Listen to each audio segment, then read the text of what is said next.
Chapter 107. Novels with content that can't be found on the internet are available here. After being interrupted by little Jing Kong, the topic just now was not continued.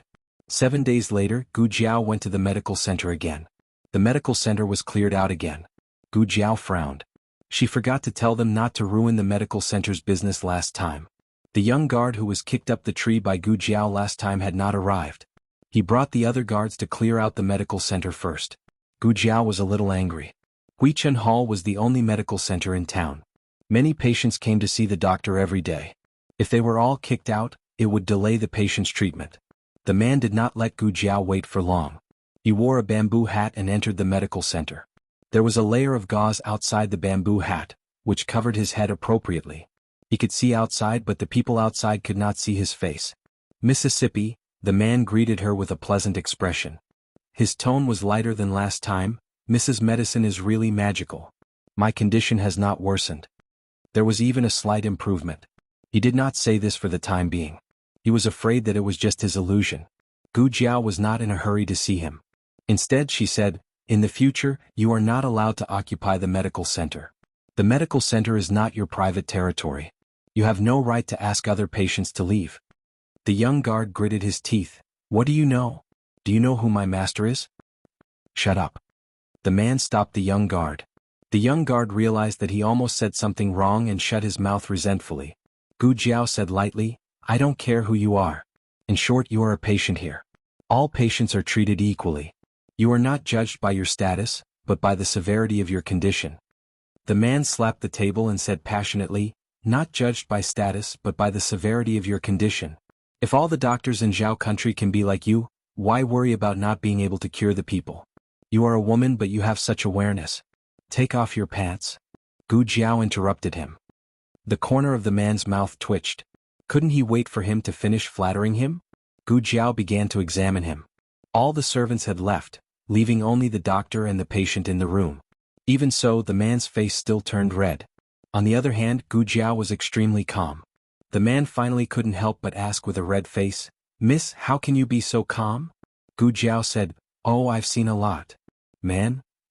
What kind of vicious words were these? The second injection today. Gu Jiao took out the penicillin. The fear of being injected surged into his heart and the man panicked. "Wait, can I?" Ugh. The man's body stiffened and he bit the blanket. The current dynasty's provincial examination was around the same time as the previous dynasties in the 8th month. However, in order to get to the provincial capital early, some of the examinees from the more remote areas set off from their homes in the 6th month. Xiao Lulang was escorted by the Lin family's 1,000-mile horse carriage, so there was no need for him to be in such a hurry. However, he couldn't leave too late either. The two of them made breakfast in the kitchen. Gu Jiao asked Xiao Lulang, "When do you plan on leaving?" "In 3 days. Xiao Lulang said. "Is Feng Lin going as well?" "Yes, he's going as well." "That's good. We'll have someone to look after on the road." Gu Jiao was at ease with Feng Lin's work. He might not take good care of himself, but he would definitely take good care of Xiao Lulang. Thinking of something, Gu Jiao asked, "Will we pass by Song County?" Song County was Feng Lin's hometown. Xiao Lulang, his mother, and his older brother had also lived in Song County. Xiao Lulang shook his head. "No, the direction is different. If we go to the capital by water, we can pass by." Song County had a canal, and the imperial court had 2 major salt transportation routes. One of them was near Song County. Gu Jiao said, "Oh." On New Year's Eve, Feng Lin's family had shed many tears. If he could go home, it would be very comforting. Gu Jiao said, "Then I wish him success in the provincial examination. Next year he'll go to the capital to take the exam. While he's there, he'll go home." These words had no hidden meaning, but Gu Jiao felt that something was wrong. How could she forget that Principal Li had told her that Xiao Lulang did not want to go to the capital to take the exam? She had never tried to persuade him to do anything. He had his own life and his own choices. 3 days passed in the blink of an eye. It was the day that Xiao Lulang left for the provincial capital. Steward Zhou had rushed the carriage to the village early. He knew that they needed to load the luggage, so he had the carriage stop in front of Gu Jiao and Xiao Yulang's door. The Lin family was the richest family in the provincial capital and was the overlord of the salt transportation. Their family's carriage was even more luxurious than the marquise. There were 4 tall and powerful horses that were taller than a grown man. According to the rules, merchants were not allowed to enjoy such a high-standard carriage. This was a privilege given to the Lin family by the imperial family. The carriage was large enough and there was even a soft couch inside. It was an ancient caravan. Gu Jiao was quite satisfied with sitting in this carriage to go to the provincial capital. There were many people in the village who came to watch the fun, but they did not dare to approach because of the guards and the horses. Only Go Hua, who always grew grass next door, did not fear the tiger. He climbed onto the carriage with all his might. Xuaningxiang awkwardly wanted to carry him down, but Go Hua refused. Steward Zhou smiled and said, "It's fine. Let him sit on the carriage. Just make sure he doesn't fall." Xuaningxiang understood that she was riding on the coattails of her neighbors. She was a young widow in the village and had been looked down upon by many people behind her back. Sometimes people were not evil, but the environment was cruel. When evil became a custom, good people would also raise their butcher's knife. But today she, a young widow who was looked down upon by others, could openly sit in the carriage with her son in her arms, which the villagers did not dare to approach. She suddenly felt a sense of exultation and elation. They were going to be back for a long time, so Gu Jiao prepared a lot of luggage for them. Feng Lin jumped off the carriage to help her carry the luggage, and listened to her explain what was in each bag. Little Jing Kong found his brother-in-law and started a conversation with him. The location was still the latrine. Xiao Lulang was speechless. What was the little monk's weird habit? Did he have to take off his pants to talk to people? Little Jing Kong sat on his small toilet bowl majestically. Those who did not know him would think that he was sitting on the dragon throne. He was very domineering. He said seriously, "You are going to leave home again. This time you will be away for a long time. Take care of yourself and don't let the family worry." Xiao Lulang did not want to hear the little trumpet girl's voice at this time. Little Jing Kong continued, "Also you are a mature examinee. Don't rely on others to motivate you. You must learn to be the first in the exam." Xiao Lulang was speechless. "Are you the one who helps me to be the first in the exam every time? Okay, stop talking so much. Take care." After saying that, little Jing Kong stretched out his little hand, intending to pat his brother-in-law's shoulder like an elder. However, he forgot that he was sitting on the small toilet bowl, so he only patted Xiao Liulang's butt. Xiao Lulang turned his head to look at the little hand that was grabbing his butt. He was speechless. There were no classes in the private school today. Gu Yan was a person who liked to sleep in, but he still asked Gu Xiaoshen to wake him up and get up to say goodbye to his brother-in-law. Then he went back to his room to sleep. "Is this all?" Feng Lin took the last bag and asked Gu Jiao. Gu Jiao nodded. "Yes, this is Liulang's food. I also made some pickles for you to eat on the way." Okay. Feng Lin happily went to the kitchen to get the pickles. Seeing him come out with a big jar of pickles, Steward Zhou thought to himself that the Lin family was the richest family in the provincial capital. How could they lack good food? Not long after Steward Zhou tasted the pickles, he began to complain that Feng Lin did not bring 2 more jars. This time they were really done packing. Gu Jiao sent Xiao Lulang to the carriage. Seeing that the carriage was about to leave, Madame Zhou and Gu Dashun, who had not appeared for many days, rushed over. "Jianyang, Jianyang." Madame Zhou changed her usual cold face and put on an extremely flattering smile. "Are you going to the provincial capital?" While talking, Madame Zhou and Gu Jiao had already arrived in front of Gu Jiao. Gu Dashun was a little reluctant to come over. Holding the bag, he was a dozen steps behind them. Xiao Lulang frowned slightly. Gu Jiao lowered the curtain, indicating that he did not need to come down. Gu Jiao turned to look at Madame Zhou. "What are you doing here?" "Hey, look at what you're saying. My nephew's son-in-law is going to the provincial capital to take the exam. How can I not send him off? Look, this is a little gift from eldest aunt." As Madame Zhou spoke, she handed a basket of eggs to Gu Jiao. Gu Jiao knew what she was up to and did not reach out to take it. Madame Zhou was embarrassed. She gave her husband a look. Gu Jiao coughed lightly and said to Gu Jiao, "Jianyang, the journey to the provincial capital this time is long. Liulang's legs are inconvenient. Why don't we let Dashun go with him? They can take care of each other on the way." "Who will take care of whom?" Gu Jiao asked bluntly. Even if Xiao Lulang was a little cripple, he usually did more work than Gu Dashun, who was able-bodied. Gu Dashun was spoiled since he was young. He did not know anything other than studying. He would be a burden if they brought him along. Gu Zhanghai choked. He was Gu Dashun's biological father. How could he not understand that Gu Dashun could not take care of himself when he left home? His clothes in the academy were brought home to be washed. If not, how could he beg Gu Jiao to let Xiao Lulang bring him along? Originally, Gu Zhanghai planned to bring Gu Dashun to the provincial capital himself. But life was hard at home and they could not afford the travel expenses of two people. He also heard that Xiao Lulang was tutoring people recently. The other party was from a wealthy family in the provincial capital and did not lack money. With Dashun's help, not only did they save on travel expenses, they also did not have to fork out money for food and clothing. He advised earnestly, Jianyang, eldest uncle has wronged you in the past, but your eldest brother has never offended you, right? Your eldest brother is focused on his studies and does not know about our grievances. He has never interfered. Your parents doted on your eldest brother so much when they were alive. How can you bear to see your eldest brother suffer? Gu Sanlang and his wife did dote on Gu Dashun when they were alive. But how did Gu Dashun, who was loved by them, treat Gu Jiao's mother? When Gu Jiao's mother was bullied, did Gu Dashun stand up for his sister? In that dream, Gu Dashun even framed his own brother-in-law, Xiao Lulang, for his own selfish reasons. He did not do so in the end, not because he found his conscience, but because Gu Jiao intervened.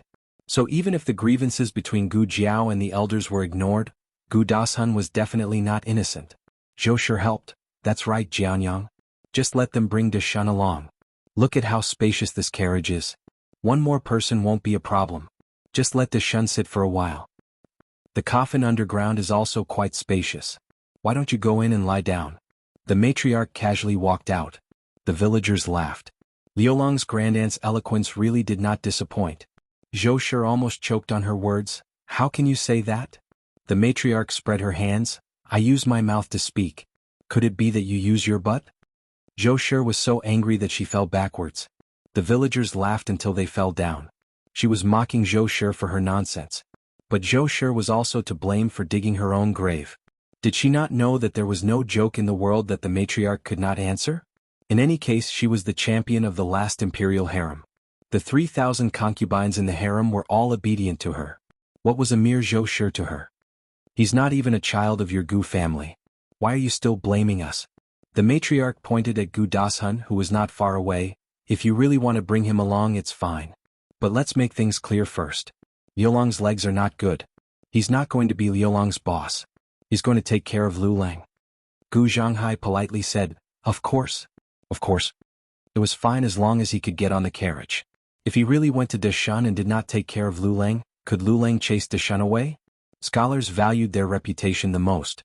If Xiao Lulang really dared to do this, they would go to the yamen and make a fuss. They would ruin Xiao Liulong's reputation. The matriarch said, Words are no proof. I'll write it down. Xiaoshen, bring me a pen.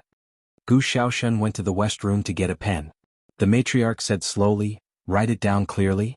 Gu Dashun will wake up at 3 o'clock every day to buy breakfast for Lulang, iron his clothes, wake Lulang up, help Lulang take off his clothes, wash his face and rinse his mouth. He has to personally deliver everything to Lulang. He has to wash Liulong's clothes and empty Liulong's chamber pot. Zhou Shi's expression changed drastically. Why is there a chamber pot? The matriarch ignored her and continued, When the weather is hot, he has to fan Lulang. When there are too many mosquitoes, he has to kill mosquitoes for Lulang. He can only sleep when Lulang is asleep. If Lulang wakes up in the middle of the night, he has to wake up. In short, he has to unconditionally satisfy any request of our Lulang. Also, he is not allowed to talk back. He is not allowed to be disobedient. Otherwise Lulang can beat him. You. Zhou Shi was so angry that her heart hurt. She almost leaned on Gu Zhanghai. However, Gu Zhanghai's expression was not much better than hers. Mrs. Zhou burst into tears and snot. My fellow villagers, please be the judge. How is this taking care of him? He is clearly ordering our Dashun servants around. The matriarch looked innocent. Huh? This is a servant? You have been treating the orphan of the third branch like this for so many years. I thought that your Gu family likes to take care of people like this. No matter how thick-skinned Zhou Shi was, she couldn't stand it anymore. She left Gu Jiao's house with her husband and son in disgrace. Gu Jiao lifted the curtain of the window and handed a money bag to Xiao Lulang. I put some broken silver and banknotes in it. There were 10 taels of silver and 100 taels of banknotes. In fact, the card of the bank was also in it, but it was sewn secretly. Xiao Lulang nodded, took the money bag and said to her, Let's go. Okay. Gu Jiao nodded and watched him leave the village. When the carriage disappeared at the entrance of the village, she turned and went into the house. Gu Jiao looked at the empty west house. Oh, he really left. As soon as she finished speaking, she sensed a shadow suddenly appear on the ground. She turned her head in a daze and saw Xiao Lulang appear at the door for some reason. "Why are you back?" she asked with her eyes wide open. Xiao Lulang stared deeply at her. "I left something behind."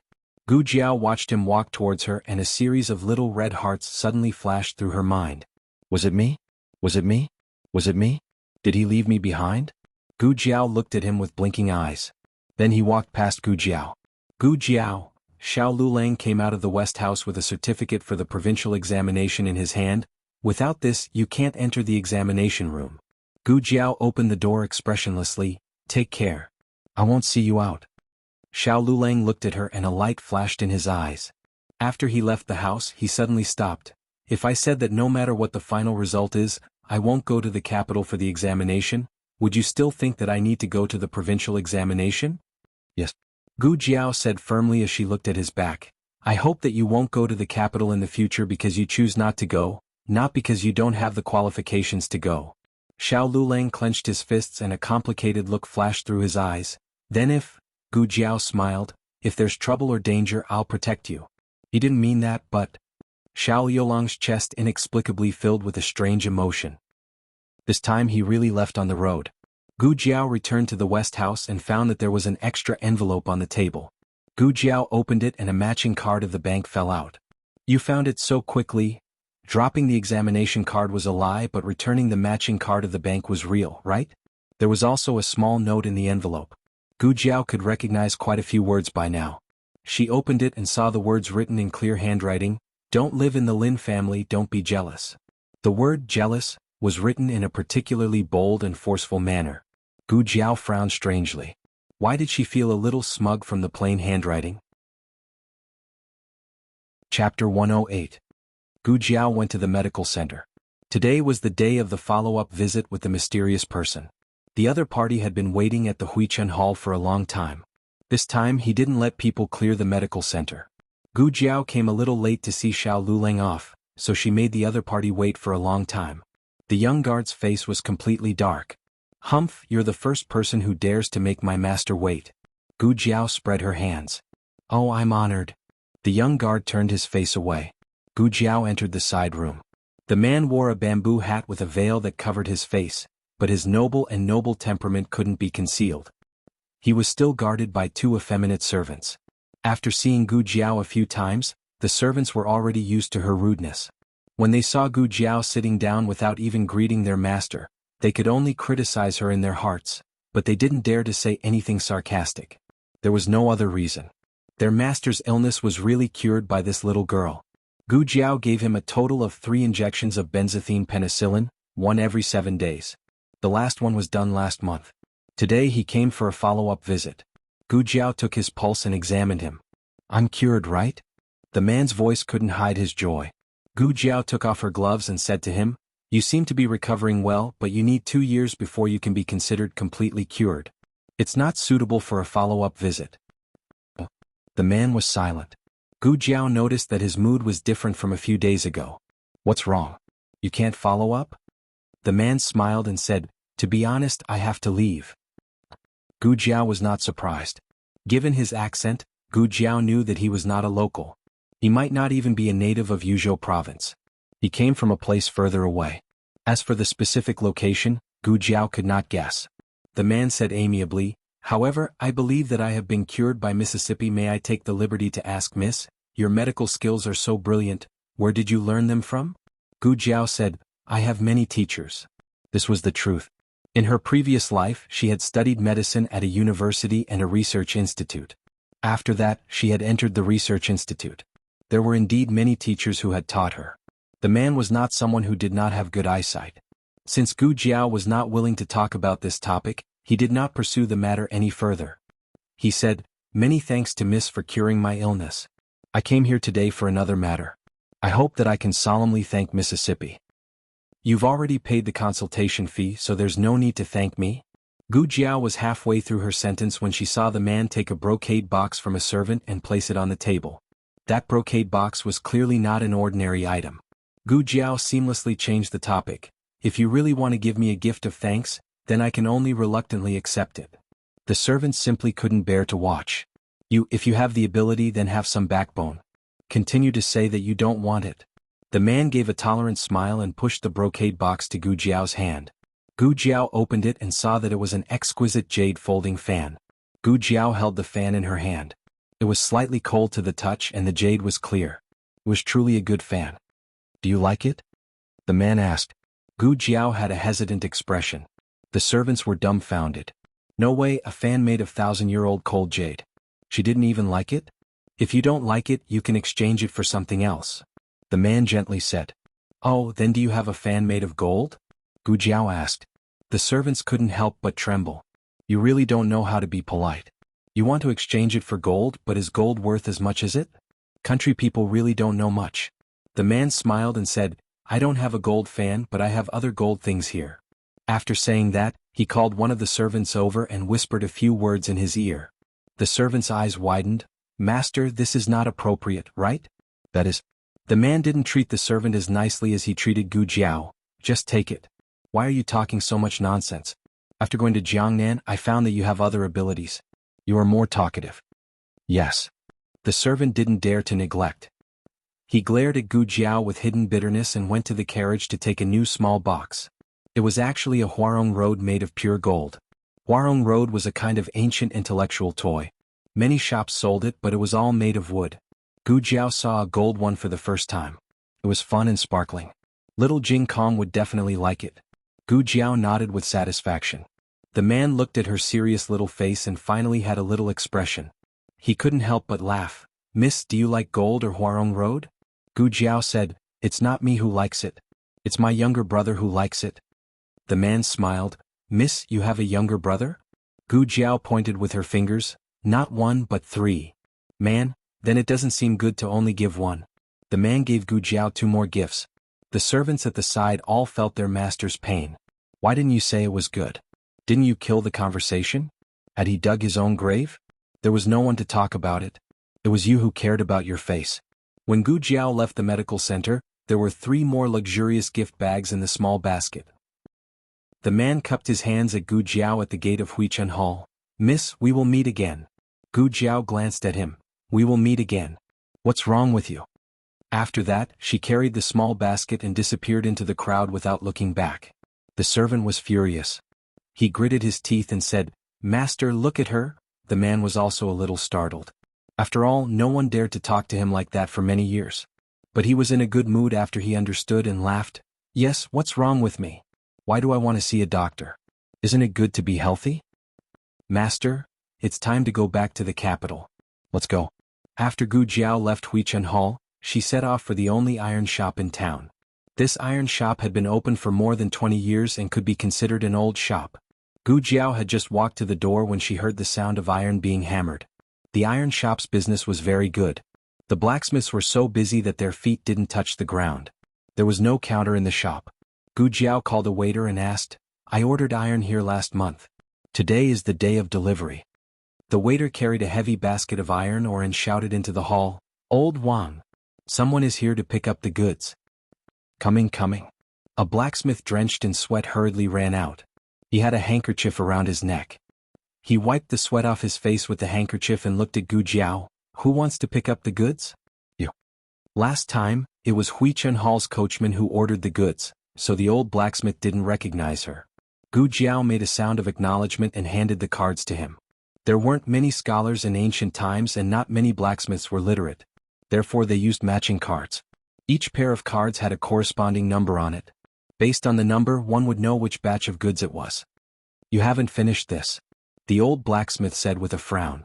Gu Jiao said, But last time you said you would pick up the goods today. The old blacksmith used the handkerchief to wipe his sweat and said, But it really isn't finished. We can't do anything about it. How much longer will it take? Gu Jiao asked. This. The old blacksmith thought for a moment. 1 or 2 months. Gu Jiao was puzzled. That long? I didn't ask for too many farm tools, right? The old blacksmith sighed and said, It's not yours. Last month my shop received a job before yours. It's about 1,000 pieces of ironware for mining iron ore. How can a small blacksmith shop like ours make it in time? We're still short of half. We don't have enough manpower and we don't have enough furnaces. Old Wang. It's time to forge. One of the blacksmiths shouted from inside. Coming. The old blacksmith shouted into the shop and then turned to Gu Jiao and said, "Miss, you should come back next month to take a look." Gu Jiao didn't want to wait that long. After the old blacksmith went in, she also went into the shop. The shop assistants and blacksmiths were so busy that no one paid attention to a little girl. In all fairness, the blacksmith shop had a lot of manpower. According to this number of people, it was more than enough to make 1,000 pieces of iron a month. Then the problem shouldn't be the shortage of manpower. Gu Jiao looked at their blast furnace and suddenly found the problem. Smelting iron required an extremely high temperature. In order to reach this temperature, blast furnaces generally used blowers. Gu Jiao thought that the iron shops of this dynasty also used water pipes to blow the furnace. Who would have thought that it was the most primitive method of blowing the furnace by human power? The biggest disadvantage of human power blowers, commonly known as human power blowers, was that each port only had one tuah, bag made of horse skin. Every time the human power blowers, the tuah would close once. And a blast furnace had about 4 to 6 ports. In other words, a blast furnace could blow up to 6 times at the same time. This efficiency was much lower than that of water pipes. Water pipes were driven by water power. Every time the water wheel rotated, the tuah could close several times. Not only did it save a lot of time, but it also saved manpower. Gu Jiao told the old blacksmith her idea. The old blacksmith was very surprised. How could a little girl dressed in cloth know this? After being surprised, he said, "I've seen what you said. It's only available in the Imperial Court's blacksmith shop. There were no craftsmen who could make water pipes."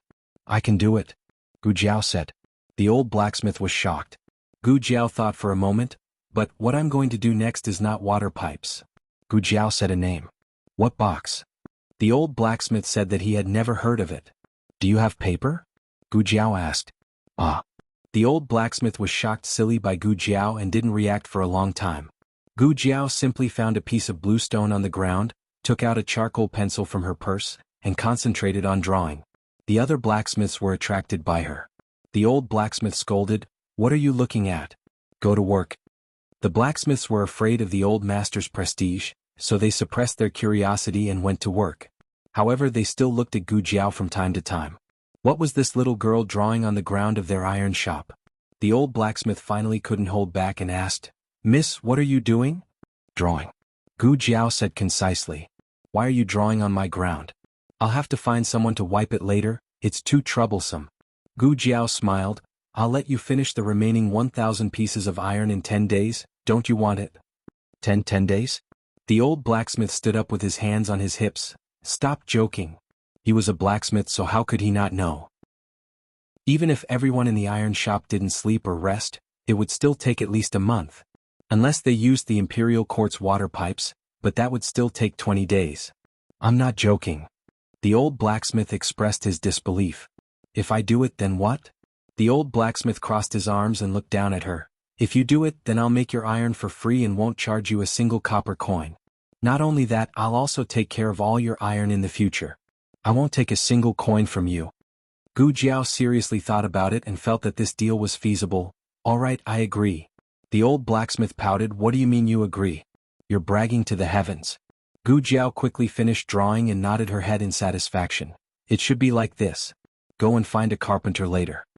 The old blacksmith's mouth opened wide. "What?" Gu Jiao rolled up her sleeves. "Don't be in a daze. If you keep on being in a daze, you won't be able to finish your iron." After saying this, Gu Jiao stood up and put the charcoal pencil back into her purse. Then she washed her hands and turned around to leave. The old blacksmith's face was filled with confusion. This can't be right. Was this little girl toying with him? How could she understand these things? But for some reason, the old blacksmith thought of the other person kneeling on the ground and calmly drawing. He still went to call the carpenter next door. The carpenter was knowledgeable. After looking at the blueprint on the bluestone board, his eyes immediately changed. Who drew this?" "What's wrong?" the old blacksmith asked strangely. The carpenter didn't answer his question. He knelt down and touched the blueprint on the ground with both hands as if he was looking at a treasure. However, he was afraid that he would touch it, so he didn't dare to touch it. This cautious look made the old blacksmith puzzled. The carpenter's eyes lit up. Without saying anything, he went back to the shop and grabbed a pen and paper. He knelt on the ground and began to copy the blueprint devoutly. He had a vague premonition that this might be the most amazing thing he had ever done in his life. The old blacksmith was confused. He stared at the blueprint on the blue stone board. What's going on? Can it really be made? Chapter 109. There are all kinds of novels that can't be found on the internet. When Gu Jiao returned home, Gu Yan was already awake. He was sitting in the living room with the old lady and eating sweet and sour eggs. Seeing Gu Jiao enter the room, the old lady quickly pushed the sweet and sour eggs in front of Gu Yan. She said righteously, "I said I won't eat it. You have to be filial to me." Gu Yan was speechless. Who was the one who took away half of his sweet and sour eggs? The sweet and sour eggs were made by Xuaningxiang. Of course, the old lady didn't show up. She just encouraged Gu Yan to ask for it. Xuaningxiang couldn't resist Gu Yan's charm. She cooked a big bowl for him without hesitation. Little Jing Kong and Gu Shaoshan also had a small bowl each. Gu Shaoshan ate quickly. He had already returned to his room to study his wood carving. Little Jing Kong was still practicing on the tree trunk. He hadn't started eating yet. Gu Jiao decisively confiscated the old lady's sweet and sour eggs. In fact, the old lady who had already eaten half a bowl wiped her mouth and returned to her room. "As long as I eat fast enough, Jiao Jiao won't be able to catch me." Gu Jiao gave the 3 gifts from the man to her 3 younger brothers. She didn't need to ask, and the 3 of them accurately found what they liked. Little Jing Kong picked up the shiny golden Huarong Dao and couldn't put it down. Gu Yan picked a jade thumb ring made of 1,000-year-old cold jade. It was better than the original one. Gu Shaoshan got a dagger that could cut iron like mud. This dagger was smaller than a normal dagger. It was easy to carry and could be used as an excellent carving knife. The 3 of them were very happy. Xuaningxiang was helping Gu Jiao clean up the backyard. Xuaningxiang often came over to help. In return, Gu Jiao would help Xuaningxiang to work in the fields. Occasionally, the old lady would help Xuaningxiang to look after the children. The main reason was that Go Hua was a man of few words. If you gave him a candied fruit, he would lick it for the whole morning. The old lady's ears were very quiet, so she naturally felt that Go Hua was easy to take care of. Little Jing Kong, great aunt. You're eating the candied plums again. Jiao Jiao. Great aunt is eating candied plums again. She already ate 5 today. Little Jing Kong, who caught the old lady right after he finished practicing, thought, "Great aunt is too naughty. I told you not to eat, but you always secretly eat." The old lady's hands trembled. "Stinky little monk, Xuaningxiang came here today to look for Gu Jiao. Jiaonyang, Go Hua's second uncle sent us a letter again. Help me read it." Xuaningxiang handed a folded envelope to Gu Jiao. Ever since Gu Jiao learned how to read from Xiao Lulang, Xuaningxiang didn't ask Xiao Lulang to read the letter. Gu Jiao opened the letter and glanced at it. What's wrong?" Xuaningxiang asked. Gu Jiao said, "Oh, this letter is different from the previous one. It seems to be written by Go Hua's second uncle himself." Xuaningxiang's eyes lit up. "Really? His second uncle also knows how to write?" Gu Jiao looked at her proud face and didn't have the heart to tell her how she could tell that it was written by himself. It was because his handwriting was too ugly. It was even uglier than her calligraphy. Moreover, the words he used were very immature. It was at the level of a primary school student. However, it was still able to express the meaning clearly. The letter said that Go Hua's second uncle was promoted and became the deputy general's personal guard. Although he was only a small soldier, it was still a great honor to be able to follow the deputy general. However, because of this, his original plan to visit his family this year would have to be cancelled. He would have to follow the deputy general back to the capital to report on his work. The deputy general only brought 100 personal guards. He is one of them. It's a rare opportunity, Gu Jiao said. However, these words didn't comfort Xuaningxiang. Xuaningxiang's expression darkened. After Go Hua's father passed away, the person my mother missed the most was Go Hua's second uncle. My mother hoped day and night that he would come back to see her. When she heard that he might pass by our village this year, my mother was so happy that her old leg almost recovered. Now that he isn't coming back, how do you want me to explain this to my mother? Xuaningxiang was only 2 years older than Gu Jiao. In her previous life, she would still be a young high school student.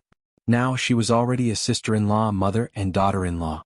Gu Jiao didn't know how to comfort her. She continued to read, Go Hua's second uncle also sent you some money. He said that your birthday is coming soon and wants you to use the money to buy 2 sets of jewelry. It's a total of 20 taels. Xuaningxiang worriedly said, why did he send so much money?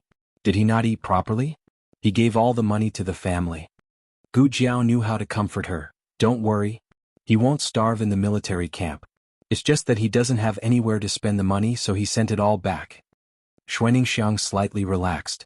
Gu Jiao continued to read. Gowa's second uncle said that he doesn't want you to farm anymore. The money he gave you is enough for you, your mother, and Gowa to spend. You can rent the land to the villagers for a cheap price.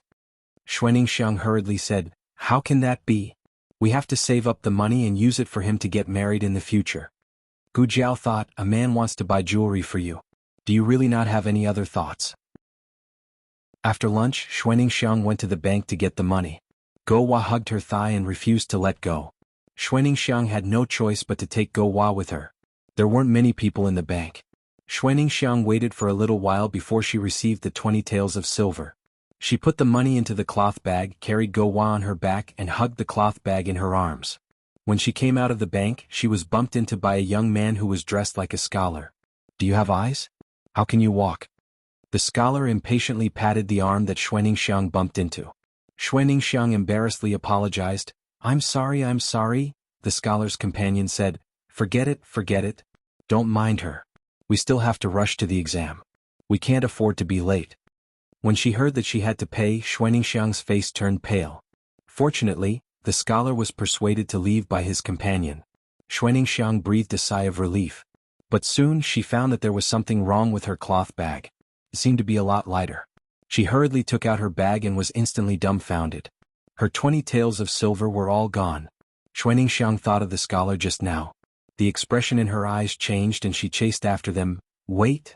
The two young men stopped in their tracks. The scholar who bumped into her turned around and looked at her impatiently. What are you doing? Xuaningxiang gathered her courage and said, You stole my money. What? The scholar was puzzled. There was also a trace of shame and anger from being wrongly accused.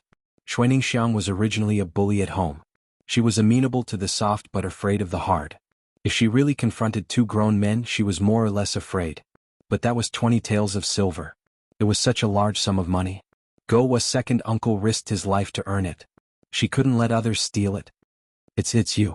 She forced herself to gather her courage. I just came out of the bank. The whole way I covered myself up tightly. Just now I was bumped into by you, and the money was gone. The scholar rolled up his sleeves and was about to get angry. His companion pulled him back. What are you doing? Why are you arguing with an ignorant woman? The scholar snorted.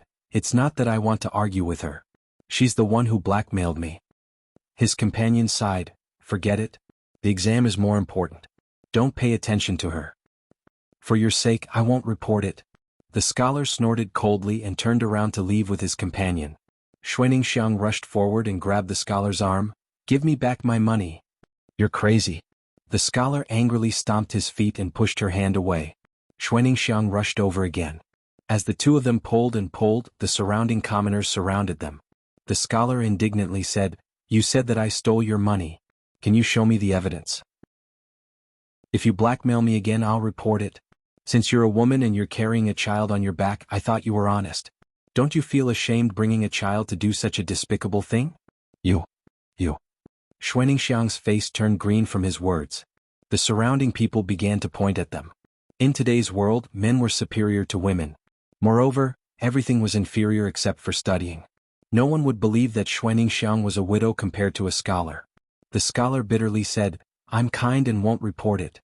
First, because you're a woman. Second, because we're rushing to the provincial exam. We don't have time to argue with you. This is too much. How can she blackmail a student who's rushing to the exam? Does she have any conscience? Isn't that right? She studied hard for 10 years just to be blackmailed by her? Look at her. She's not a good person. The passers-by began to criticize Xuaningxiang. Xuaningxiang felt so wrong that tears came out of her eyes. She didn't blackmail them. She really lost the money. Gowa was originally asleep, but he was also woken up by the noise. Seeing that he and his mother were surrounded by a group of people, he cried out in fear. Deanley had just come out of the dessert shop and was about to go to the town's medical center when he heard a heart-wrenching cry. This voice was a bit familiar. Deanley paused and then walked over. At this moment, Xuaningxiang was being criticized by everyone behind her back. No one believed what she said. Deanley quickly recognized her. She was his beloved student's neighbor. Then he recognized Gowa, the little fatty who called him father. Deanley walked into the crowd. He was the dean of Tianxiang Academy. Even if he wasn't wearing the clothes of a teacher, his scholarly and noble aura could still suppress the crowd in an instant. "What happened?" he asked. Xuaningxiang was already sobbing. The scholar said, "This little woman blackmailed me." Dean Li asked, "What did she blackmail you about?" The scholar angrily replied, "She said I stole his silver." Dean Li asked again, "Did you steal it?" The scholar exploded, "What are you talking about? Of course I didn't steal it. I already said that she blackmailed me. Didn't you hear me?" An auntie who was watching the commotion said, "That's right. The two of them are students who are going to the provincial capital to take the exam. They are really unlucky to be blackmailed by this woman." Dean Li looked at the two of them. "Which private school are you from?" The scholar straightened his back and said, "We are from Qinxiang Academy." Dean Li's eyes slightly narrowed. "Is that so? What are your names? Which class are you from? What does it have to do with you?" The scholar impatiently asked. Dean Li faintly smiled. "I am the dean of Qinxiang Academy. I don't remember the academy accepting you two as students." The scholar and his companions' faces changed. The surrounding people were shocked. Dean Li calmly said to a young man beside him, "I'll have to trouble little brother to report this to the authorities. Just say that someone here is pretending to be a student of Qinxiang Academy to cheat and bully women and children." The two of them were making a lot of noise, but they didn't report it to the authorities. Now that he had reported it to the authorities, who was real and who was fake, it would be clear. The young man's mind was filled with one sentence: "Dean Li is talking to me. Dean Li is talking to me. I'll have to trouble little brother," Dean Li gently said. The young man nodded solemnly and dashed toward the county office like a wisp of smoke. This was like a flood rushing against the Dragon King's temple. The scholar and his companion saw that the situation was not good, so they broke into a run. Dean Li calmly said, "I'll have to trouble the two of you to stop them." His words didn't have the slightest hint of a command, but they were inexplicably convincing. The two men who were watching the commotion caught the two of them. My money," Xuaningxiang cried. Dean Li slightly nodded and walked forward. He searched the two of them and found Xuaningxiang's money. Seeing the money that she had lost and then regained, Xuaningxiang cried and was excited. In the end she burped, "Many? Burp. Many thanks. Burp. Father." Go saw Dean Li. Xuaningxiang was so shocked that she didn't even burp. This child was randomly recognizing a father again. Dean Li was a mature and experienced man. Of course he wouldn't get angry over such a small matter. He had already asked the experienced teachers in the academy. When children first learned how to speak, they would call a woman mother and a man father. It wasn't a rare thing. "Father." Go wanted him to hug her. Xuaningxiang was so embarrassed that she wished she could find a hole to hide in.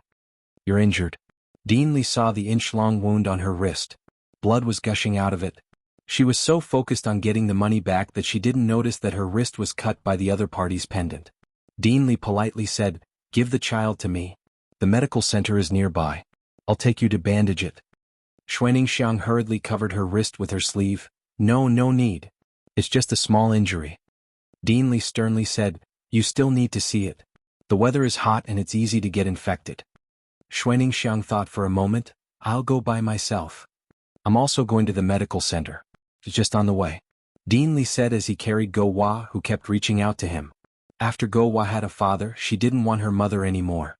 She wrapped her chubby little hands around Dean Li's neck and buried her head in his arms. Xuaningxiang was so embarrassed. The two of them went to the medical center one after the other. Dean Li sent his old mother to the medical center. The reason was that when the servant was cleaning the courtyard, he found that his old mother was eating mulberries and suddenly fainted on the rattan chair.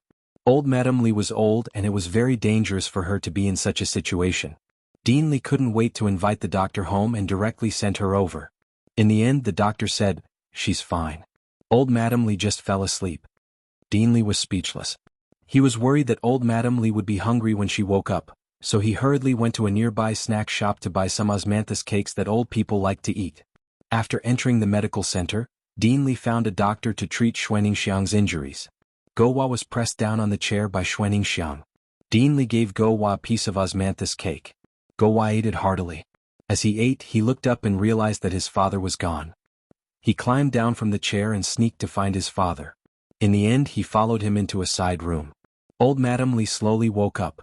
The moment she opened her eyes, she saw a little bean. The little bean was chubby, round, and cute. Old Madame Li waved at the little bean. Go-Wa was timid and retreated in fear. Coincidentally, Dean Li walked out from behind the green screen cabinet. Little Go-Wa rolled over and hugged his leg. Dad? Dad? Dad? Old Madam Li looked at her son and then at the little bean. Her cloudy old eyes lit up. The Bodhisattva had appeared. She had a little grandchild. Because Gu Jiao was unwilling to return home, Marquis Gu and Gu Jinyu's return to the capital was delayed. Marquis Gu's original plan was to bring Yao Shi and the twins back to the capital by the end of June at the latest. However, Yao Shi and Gu Yan were both staying here because of Gu Jiao. This made Marquis Gu very vexed. Gu Jinyu was even more vexed. Consort Shu had promised to hold a grand hairpin ceremony for her and confer her the title of county princess during the hairpin ceremony. Being a county princess was a rare honor. As long as she became a county princess, even if the news that she was not the Gu family's flesh and blood spread, it would not be too degrading.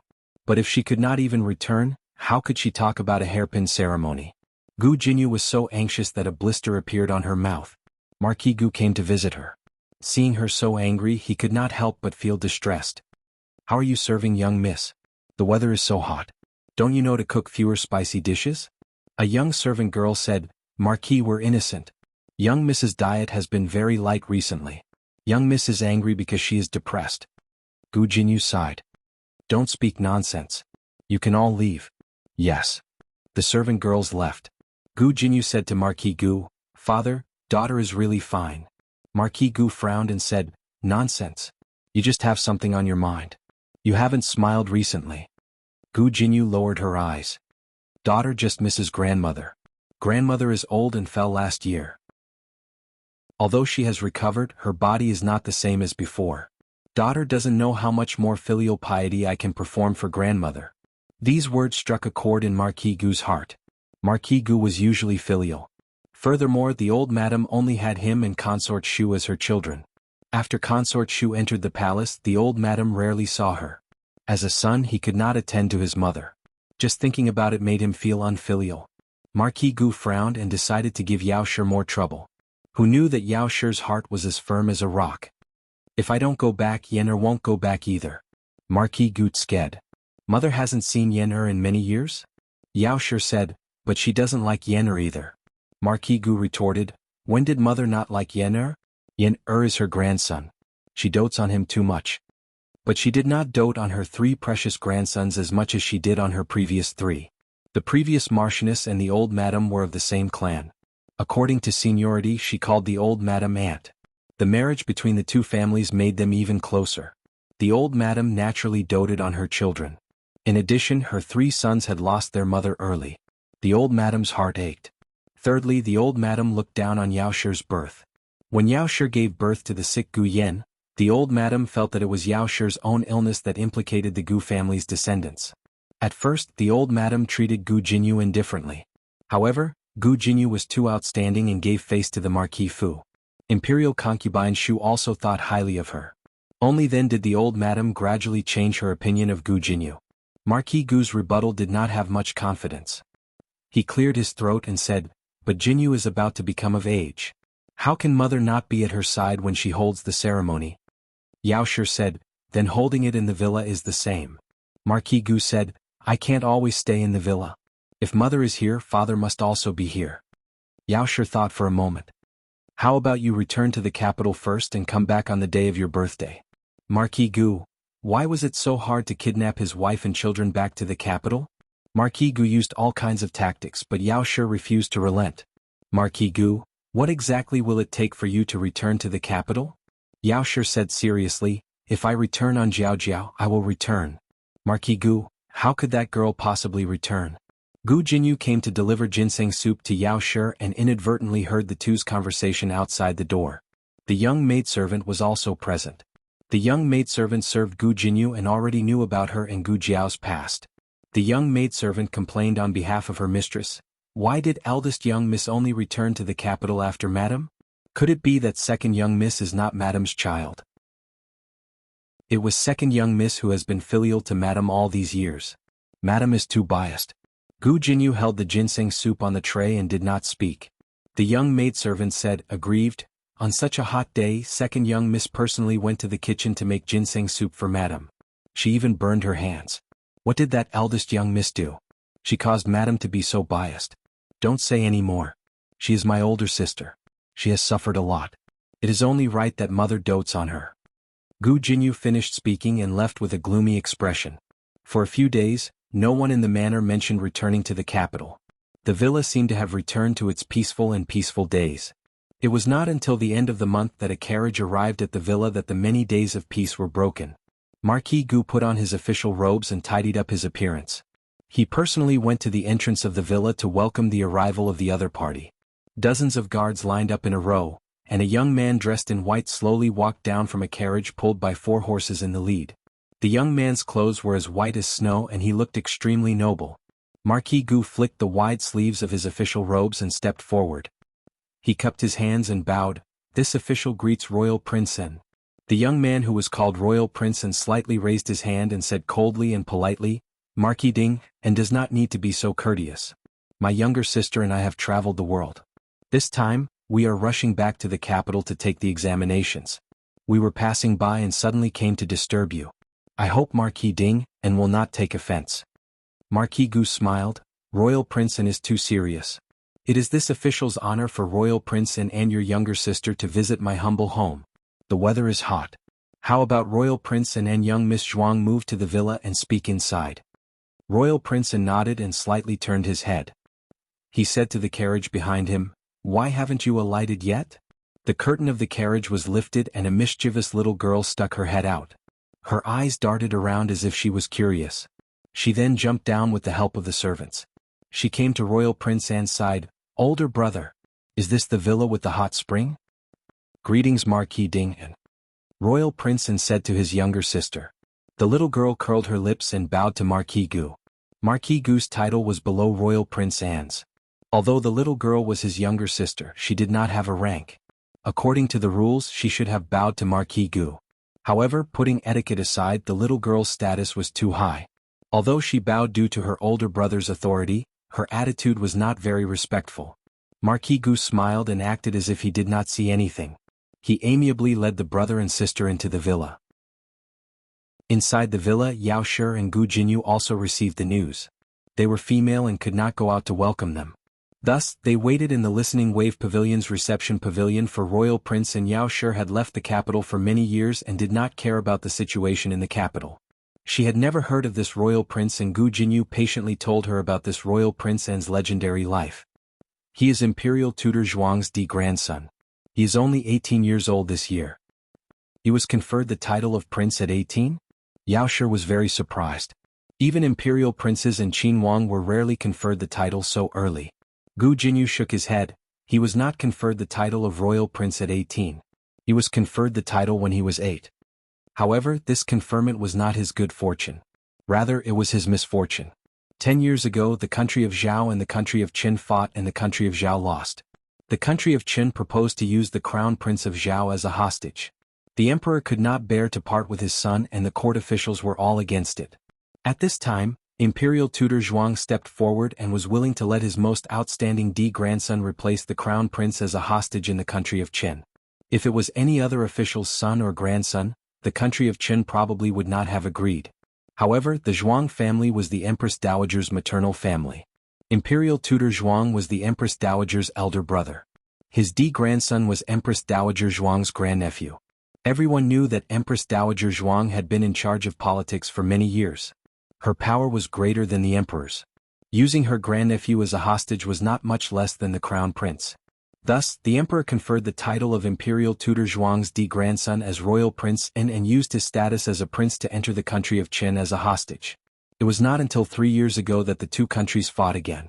This time, the country of Qin lost and royal prince and finally returned to the country of Zhao.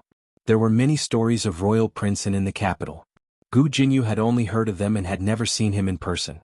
She was curious, but her expression was respectful and courteous. She did not overstep her boundaries. When Marquis Gu's group finally arrived at the reception pavilion, Yao Shi and Gu Jinyu finally bowed to royal prince and Yao Shi had her eyes lowered the entire time. Gu Jinyu was still young. No matter how well-behaved she appeared, she could not help but glance at the other person curiously. Then she froze. How could there be such a handsome man in the world? He was noble but not arrogant. He was elegant and refined. His every movement was noble and there was a hint of otherworldly immortality. "This is my wife, Yao Shi. This is my daughter," Marquis Gu introduced. Royal Prince nodded slightly. "Madame Gu, Miss Gu." Miss Zhuang walked forward. "You are Gu Jinyu?" "I know you." Gu Jinyu was slightly stunned. Yao Shi and Marquis Gu also looked at Miss Zhuang in astonishment.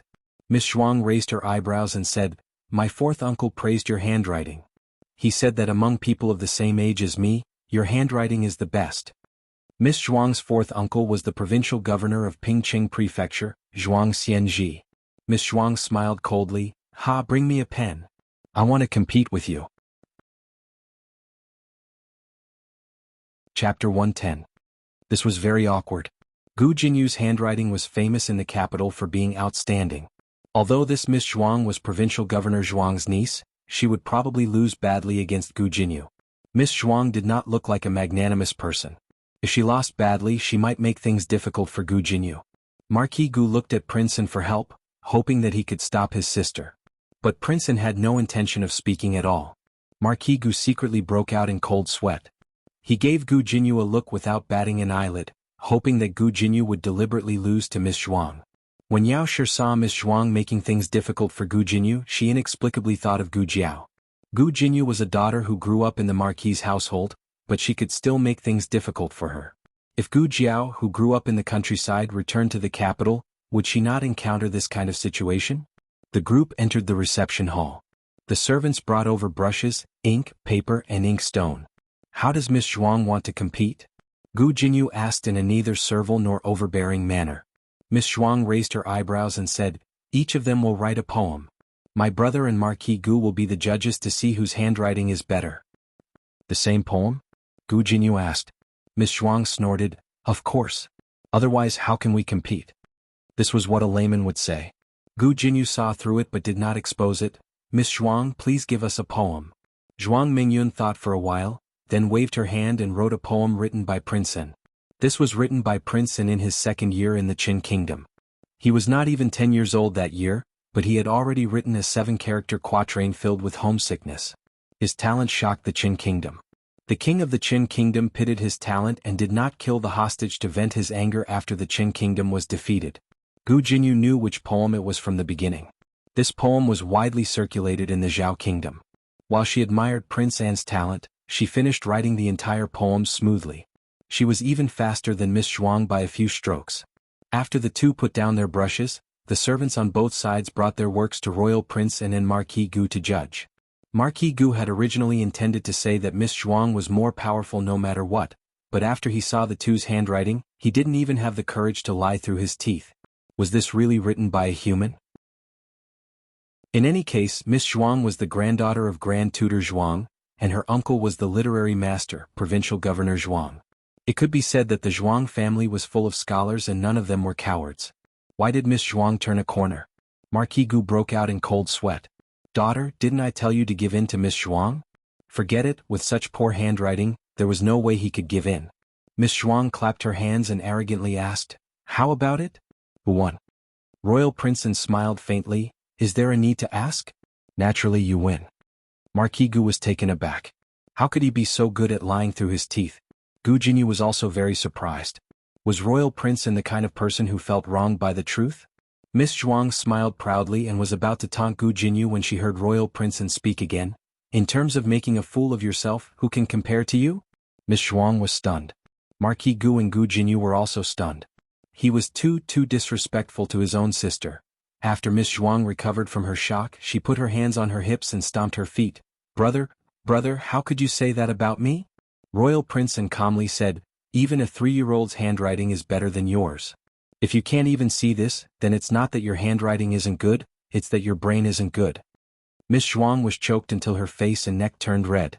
Royal Princeton said, "If you want to continue making a fool of yourself, then let's do it again. This time, do you want to compete in poetry, or do you want to take turns to lose to others in poetry?" Miss Zhuang was so angry that she didn't want to bother with him anymore. She flung her sleeves and walked away angrily. Marquis Gu was embarrassed. "Royal Prince An's way of teaching your sister is really original." Royal Prince An said unhurriedly, "She's the youngest sister in the family. Her family has spoiled her. I've embarrassed myself in front of you, Marquis. Marquis Gu laughed dryly. How can it be? How can it be? Miss Zhuang is delicate and lively. She's quite cute. Royal Prince nodded slightly. It's getting late. I'll go rest first. See you tomorrow. Marquis Gu, Lady Yao and Gu Jinyu bowed to him and respectfully sent him out. Watching his figure disappear into the night, Gu Jinyu murmured emotionally, "This Jun Wang is different from the other princes." Gu Jinyu often went to the palace to accompany consort Shu and had seen many princes and princes. They were all not as outstanding as Royal Prince N, whether it was appearance, talent or temperament. This kind of man, there was no woman in the world who could match him. Royal Prince N and Miss Zhuang were arranged to stay in the most elegant courtyard in the mountain villa. After Miss Zhuang returned to her room, she locked herself in her room. The maids wanted to comfort her but were all chased out by her. There was a knock on the door. Miss Zhuang said angrily, "Get out. No one is allowed to come in." "It's me," Royal Prince N said. "Brother?" Miss Zhuang stood up agitatedly. But when she thought of her brother's embarrassment, she sat down with grievance. "I'm coming in," Royal Prince N said. He waited for a while before pushing the door open and entering. Miss Zhuang turned her back and showed him the back of her head. Royal Prince N said softly, "You were the one who wanted to travel with me. I said that I wouldn't spoil you like father and mother. You also agreed." Miss Zhuang choked. She didn't expect her brother to keep his word. She thought that he would be like father and mother. He said that he wouldn't spoil her but in reality, he would indulge her without any bottom line. She choked, "I'm your sister but you're helping outsiders bully me." Royal Prince N didn't argue with her. He walked forward and handed her a palm-sized box. "What is it?" Miss Zhuang asked indifferently. "You'll know when you open it," Royal Prince N said. Miss Zhuang looked at the box in her brother's hand. Her brother's hand was really beautiful. It was as exquisite as a jade carving. Even if jade was in his hands, it wouldn't be as good as his. Miss Zhuang sighed and took the box. She opened it and found a luminous pearl inside. She loved these exquisite and fun things and her attention was immediately attracted. Royal Prince N said, "It's a 5-colored luminous pearl. It's the treasure of the king of Qin country. I used 2 poems to exchange for it." Once she heard that it was the treasure of the king of Qin country, Miss Zhuang loved it even more. Her brother still loved her. Miss Zhuang was happy. However, when she thought about how she compromised so quickly, she felt a little embarrassed. She cleared her throat and said seriously, "You're not allowed to help outsiders bully me in the future." After comforting his sister, Royal Prince N returned to his room. A man in black walked out from behind the screen. He cupped his hands and bowed, "Royal Prince." Royal Prince N said, "Are all your people here?" The man in black said, "They're all here. They're hiding outside the villa and waiting for your orders at any time." Royal Prince N said, "Tell them that they don't need to hide in the dark. Just change into civilian clothes."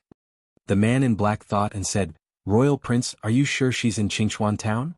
Royal Prince N thought for a moment and said, "Previously His Majesty's people lost news of the Empress Dowager in Qingchuan town. In other words, the Empress Dowager did wander here.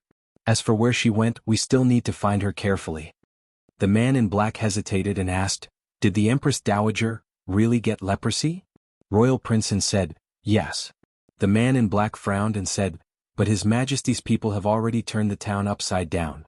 They even searched the villages under his rule. They didn't find anyone suspicious. Could it be that the Empress Dowager is already dead?" Royal Prince N's eyes were deep and dark. He said, "If she's alive, I want to see her. If she's dead, I want to see her corpse. No matter what, search her again." Everyone thought that this royal prince was ignorant of worldly affairs and was a weak young man who only knew how to play with words. However, if he was as weak as he looked on the surface, how could he live well after being a hostage in Qin country for so many years? No one knew how much the royal prince had suffered in Qin country. The royal prince didn't even tell his biological parents. However, the man in black stayed by the royal prince's side and witnessed the royal prince's dark days with his own eyes. He knew the royal prince's methods better than anyone else. Once he made up his mind to do something, he would definitely do it to the end. Because Miss Zhuang felt embarrassed when she lost to Gu Jinyu in the competition, she decided to ignore Gu Jinyu. However, even though she didn't look for him, he came to find her. "What are you doing here?" The next morning, Miss Zhuang looked coldly at Gu Jinyu, who suddenly appeared in her courtyard and questioned him angrily. Gu Jinyu smiled. "I'm here to deliver a copybook to Miss Zhuang." Miss Zhuang's expression changed. You still dare to mention copybook? You're here to humiliate me, aren't you? Gu Jinyu shook his head slightly and said with a gentle smile, Miss Zhuang, you're mistaken. Why would I humiliate you? I saw Miss Zhuang's calligraphy yesterday and realized that the problem doesn't lie with Miss Zhuang. Miss Zhuang's interest was piqued. She raised her eyebrows and asked, What do you mean? Gu Jinyu said tirelessly, Miss Zhuang's strokes are impressive. A normal girl's style is too small and doesn't suit Miss Zhuang's strength. If Miss Zhuang changes her handwriting, you'll definitely be able to create a majestic feeling. Everyone liked to hear good words, and Miss Zhuang was no exception. Her repulsion towards Gu Jinyu instantly lessened. At least you have some eyesight. I've always felt that there was something wrong with the handwriting. No matter how I practice, it doesn't work. Why don't Miss Zhuang try this? Gu Jinyu took out a copybook and placed it on the stone table. Whose handwriting is this? Miss Zhuang asked. It's the young duke's calligraphy, Gu Jinyu said. Miss Zhuang immediately exploded. You want me to practice a man's handwriting? Gu Jinyu smiled and shook his head. Handwriting doesn't differentiate between men and women. It's just that women have less strength and it's easier to learn the style of a hairpin style. But if we're talking about handwriting, the young duke's handwriting is still the best. This was the truth. Gu Jinyu had also practiced it in private. Even if it wasn't the essence, it was still much better than the style of a hairpin style. She had begged this copybook with great difficulty from Imperial Concubine Shu, and Imperial Concubine Shu had used all her effort to get it from His Majesty. It was extremely precious.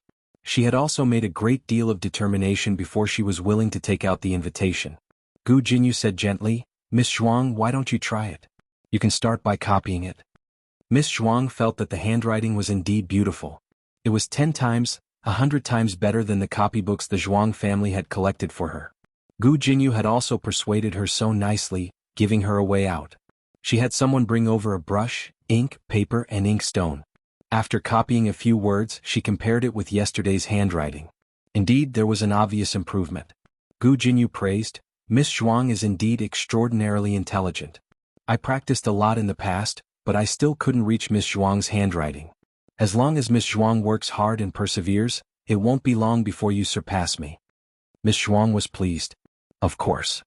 After Xiao Lulang and Feng Lin went to the provincial capital for the imperial examinations, Gu Xiaoshan brought Gu Yan and little Jing Kong for lunch. Among the three of them, Gu Yan was the oldest, but he had the least life experience. He was truly Baby Gu. Baby Gu was also picky. I don't want to eat noodles today. Baby Gu pouted and said. But you should eat noodles today. Little Jing Kong spread his hands. Little Jing Kong was a person with a plan. He arranged their meals in an orderly manner every day. Xiao Lulang didn't care what he ate, so he let him eat. Gu Xiaoshan didn't care either. In the past, Gu Yan thought that it was his brother-in-law's idea and cooperated. Ever since he found out that it was little Jing Kong's plan, he started to disagree. I don't care. I don't want to eat noodles. Gu Yan looked up at the sky. Gu Xiaoshan looked at little Jing Kong, who was frowning, and then looked at Gu Yan, who didn't want to cooperate. He had a headache. He really missed his brother-in-law. How did he keep these two guys under control? Before Gu Yan appeared, Xiao Lulang and little Jing Kong were two people who were at odds with each other. After Gu Yan appeared, the internal conflict changed. In fact, if little Jing Kong wasn't a huge threat, Gu Yan and Xiao Lulang would also be at odds with each other. To put it bluntly, Xiao Lulang, the fisherman, benefited from the quarrel between his two younger brothers. Gu Xiaoshan was in a terrible fix and didn't know what to do. Suddenly, a familiar figure appeared in front of him. His eyes lit up. Sister. The two who were at odds with each other instantly quieted down and turned their heads to look at her. Gu Jiao came to the gate of the academy with a small basket on her back. She looked at the three of them and said, Why haven't you eaten yet? It's all because of brother Gu Yan. He didn't eat according to the plan. Little Jing Kong said with a serious face. Gu Yan snorted. You only know how to complain all day long. Little Jing Kong put his hands on his hips. I'm not complaining. I'm just stating the truth. Gu Yan snorted and said, You made the plan yourself. I didn't agree to it. Little Jing Kong said reasonably, I used to eat like this. Little Jing Kong had a little obsessive-compulsive disorder. Unless someone could persuade him with reason, he would change his plan. But obviously no one could win against him. Gu Jiao asked little Jing Kong, What are we eating today? Little Jing Kong said, Yangchun noodles. Gu Jiao looked at Gu Yan. What do you want to eat? Gu Yan stared at little Jing Kong and said, "Rice and fish." Gu Jiao nodded. "Just in time. I brought some rice and fish. Let's go to a noodle restaurant and order another bowl of noodles." The two of them had no objection to this arrangement. Gu Yan was confused. "How do you know I want to eat fish? What if I said I wanted to eat meat just now?" Gu Jiao smiled. "Because I really want to eat fish today." A pair of twins was just that magical. They had lunch at the noodle restaurant. Gu Xiaoshen didn't need anyone to send him back to the academy. Gu Jiao sent Gu Yan and little Jing Kong to the private school. Then she went to Huichun Hall and sold the herbs she picked from the mountain to them. It was still early. She planned to go to the iron shop to check on the progress of the farming tools. She would catch up with Gu Yan and the other two after school. 12 days had passed since Gu Jiao left the drawings. It took the carpenters 3 days to make the piston bellows designed by Gu Jiao. In the remaining 9 days, the iron shop really rushed out more than 1,000 pieces of iron for mining. The blacksmiths were all stunned. There was really such a magical treasure in the world. "Old Wang, this thing is much more useful than the imperial quartz drainage pipe," a young blacksmith said. The old blacksmith nodded in shock. "Yes, not to mention the imperial quartz drainage pipe, I'm afraid that the Liang Kingdom's drainage pipe is not as good. In terms of ingenuity and various small inventions, the Liang Kingdom was the best among the 6 kingdoms. The drainage pipe technology of the Liang Kingdom had already reached the peak. In order to obtain this technology, the Zhao Kingdom did not hesitate to exchange 3 mines. But even so, the Liang Kingdom only taught the Zhao Kingdom the basic drainage pipe technology." "Who is that girl?" The young blacksmith thought of something and opened his eyes in shock. "Is she a spy of the Liang Kingdom?" The old blacksmith slapped his head. "Are you stupid? How could a spy of the Liang Kingdom casually pass such a powerful technology to us?" "That's right." The young blacksmith finally realized how much his head hurt. He bitterly glared at the old blacksmith. "Don't you know how heavy your blacksmith's hand is? If you hit me again, I'll be a piece of fucking iron." "Old blacksmith, hee." The young blacksmith said, "What about that girl?" The old blacksmith said, "What do you mean what to do? Oh, you're talking about the farming tools. Since she really let me finish more than 1,000 pieces of iron in 10 days, then I will keep my promise. I won't take a single cent of her farming tools." Not only that, the old blacksmith also wanted to thank that girl in person. Unfortunately, he waited for an entire afternoon, but Gu Jiao did not come. Chapter 111. Gu Jiao had planned to go to the iron shop, but she ran into some trouble. When she first arrived in town, she had already noticed that there were many more officers on her. She didn't know why, so she asked the boss of a bun shop. The boss of the bun shop was a warm-hearted person. He didn't ignore her just because she didn't buy any buns. "Miss, you don't know? I heard that a prince from the capital came to our town. Those officers are under orders to protect him." It wasn't just the officers on the surface. Gu Jiao also noticed that there were many experts dressed as commoners among the seemingly unremarkable crowd. What a grand display. As expected of a prince. The road to the iron shop was blocked. Gu Jiao decided to go another day. She came to the private school to wait for little Jing Kong and Gu Yan, but she didn't expect to run into Gu Jinyu. Gu Jinyu had accompanied Miss Zhuang to town to shop. The two of them were waiting for Li Ji's osmanthus cakes. Miss Zhuang naturally wouldn't line up obediently. She spent money to buy all the osmanthus cakes behind her, but the cakes took some time to come out of the oven. "Sister." Gu Jinyu saw Gu Jiao. She let go of Miss Zhuang's hand and came over to greet Gu Jiao. Gu Jiao didn't want to bother with Gu Jinyu. She glanced at her and didn't intend to stop. Gu Jinyu chased after her. "Sister." Gu Jiao was annoyed. "I said I'm not your sister. Don't call me that in the future." Gu Jinyu opened her mouth. "But, hey, how can you speak like that?" Miss Zhuang suddenly appeared beside Gu Jinyu. Because Gu Jinyu had given her the calligraphy and flattered her, Miss Zhuang and Gu Jinyu had turned hostility into friendship. She even saw Gu Jinyu as her friend. Miss Zhuang felt that she had been humiliated when her friend spoke to her in such a humble manner and even received a cold face from the other party. Gu Jiao didn't know Miss Zhuang and she didn't intend to know her. She kept a distance from the two of them with an expressionless face. Miss Zhuang had never been ignored like this before. She was furious. "Stop right there." Gu Jinyu tugged at Miss Zhuang's sleeve. "Miss Zhuang, forget it." Miss Zhuang said angrily, "What do you mean by forget?" She was just an unruly commoner, yet she dared to give the daughter of an aristocratic family a hard time. Who did she borrow the guts from? She. Gu Jinyu said awkwardly. She's my elder sister. Miss Zhuang sneered. What kind of sister is she? Do you think an unruly commoner is worthy? Gu Jinyu explained, I'm not lying. She really is my father's child. Miss Zhuang looked at Gu Jiao from head to toe. Poor and ugly. I understand. She is your father's illegitimate daughter. Marquis Gu only had one daughter who had acknowledged her identity. If he had other children, then they must be mistresses, and mistresses were illegitimate children. Gu Jinyu tugged at her and said, No, Miss Zhuang, things are a little complicated. I'll explain it to you later, Miss Zhuang snorted coldly. You don't have to speak up for her. She's just a cheap wretch who can't be seen in public. Why do you have to give her face? I've seen many people like her. She thinks that she's a proper master just because her mother is a fox. She doesn't know that a pheasant will always be a pheasant. Even if she flies to a branch, she can't become a phoenix. She was scolding Gu Jiao, but Gu Jinyu felt as if she was scolding herself. Her face burned. Gu Jiao's expression was extremely calm, as if she wasn't the one being scolded. This made Gu Jinyu feel even more stifled. This Miss Zhuang was too good at scolding others. Miss Zhuang scolded Gu Jiao for a long time, but the other party didn't do anything. She felt that her fist had hit cotton. She took a few steps forward, pointed at Gu Jiao's nose and said, You apologize to my friend immediately. Gu Jiao looked at her as if she was looking at an idiot. This look completely infuriated Miss Zhuang. At this moment, school was over. Gu Yan and little Jing Kong walked out. The two of them saw Gu Jiao and little Jing Kong ran to Gu Jiao's side. Gu Yan couldn't run away. He could only watch as the little monk threw himself at Gu Jiao. Little Jing Kong hugged Jiao Jiao. Miss Zhuang and Gu Jiao were very close to each other. When little Jing Kong ran past her, he accidentally brushed against her skirt. Miss Zhuang was instantly enraged. How can you walk like that? You've dirtied my skirt.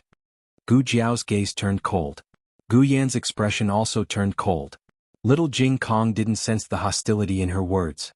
He let go of Jiao Jiao's hand and carefully studied Miss Zhuang's skirt. Did I dirty your skirt? Let me see. Miss Zhuang suddenly pulled her skirt. Don't touch me with your dirty hands. Gu Yan walked over coldly and took out a handkerchief. He squatted down and grabbed the little monk's hand to wipe it carefully. After that, he threw the handkerchief on the ground without hesitation. Don't touch dirty things outside in the future. Miss Zhuang widened her eyes in disbelief. Did she hear it wrong? Did this guy say that her skirt was dirty? Miss Zhuang was furious. Just now, she was still thinking that this person was so beautiful. Now she turned around and found that he was an arrogant bastard. Gu Jinyu looked at Gu Yan and said, Yan, this is Miss Zhuang. She's Prince An's sister. Miss Zhuang frowned. You know him? Gu Jinyu nodded. He's my father's son. He and elder sister are fraternal twins. Miss Zhuang looked at Gu Yan with disdain. Fraternal twins. That means he's also an illegitimate child. I heard that there's a short-lived ghost in Marquis Ding and Fu. Don't tell me you're also a short-lived ghost? These words were too hurtful. Even Gu Jinyu's expression changed. Gu Jiao's expression didn't change. She said to Gu Yan, the two of you, go over there and wait for me. Gu Yan grabbed little Jing Kong's hand and brought him back to the private school. Once the two disappeared, Gu Jiao gave Miss Zhuang a slap. Miss Zhuang was stunned. You hit me? Gu Jiao coldly said, If I hit you, I'll hit you. Do I need to pick a date? Gu Jinyu's face turned pale. Elder sister, how could you, slap. Gu Jiao also gave her a slap. Will it kill you to speak properly? Are you stuttering or stuttering? You can't explain clearly in one sentence and have to divide it into 3 or 4 parts. There's too much money in the Marquis Fu. Did it all run into your brain? You. Gu Jinyu staggered from the rebuke. Not far away, Marquis Gu and Royal Prince An heard the commotion from the servants and came over to see what happened. In the end, they saw Miss Zhuang and Gu Jinyu swollen like buns. Elder brother. Miss Zhuang threw herself in front of Royal Prince An and let him see her injured face. She pointed at Gu Jiao. She hit me. When Marquis Gu saw Gu Jiao, his head exploded. Why was it this girl again? Royal Prince An's gaze fell on Gu Jiao's face. Because of the birthmark on the left side of her face wasn't considered pretty. But the coldness between her brows made her more elegant than the so-called beauties in the capital. Gu Jinyu also returned to Marquis Gu's side. Her eyes were filled with tears and she looked aggrieved. Marquis Gu's heart ached. What happened? Royal Prince An also looked at Gu Jinyu, waiting for her explanation. Gu Jinyu lowered her eyes and said, "Elder sister and Miss Zhuang had some misunderstanding. Actually, it's my fault for not making things clear. It's all my fault. Father, don't blame elder sister." Marquis Gu was so angry that he leaned back. "So she really hit you? Crazy, crazy. This girl was so daring. Not only did she hit her own father, she even hit her younger sister and the Marquis younger sister. How many heads did she think she had? Wasn't she afraid that the entire Marquis Fu would be buried with her?" Marquis Gu cupped his hands. Royal Prince. Royal Prince, and looked at Gu Jinyu. "What misunderstanding?" Gu Jinyu lowered her eyes and said, "I said this is my elder sister. I didn't make it clear and caused Miss Zhuang to misunderstand that she's my father's illegitimate daughter." Miss Zhuang glared at Gu Jiao angrily. "What misunderstanding? Isn't she?" Marquis Gu gritted his teeth and cupped his hands at Royal Prince, and "She's my wife's blood." Royal Prince Anne's confused gaze landed on Gu Jinyu. Gu Jinyu only felt a prickle in her back, but Royal Prince Anne didn't ask further. Miss Zhuang couldn't help but ask, "She's your biological daughter. What about her?" The first one she was referring to was Gu Jiao, and the second one was Gu Jinyu. Gu Jinyu clenched her fists. Marquis Gu broke out in cold sweat and said awkwardly, "Jinyu? Jinyu is also my and my wife's daughter." Miss Zhuang asked, "So they're not fraternal twins but triplets?" Marquis Gu wanted to say no, but when he turned his head, he saw Gu Jinyu's red eyes.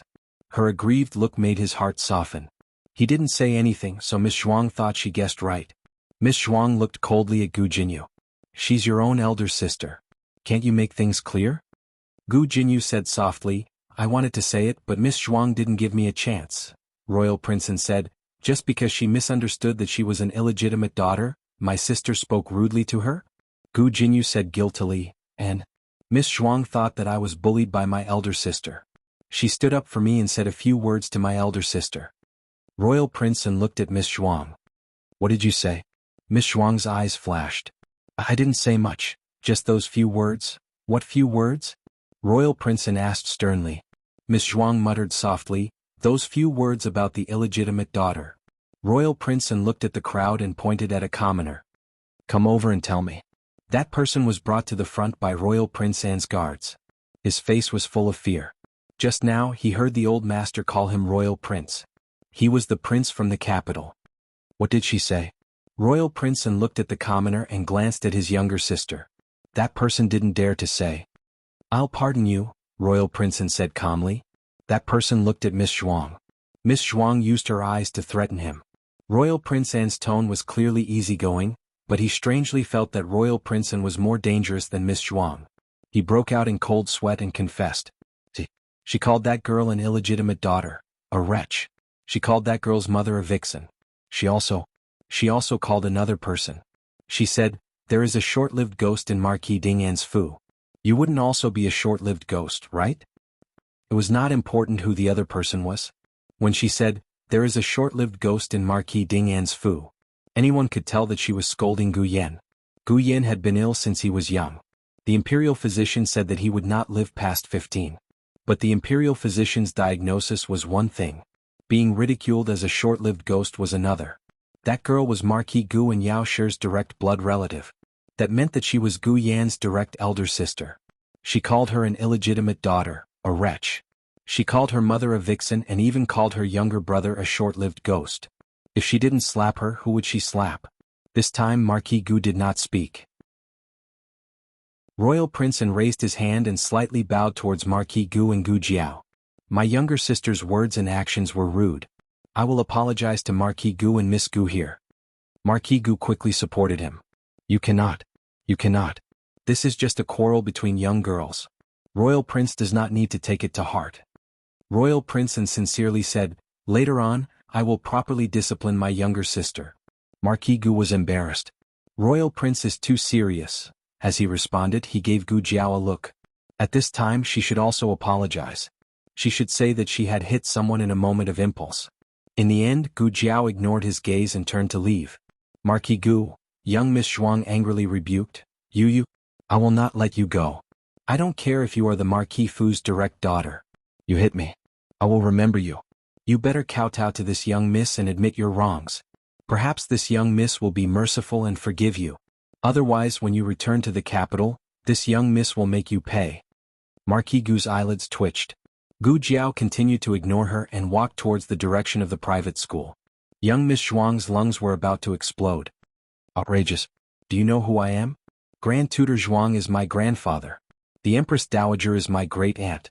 When I return to the capital, I will make the Empress Dowager sentence you to death. Marquis Gu was so anxious that cold sweat broke out. The ruthless Empress Dowager Zhuang was famous for being protective. Whoever bullied her grandniece, she would really twist the person's head off. This stupid girl, what will happen if you admit defeat? Must your head be chopped off? Shut up. Royal Prince coldly scolded and said to the guard beside him, "Send young Miss back to the villa." Yes. Young Miss Zhuang was so angry that she stomped her feet. I'm not going back. I don't want to. Where did this dog come from? How dare he touch me? I will chop off your hand. Sorry. The guard took a cloak from a maid and put it on young Miss Zhuang's arm. Through the cloak he sent her into the carriage. Royal Prince nodded slightly at Marquis Gu and glanced at Gu Jinyu's face. Gu Jinyu lowered his head.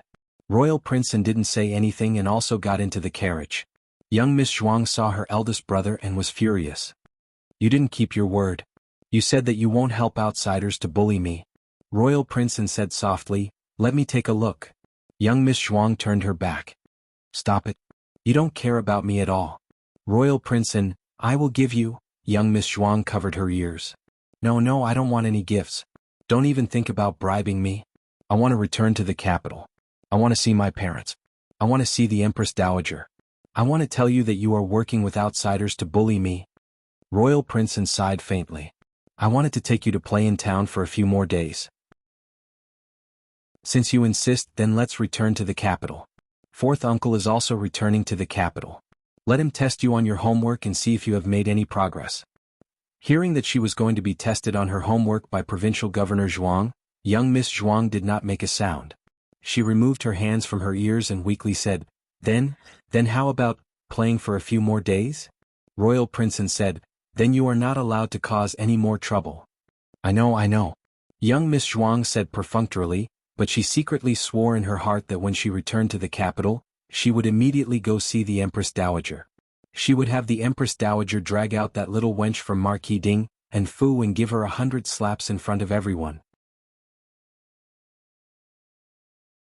Chapter 112. Little Jing Kong had a serious expression on his face on the ox cart on the way back. He met a very fierce benefactor today and she said a lot of things that he didn't understand. It didn't seem to be anything good. But that was not the point. He seemed to be protected by Brother Gu Yen today. He was much smarter than Gu Yen. He skipped grades and got first place every time. Brother Gu Yen was like a baby. But when Brother Gu Yen squatted down to wipe his little hands and pulled him to the private school, he had the illusion that he was the baby. Little Jing Kong fell into deep thought. For the first time he was confused about his position with Gu Yen. On the other side, Royal Prince and Miss Zhuang returned to the villa. Miss Zhuang was exhausted and fell asleep immediately. Royal Prince ordered her personal maid, Don't let anyone disturb her rest. Don't see anyone who comes.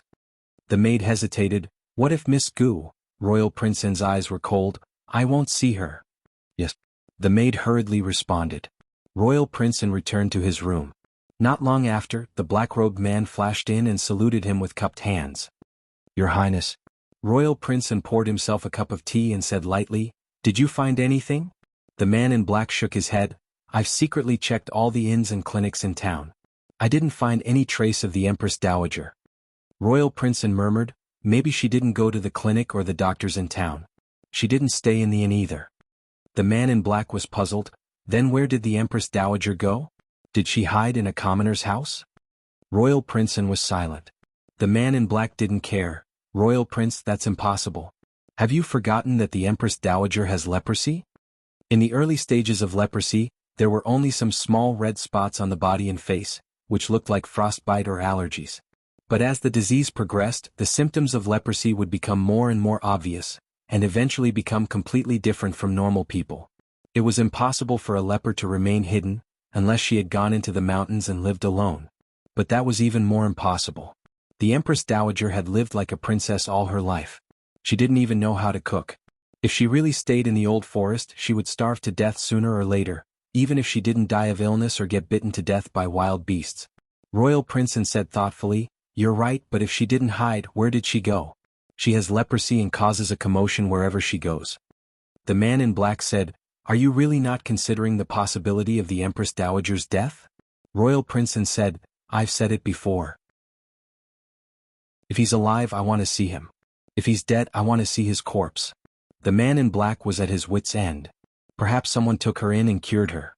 The man in black said, Leprosy is incurable. Even the most skilled doctor in the state of Qin could only delay the symptoms of leprosy. The earlier they interfered, the better the effect, but a complete cure was unheard of. Royal Princeton obviously knew how unreasonable his guess was, but compared to being cured, he didn't want to believe that the Empress Dowager had died alone in a corner. He ordered, Go and investigate the old woman who came to Qingchuan town last winter. Don't leave out the villages under her rule. Yes. The man in black accepted the order and went to investigate. His efficiency was much higher than Huang Zhong's group. In a few days he found 2 clues. One was in Dinyo village, the other was in Qingchuan village. The 2 villages were in the north and south of the town. This one from Dainyu village was stranded there last winter. When the villagers found her, she was curled up in an abandoned cowshed. The villagers pitied her, so they let her live in the cowshed. Occasionally someone would send her some food so she wouldn't starve to death. Royal Princeton asked, What about the other one? The man in black continued, The one in Qingchuan village is a distant relative of a scholar in our village. Something happened to her family and she had no one to rely on, so she came to seek shelter from him. From the clues, the old woman in Dinyo village was more likely to be the person they were looking for. However, for some reason Royal Princeton chose Qingchuan village. There was no reason. It was just his intuition. In order not to alert the enemy, Royal Princeton decided to go there personally. The man in black and his men were waiting in the town. Royal Princeton rode his horse to the village. The summer days were long and the evening sky was still bright. Royal Princeton tied his horse to the old locust tree at the entrance of the village and walked to the house according to the map drawn by the man in black. Little Jing Kong was feeding the chickens in the backyard. He was worried that the chickens would run out, so he closed the door. Royal Princeton knocked on the door. Little Jing Kong opened the door. That day, before Gu Jiao took action, little Jing Kong was taken into the private school by Gu Yen. Therefore, he didn't know what happened later and didn't see Royal Princeton. However, Royal Princeton looked back after getting into the carriage. He saw Gu Jiao holding little Jing Kong's hand and walking out of the private school. There was a young man who looked like Marquis Gu beside them. He must be Gu Yen, who the imperial doctor said would not live past 15. Was strange. Why was this little guy here? Is this your home? Royal Princeton asked. Little Jing Kong didn't open the door completely. He only opened it a little and a round head popped out. Of course it's my home. Who are you? What are you doing here? Royal Princeton said gently, I'm passing by and want to ask for a bowl of water. Then wait. Little Jing Kong didn't invite him in but closed the door. After a while, he brought him a bowl of water. Here? This little guy was very cautious. Royal Princeton took the bowl and drank all the water in one gulp. Then he returned the empty bowl to him. Are you alone at home? Little Jing Kong immediately became alert and closed the door a little. Are you a trafficker? Why are you asking about this? Royal Princeton said without batting an eyelid, No. I just wanted to thank your lady for drinking your water. Little Jing Kong said seriously, I was the one who brought the water to you. You just have to thank me. Royal Princeton had never seen such an unconventional child. He was stunned and said, Thank you very much. By the way, can I ask you how to get to Dainyu village? Little Jing Kong would know if it was Apricot Blossom village or Yanglu village. However, Dainyu village was beyond his knowledge. Little Jing Kong was stunned. Royal Princeton smiled. Can you help me ask your family's lord? My lord is very busy. You can ask elsewhere. Go east. The 7th family's surname is Luo. Second Uncle Luo is an ox cart driver. He knows all the villages. Little Jing Kong closed the door decisively after showing him the way. He didn't forget to bolt the door. Jiao Jiao had said that strangers shouldn't be allowed in when there were no adults in the house. He was a child and his great-aunt was an old woman. They were not adults. In any case, Royal Princeton was someone who had been abroad before and had rich experience. Unexpectedly, he was rejected by a child. However, he didn't give up so easily. If the front door didn't work, he would go through the back door. He had to see that old lady today. Royal Princeton went to the back door. The back door of the kitchen was also closed but not locked. Royal Princeton paused and gently pushed the door open. Then he walked in. His footsteps were very light and almost didn't make any sound. Just as he took 2 or 3 steps, a figure suddenly jumped out from behind the door and hit him on the head with a rolling pin. With a bang, Royal Princeton fainted.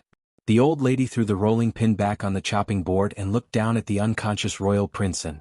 She snorted, "Sneaky. I can tell you're not a good person." The old lady heard the conversation between Royal Prince and little Jing Kong. He kept asking if the Lord was in the house. After being rejected, he sneaked in through the back door. Thief, he was a real thief. It wasn't strange that the old lady was so suspicious. After the family's life was not so difficult, they were indeed targeted by thieves. However, the thieves were all at night. At night, Gu Jiao and Gu Yan's secret guards were there. They could get rid of the thieves easily. However, she didn't expect the thieves to be so bold. They dared to steal things in broad daylight. The old lady looked at the handsome side profile and clicked her tongue. Even if you rely on your face to make a living, it's still better than being a thief. But, why do I feel that this boy looks a little familiar? Have I seen him somewhere before? The old lady hit him hard. When Gu Jiao, Gu Xiaoshen, and Gu Yan returned from cutting firewood in the mountains, he was still unconscious on the floor of the kitchen. Gu Jiao and Gu Xiaoshen put down the 2 bundles of firewood on their backs. Gu Yan also put down the half basket of dried branches and leaves that he had packed. "Jiao Jiao, there was a thief in the house. Great Aunt is so powerful. She knocked the thief out." Little Jing Kong turned into a little loudspeaker in a second and told them what happened. Gu Jiao quickly recognized that he wasn't a thief. He was the young man in embroidered clothes that she saw outside the private school a few days ago. He was the royal prince that Gu Jiao mentioned. Gu Jiao didn't have a good impression of him. He didn't shield his biological sister and even apologized to Marquis Gu and her. He was so understanding at such a young age. She didn't know if he was too fair and kind or if he wasn't simple at all. No matter what, he couldn't get into trouble in their house. Gu Jiao grabbed him with both hands and brought him to Gu Xiaoshuan's room. The old lady didn't show any mercy. There was a big bump on his head and he even bled a little. Gu Jiao applied medicine for him and wrapped him in gauze. After that, Gu Jiao took out silver needles and pricked his acupuncture points a few times. Royal Prince An slowly opened his eyes. Royal Prince An's facial features weren't particularly exquisite, but he had an aura that could make people sink into him. His eyes were beautiful, but his gaze didn't seem right. Gu Jiao looked at him strangely. She took out her hand and waved it in front of his eyes. He didn't react. What was going on? Was he blind? At this time, the sky was dark and there was only a weak oil lamp in the room. Gu Jiao made the wick brighter, but he still couldn't see. However, he didn't panic and didn't show any abnormality. He calmly closed his eyes and said, "My eyes hurt." The first thing he said when he woke up wasn't to ask where he was or who she was, but to cover up the fact that he couldn't see. What a strange person. Since he said so, Gu Jiao naturally wouldn't expose him. After all, no one could guarantee that there wouldn't be any consequences after exposing him. The more you know, the faster you'll die. Then don't open your eyes. I'll find some herbs for you, Gu Jiao said. She randomly took some mint leaves and wrapped them in a cloth to cover his eyes. "Jiao Jiao." Little Jing Kong poked his head in the door. "Is he awake?" It was the little fellow's voice.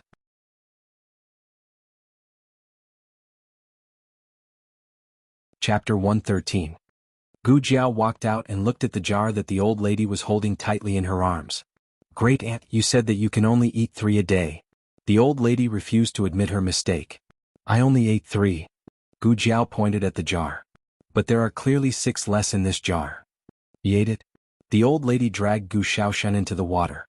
Gu Xiaoshen, who was chopping firewood, was confused. "What's wrong? What did he eat now?"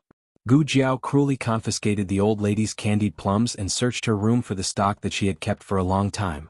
The old lady's face turned green. Royal Prince An heard the familiar voice and his heart tightened. Was it the Empress Dowager? It was a pity that he couldn't see now. But it didn't matter. When the sun rose, his eyes would recover. Gu Jiao finished confiscating the old lady's candied plums and turned around to see Royal Prince An walking out blindly. He was standing at the door and looking over. "What are you looking at? You can't see." Gu Jiao walked over and said lightly, "Where does Royal Prince An live? I'll have someone send you back later." Gu Yan's secret guards were in the dark, so they could do it for him. Royal Prince An had already made up his mind to stay. He said softly, "I feel a little dizzy. Can I stay at Miss Gu's house for a night?" Gu Jiao narrowed her eyes. Was this guy here to extort money? "I don't have an extra room in my house. Royal Princeton was about to say, "It's okay. I can squeeze with someone." But before he could say anything, he was interrupted by a familiar voice. "Royal Princeton?" The person who came was none other than Marquis Gu, who she hadn't seen for a long time. Marquis Gu came to find Gu Jiao. He thought about what happened last time. That domineering Miss Zhuang was indeed asking for a beating. But what did Jinyu do wrong? Why did this girl slap Jinyu's mouth too? After hesitating for a few days, he finally decided to come to the village and have a good talk with her about bullying Jinyu. No matter if she returned to the manor or not, she couldn't vent her anger on Jinyu just because she didn't like him. The door was open and he walked in directly. Unexpectedly, as soon as she passed through the central room, she saw Royal Princeton, who she had not seen for the whole day. Didn't he say that he went to the town for a stroll? And buy some Li Jia's mantis cake for Miss Zhuang? Why would he appear in his daughter's house? Could it be that they were also here to denounce him? Marquis Gu took a few steps forward and found that Royal Princeton seemed to be injured. His head was wrapped in gauze and his eyes were also covered with gauze. A terrifying thought flashed through his mind. Could it be that girl also beat up Royal Princeton? Oh heavens, what kind of devil incarnate did he give birth to? Marquis Gu bowed so hard that his waist almost broke. "Your Highness, my daughter is rude, please forgive her." Royal Princeton looked at him in confusion. "Marquis, you don't think that your daughter caused my injury, do you?" Marquis Gu was startled. "Was it not?" Royal Princeton gently tugged at the corner of his lips. "I was careless. I still have to thank your daughter for treating me." "Ah." Marquis Gu was dumbfounded. Royal Princeton probed, "I didn't expect your daughter to be proficient in the art of medicine." However, Marquis Gu did not understand and said embarrassedly, "Royal Princeton, you flatter me. She worked as a medicine boy in the town's clinic for a few days. She can't be considered proficient in the art of medicine and only knows the most basic things. In my opinion, we should ask Royal Princeton to quickly move to the manor and let the manor's imperial physician treat you carefully." Marquis Gu said this because he was indeed worried about Royal Princeton's injury. Secondly, he thought that Royal Princeton came here to denounce Gu Jiao. No matter how much he disliked Gu Jiao was still his and Yao's flesh and blood. He couldn't really let her be punished by Royal Princeton. He had to quickly coax Royal Princeton away. Royal Princeton wanted to use the same trick again. He said that he was dizzy and should not be tired from traveling. Marquis Gu said that he brought the best carriage in the manor and guaranteed that he wouldn't feel any bumps. Marquis Gu was so determined that Royal Princeton couldn't persuade him in the end. Royal Princeton unwillingly sat on the carriage back to the manor. Marquis Gu heaved a sigh of relief. However, Royal Princeton's heart was filled with doubts. Why did Marquis Gu insist on bringing him back to the manor? Was he worried that he would find something in his daughter's house? Why did his daughter live in the countryside? Was it to hide the Empress Dowager? Marquis Gu didn't know that his actions had made Royal Princeton think so much. After returning to the manor, in order to appease Royal Princeton's anger, he gave him many expensive antiques and paintings. It really hurt him. Royal Princeton became more suspicious of Marquis Gu. Marquis Gu was Imperial Concubine Shu's brother and Imperial Concubine Shu was one of His Majesty's people. Marquis Gu never stayed in the manor for so long in the past. Could it be that he didn't leave this year because of the Empress Dowager? As more and more clues were pieced together, a reasonable truth was pieced together. Royal Princeton called the man in black into the room. After listening to Royal Princeton's deduction, the man in black asked in confusion, "But if she really is the Empress Dowager, why didn't she recognize you? According to what you said, she didn't see who you were when she knocked you out, but she should have seen you when you fainted." Royal Princeton said thoughtfully, "I understand this point, so I want to confirm it again. I've already gone there once. If I go there again, it'll arouse suspicion. Go there tomorrow and say that. I want to apologize for the two misunderstandings. I hope that the two families can bury the hatchet. I also hope that she won't mention my sister's bullying to anyone in the capital, so as to not ruin my sister's reputation." The man in black replied, "Yes." Royal Princeton said, "You must see the Empress Dowager and tell her about the situation in the capital." The man in black cupped his fists. "Yes, sir." But, thinking of something, the man in black frowned and said, "If she really is the Empress Dowager, what do you plan to do?" Royal Princeton's eyes were cold. "What can I do? Of course I'll bring her back to the capital. I can't let her fall into anyone's hands. It doesn't matter if it's His Majesty or someone else." The man in black hesitated for a moment and said, "I'm afraid that the capital isn't safe now. It's still a mystery how the Empress Dowager got leprosy.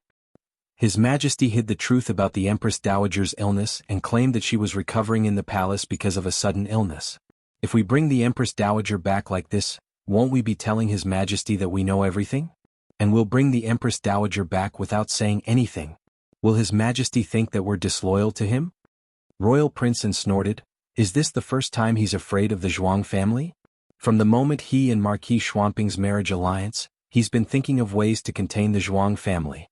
I'm afraid that the Empress Dowager's illness has something to do with His Majesty.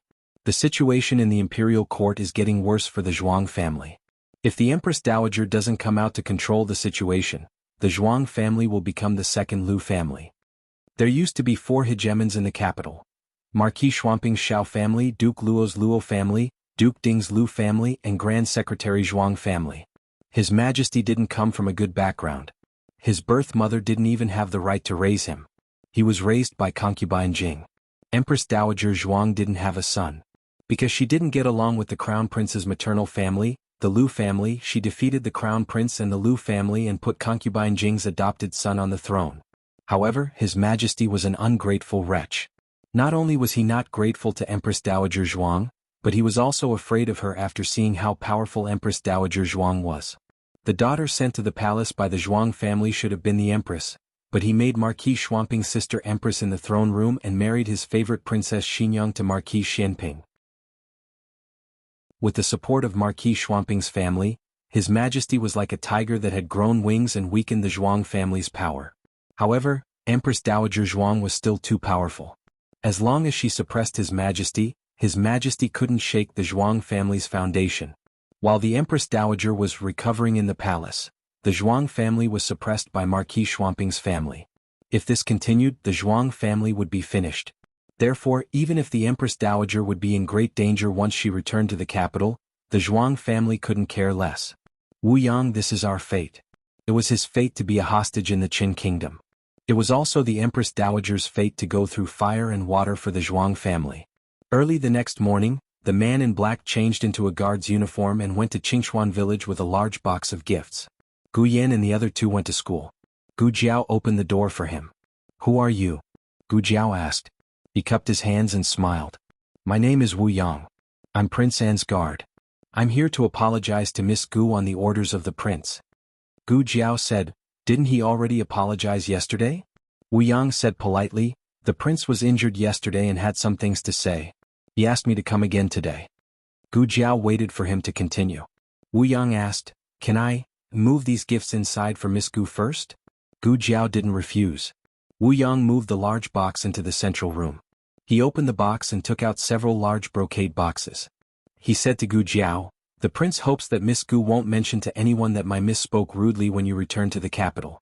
My miss has been spoiled by her family and has a domineering personality. The prince apologizes to you.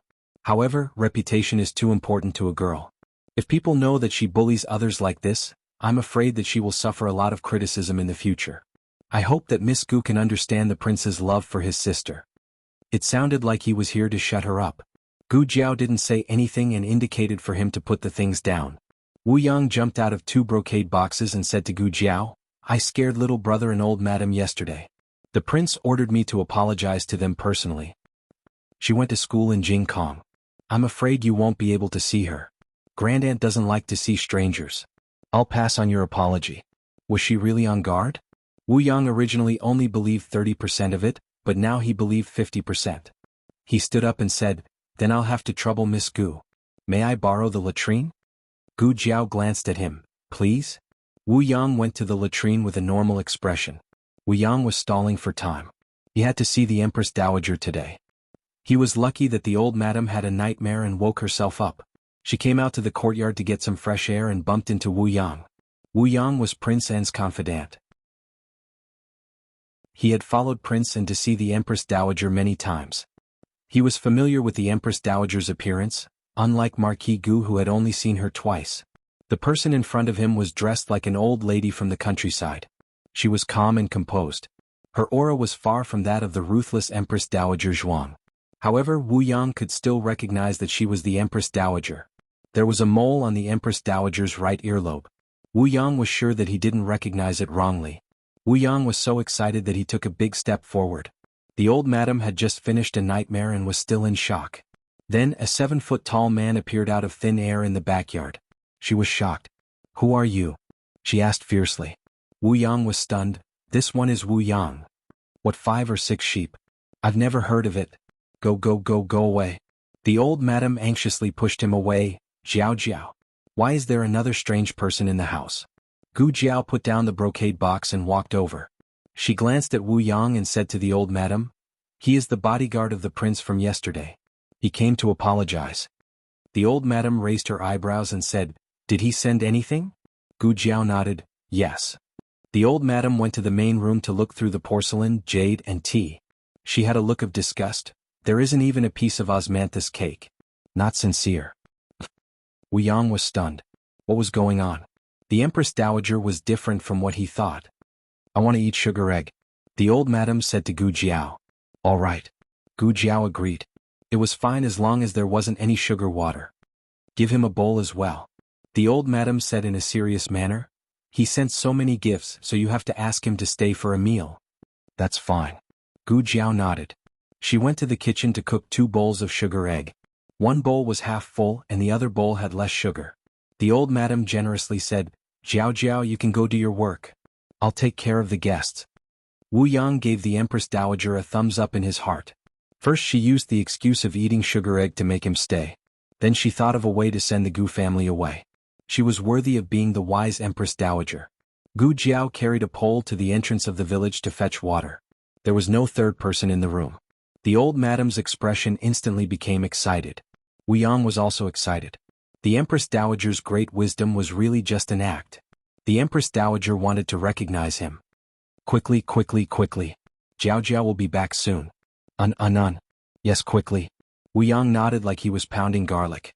In the end, he saw the old madam exchange a bowl of sugar egg with him. She then picked up a spoon and ate happily. Wu Yang. Chapter 114. All the novels that can't be found online are here. In order to eat sweets, the old lady let Wu Yang be a tool at home for the whole day. Wu Yang said, "Miss Gu, I'm hungry, I want to eat candied fruit. Miss Gu, I'm thirsty, I want to drink mung bean soup, the super sweet kind." When he returned to the villa, Wu Yang was doubting life. Princeton saw him in the room. "How was it? Did you see the Empress Dowager?" Wu Yang's face was green. "I saw her. But was that really the Empress Dowager?" Wu Yang told Royal Princeton about his miserable day. Princeton was shocked. He remembered that when he was in the village yesterday he seemed to have heard the Empress Dowager say some strange things. But he was too excited and didn't take it to heart. Later, he thought that the Empress Dowager was pretending to be crazy in order to numb the Gu family who put her under house arrest. "I don't think so." Wu Yang pondered. "When Miss Gu went to get water, only the Empress Dowager and I were left in the room. If the Empress Dowager was pretending to be crazy before, then there was no one else. She should be honest with me." However, she didn't. The Empress Dowager only focused on eating the poached eggs.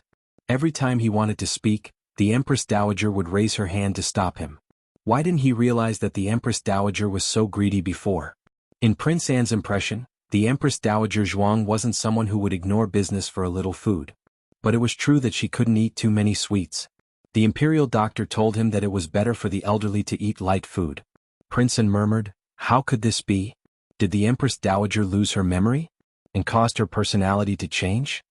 Or was this the Empress Dowager's true nature? The Empress Dowager was pretending all those years in the palace? But what kind of person could pretend for decades? He had been wearing a cruel and merciless mask for dozens of years. Wouldn't he be exposed?" Prince Anne was more willing to believe the former. The Empress Dowager forgot some things, so the change in her personality disappeared. She became a complete stranger. Wu Yang didn't dare to guess. "What do you plan to do? Do you want to bring the Empress Dowager back to the capital?" "I don't know." Royal Prince Anne sighed. An Empress Dowager who only knew how to eat and drink would not be a match for the Emperor, but leaving her here under the eyes of the Marquis of Dingyan, he was not at ease. Royal Prince Anne thought for a while and thought of something. He asked Wu Yang, "I have a few things that I don't understand." "What?" Wu Yang asked. Royal Prince Anne pushed open the window and looked at the courtyard filled with flowers and plants. "How did the Empress Dowager lose her memory? Does this matter have anything to do with Ding and Marquis Fu?" Wu Yang followed him and walked over. Does your highness mean that they deliberately made the Empress Dowager silly?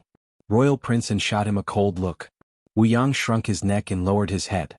This subordinate has misspoken. How could she say that the Empress Dowager was stupid? Although it was indeed a little silly. Royal Prince asked, have you investigated the identity of that Miss Gu? Wuyang said, I've investigated clearly. She's the older sister of the twins. Back then, the Marquis gave birth in the temple and was swapped with a village woman's child. Gu Jinyu should be from that village. However, because they had nurtured her for so many years, they did not send Gu Jinyu back even after discovering the truth a few days ago. As for the real Miss Gu, it said that she did not want to return to the Fu. Also, she is already married. Her husband came here from outside. Royal Prince said, who did you ask? Wuyang said, this subordinate directly asked the Marquis. Yaoshi did not feel that this was a secret. When Wuyang asked, Yaoshi told him the truth. Royal Prince thought for a while, then Miss Gu was not purposely placed in the village by Marquis Gu? Wuyang shook his head and said, it shouldn't be. This subordinate guessed that the Empress Dowager was taken in by Miss Gu after she lost her memory. But, how did she become the great-aunt of Miss Gu's husband? Leprosy. Royal Prince narrowed his eyes and said, what? Wuyang was stunned. Royal Prince raised his hand to touch the potted begonia on the windowsill. Didn't you just say that Miss Gu's husband is from outside? Wuyang was confused. That's right, but what does this have to do with them taking in the Empress Dowager? Could it be that Miss Gu's husband is the Empress Dowager's relative? This could not be. The Empress Dowager had a noble status. How could she be a relative of a poor boy from the countryside? Royal Prince thought for a while, if the Empress Dowager got leprosy and fainted in front of Miss Gu's house, and Miss Gu touched her without knowing it, what would you do if it was you? Wuyang's eyes widened. How could that be? Leprosy is so infectious. If she touched it, she would be sent to Leprosy Mountain. Could it be? Royal Prince faintly raised the corner of his lips. That's right. In order not to be sent to Leprosy Mountain, they could only take in the Empress Dowager and cure her. In order not to arouse suspicion, they lied that they were the great-aunt of Miss Gu's husband and came to seek refuge with them. Wuyang suddenly realized, that's right. Miss Gu's husband is from outside. Her husband's great-aunt is also from outside. No one will suspect them. Royal Prince fiddled with a blooming begonia in front of him. What I'm curious about is, how did Miss Gu cure the Empress Dowager's leprosy? Marquis Gu said that she was only a little medicine boy. It seemed that he still did not understand his own daughter. Wuyang suddenly looked into Royal Prince's eyes. Royal Prince, if she can cure leprosy then? Royal Prince raised a finger and stopped him from continuing. This prince still does not trust her.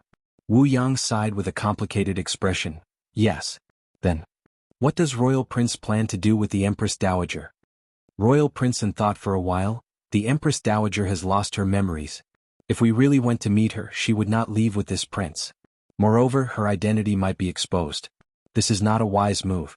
Call a few people and steal the Empress Dowager out in the middle of the night. Wuyang, steal people? Why did he feel that there was something wrong with this statement? Wuyang moved very quickly. At night, he brought 7 experts to Clear Spring Village to kidnap people. When he arrived at Miss Gu's house, he found that there were 2 hidden guards hiding nearby. They should be the hidden guards of Marquis Ding An's manor that were secretly protecting the twins. Wuyang thought that it would be best to lead the 2 away. Otherwise, it would be troublesome if they woke up the Empress Dowager. But hidden guards were different from normal guards. It was unlikely that they would leave their master's side at the same time. Just as Wuyang was pondering how to carry out his plan, the 2 hidden guards walked out of the house and fled into the forest. It was unknown where they went. Wuyang, this was also possible? He did not care that much. Time was precious. He had to move quickly. Wuyang gestured for them to attack. The 7 black-clothed people soared into the air and flew into the backyard. Wuyang also planned to fly into the yard. Unfortunately, he had just assumed a posture. Before he could jump, he heard a loud bang. One of the black-clothed people was kicked out like a sandbag. Wuyang was a little confused. Was the method of entering wrong? Wuyang jumped onto the wall. At this time, the second black-clothed person flew past his eyes. He drew a beautiful arc in the air and fell heavily onto the empty ground outside the room. Wuyang was completely dumbfounded. Didn't the hidden guards already leave? Could they have returned so quickly? He looked towards the backyard, but where were the hidden guards? It was clearly the young Miss Gu who had slapped Gu Jinyu and Zhuang Kai Dai. That day he had felt that young Miss Gu had gone too far. She even bullied a weak girl who did not even have the strength to truss up a chicken. Now, it seemed that she had been merciful. Otherwise, with the strength of her hand that could send an expert flying with a single punch, if she really wanted to kill them, wouldn't Gu Jinyu and Zhuang Keiti's heads be smashed? Although the people that Wu Yang had brought over were not top-class experts, they were still much stronger than the average expert. Even so, they had been beaten up by young Miss Gu to the point of not being able to retaliate. Wu Yang wanted to cry. He finally understood why the two hidden guards of Marquis Ding and Fu had suddenly fled into the forest. They were worried. They were afraid that with him here, they would not dare to charge in and ruin this young Miss Mood. Wu Yang calculated in his mind. He was afraid that he was not this young Miss Gu's opponent. Apologies for the offense, young Miss Gu. Wu Yang took out a crossbow from his back and knocked a short arrow. He aimed at Gu Jiao's shoulder and pulled the trigger. But in the blink of an eye, the matriarch's door suddenly opened. She walked out with a yawn. What is it that is so noisy? Wu Yang's hand trembled in shock. The arrow had missed. It had missed in the matriarch's direction. Wu Yang's heart trembled. The speed of a crossbow was several times faster than an arrow. It was already too late for him to grab his arrow back. In the nick of time he saw Gu Jiao jump up and land in front of the matriarch. She pulled the matriarch to the side. The arrow brushed past the back of her hand and nailed itself to the wall behind the two of them. The back of Gu Jiao's hand had been scratched and was covered in blood. She used her other hand to pull out the arrow and fiercely threw it in the direction of Wu Yang in the night. That arrow was too fast. It was so fast that even an expert like Wu Yang could not dodge it. His right shoulder was hit by the arrow. He gave a grunt and said to the black-clothed men on the ground, "Retreat." After the group of people left, the village regained its tranquility. The matriarch saw the blood on the back of Gu Jiao's hand. "Jiao Jiao, you're injured." Gu Jiao did not care. "It's nothing. It's just a scratch." The matriarch scolded, "Our family's life is getting better, but now we're being targeted by thieves." Thieves? The thieves that came the previous few times didn't have such skills and equipment. Gu Jiao looked at the boundless night sky. She felt that these people did not come for the money. They went straight to the small east room. That was her great aunt's room. Wu Yang returned to the villa with an injury. He did not have time to heal himself before he went to the study to see Royal Prince and looked at him in confusion. What happened?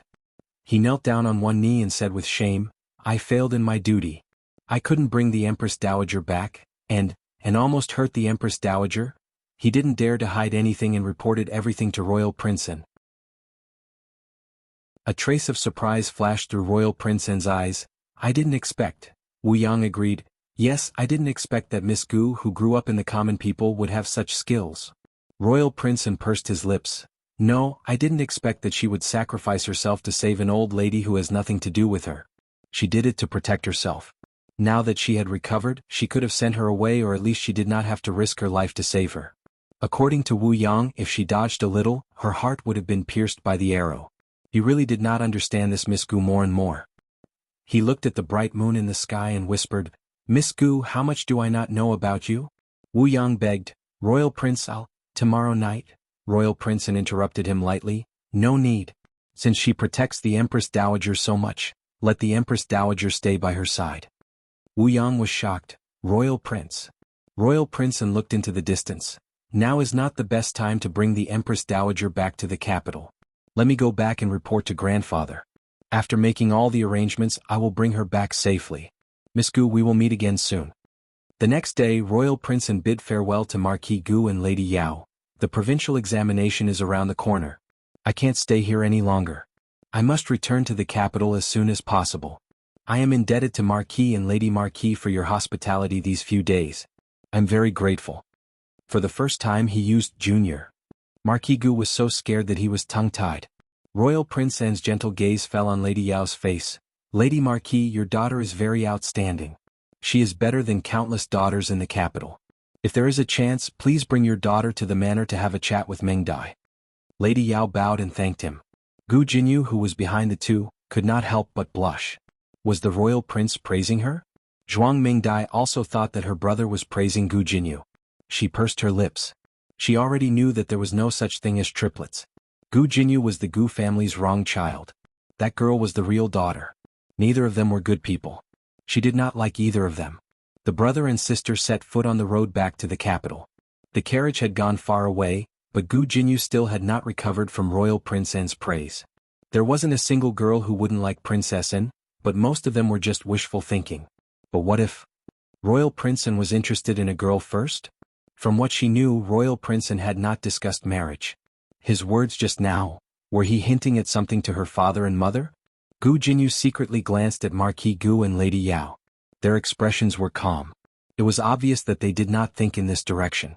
She could not help but feel anxious. Father was a blockhead in this area. She could not count on him. Mother only had her own daughter in her heart. She did not care about her at all. If Mother knew that Royal Prince N was interested in a girl from the Marquis' manor, would she let Gu Jiao marry over? In just a moment, Gu Jinyu's mind filled in many possibilities. Her mind was in a mess. On one hand, Royal Prince N's praise evoked her unrealistic fantasies. On the other hand, she desperately wanted to return to the capital and find Imperial concubine Shu to make a decision. Gu Jiao received the farm tools from the blacksmith shop. There were a lot of farm tools. The worker from Huichun Hall went to get them. Before she left, the old blacksmith called out to her, "Little brother, what is the surname of your young miss?" The worker said, "You mean Miss Gu? She is not my young miss." The old blacksmith was stunned. "Ah? Then she is." The worker did not know that Gu Jiao practiced medicine. He said, "She is a friend of our boss." The old blacksmith asked, "Can I trouble little brother to tell me where she lives so that I can go and thank her?" The worker said, "Miss Gu said that if she succeeds she can be exempted from paying for the farm tools." The old blacksmith, but there were no buts. The worker left with the large carts of farm tools. The old blacksmith looked at the back of the horse carriage as it left. He was in a daze for a long time. Gu Jiao did not touch the empty space halfway up the mountain for the time being. She hired the nearby villagers to cultivate a large medicinal field on the mountain. She also dug a fish pond and a ditch to draw water from the bottom of the waterfall into the fish pond. Gu Yan's secret guards became the coolies in the mountain. They were sent to dig the ditch every day. After a month, the two of them became really tanned. In the blink of an eye, it was autumn. This year's summer was not particularly hot. Instead, it was the return of the hot autumn that made people sweat profusely. Xiao Yolang's group had been in the provincial capital for a period of time. Under the careful arrangements of the Lin family, they stayed in the most advanced and luxurious and closest to the provincial capital's tribute court. Steward Zhou had asked several times to invite Xiao Lulang to the residence as a guest, but he was rejected by Xiao Lulang every time. Lin Qingye had been tortured by Xiao Lulang for the past few months. When he went to Qingchuan town he was still a little fatty. When he returned to the provincial capital, he had lost 2 sizes of weight. Every time Xiao Lulang taught him questions he would feel enlightened. He also did not understand why Xiao Lulang was so knowledgeable. He was more knowledgeable than all the teachers in the residence combined. However, when it was Xiao Yolang's turn to give him questions he was done for. In any case, he was someone who had experienced the county exam, the capital exam and the academy exam. Normal questions were not difficult for him. However, were the questions Xiao Lulang gave him questions? They were knives. In fact, even the 4 books and 5 classics had a scope of examination. Some chapters had to be memorized while others were not. Xiao Lulang did not care about this. He casually gave a set of exam questions, and more than half of them were not important chapters. Lin Qingye's head was about to explode. He had lost weight from Xiao Yolang's examination. Lin Qingye complained to Feng Lin. Feng Lin made a no sound and said, "You misunderstood him. He did not deliberately not test the important chapters. He simply did not know which chapters were important. He had never highlighted the important points. He directly went from head to back to tail. And he even memorized it backwards without missing a word." Even after being tortured by Xiao Lulang, Lin Qingye still did not choose to return to the residence after returning to the provincial capital. He, Xiao Lulang and Feng Lin stayed together at an inn. The provincial examination had a total of 3 rounds, and each round lasted for 3 days. The first round was on the 8th day of the 8th month, which was tomorrow. The inn was filled with provincial examination examinees, and the entire inn's atmosphere became tense. The only person who could be calm was Xiao Lulang. Feng Lin was also a little nervous, but he had too many things to do so he did not have the time to be nervous. "Little Lin, come and help." Feng Lin called Lin Qingye to the inn's small kitchen. This small kitchen was rented by the Lin family for a large sum of money, and they had even arranged for a chef to be in charge of it. The provincial examination did not care about the examinees' meals. The chef wanted to cook for them, but was rejected by Feng Lin. Before leaving, Gu Jiao gave him a list of things to take note of and related recipes. The recipes were very detailed. Gu Jiao even took the weather into consideration. If the weather was cold, the first recipe would be used. If the weather was hot, the second recipe would be used. Biscuits, jerky, oranges, pickled vegetables. Feng Lin and Lin Qingye fiddled in the kitchen for an entire afternoon, and finally prepared everything they needed. The jerky was roasted by them, and the aroma of the meat filled the air, making all the examinees in the inn hungry. The pickled vegetables had been pickled a few days ago, and now that it was done, Feng Lin filled 3 small jars. The biscuits could not be left for too long, and were made by the chef before dawn. Feng Lin instructed the biscuits to be dry without any moisture. Every provincial capital's provincial examination had 2 main examiners, appointed by the imperial court. They and the local examiners entered the examination courtyard on the 6th day of the new year, and first held a banquet. The inner curtain officials entered the inner curtain area in the back hall, and the examiners closed the curtains. The inner curtain officials were also known as the marking officials. They stayed from the day they entered until the end of the provincial examination, and only left after marking all the examination papers. The entire process could take up to half a month. During this time they were not allowed to interact with the outside world, and even the examiners outside the curtains were not allowed to interact with each other. On the 8th day of the new year, the examinees came to the examination venue early. Although each round had 3 days, the real examination only had 1 day in between. The first day was for the entrance inspection, and the third day was for the exit inspection. Early in the morning, there was a long queue outside the examination courtyard. Xiao Lulang and the other 2 came neither early nor late, and were in the 100th place. They were not in a hurry, but Steward Zhou was beside them. The provincial examination did not allow people to line up for them, otherwise their Lin family would have outsourced the examination courtyard. "Have you brought the water?" Steward Zhou asked Lin Qingye. Lin Qingye nodded, "Yes." Steward Zhou asked again, "Have you brought all the food?" Lin Qingye nodded again, "Yes." He could still say these 2 words without stuttering. Steward Zhou was still worried. Then, "Are your clothes thick enough? I'm afraid you'll catch a cold at night." "It's hot," Lin Qingye said. Steward Zhou sighed. The weather this year was abnormal. It wasn't hot when it should be hot, but it wasn't cold when it should be cold. He heard that the crops in the countryside were not growing well. Steward Zhou wanted to say something more, but Lin Qingye frowned. "Leave annoying." "Steward Zhou, Steward Zhou had just taken 2 steps when he was shocked by Feng Lin, and almost fell. "What's wrong?" He turned around and asked. Feng Lin said, "I forgot to give this to you." Jianyang said that if the weather is hot, we should bring this into the examination hall. It can refresh the mind and also drive away mosquitoes and stop itching. It was 3 bottles of essential bombs. However, Gu Jiao had replaced the glass bottles with jade bottles. After adding a stopper, she sealed the bottles with wax. "Can we bring this?" Steward Zhou asked. Other than water and food, they couldn't bring anything else with them. Feng Lin explained, "This can be used externally, but it can also be taken orally." Jianyang said that if anyone asks, we should drink it and show it to them. Xiao Yolang's gaze was subtle. "You 2 are very close now." Feng Lin didn't notice his companion's dangerous gaze and said, "I was ignorant in the past and misunderstood Jianyang. She's actually a very good person. Lulang, really, to be able to get such a wife is a man's good fortune. I also want to." Xiao Yolang's gaze was like a knife, and Feng Lin finally couldn't ignore it. Feng Lin shrunk his neck resentfully. "Okay, I don't want to." Xiao Lulang took the essential bombs. Was it the strange things in the box again? He had seen these words before. That night, most of the things that rolled out of the box had these words on them. However, that night he didn't see these few bottles of green things. So it wasn't his imagination. That small box was able to produce strange things, and they were always different? Did it have some kind of strange trick or mechanism? Since these bottles were medicine, then could the ones he saw before also be medicine? Was it a small medicine box? Even someone as smart as Xiao Lulang couldn't understand Gu Jiao's small box. Soon it was his, Feng Lin's and Lin Qingye's turn to be searched by the guards. Feng Lin indicated that they had brought water. When he opened the bottle and drank a drop, he almost died from the taste. "Oh my God, this is too refreshing." After entering the examination hall, the examinees were assigned to their respective examination sheds. Some people also called them rooms. The rooms were simple and crude. There were only 2 wooden planks. One was used as a table and the other was used as a chair. They were respectively embedded in the grooves on both sides of the room.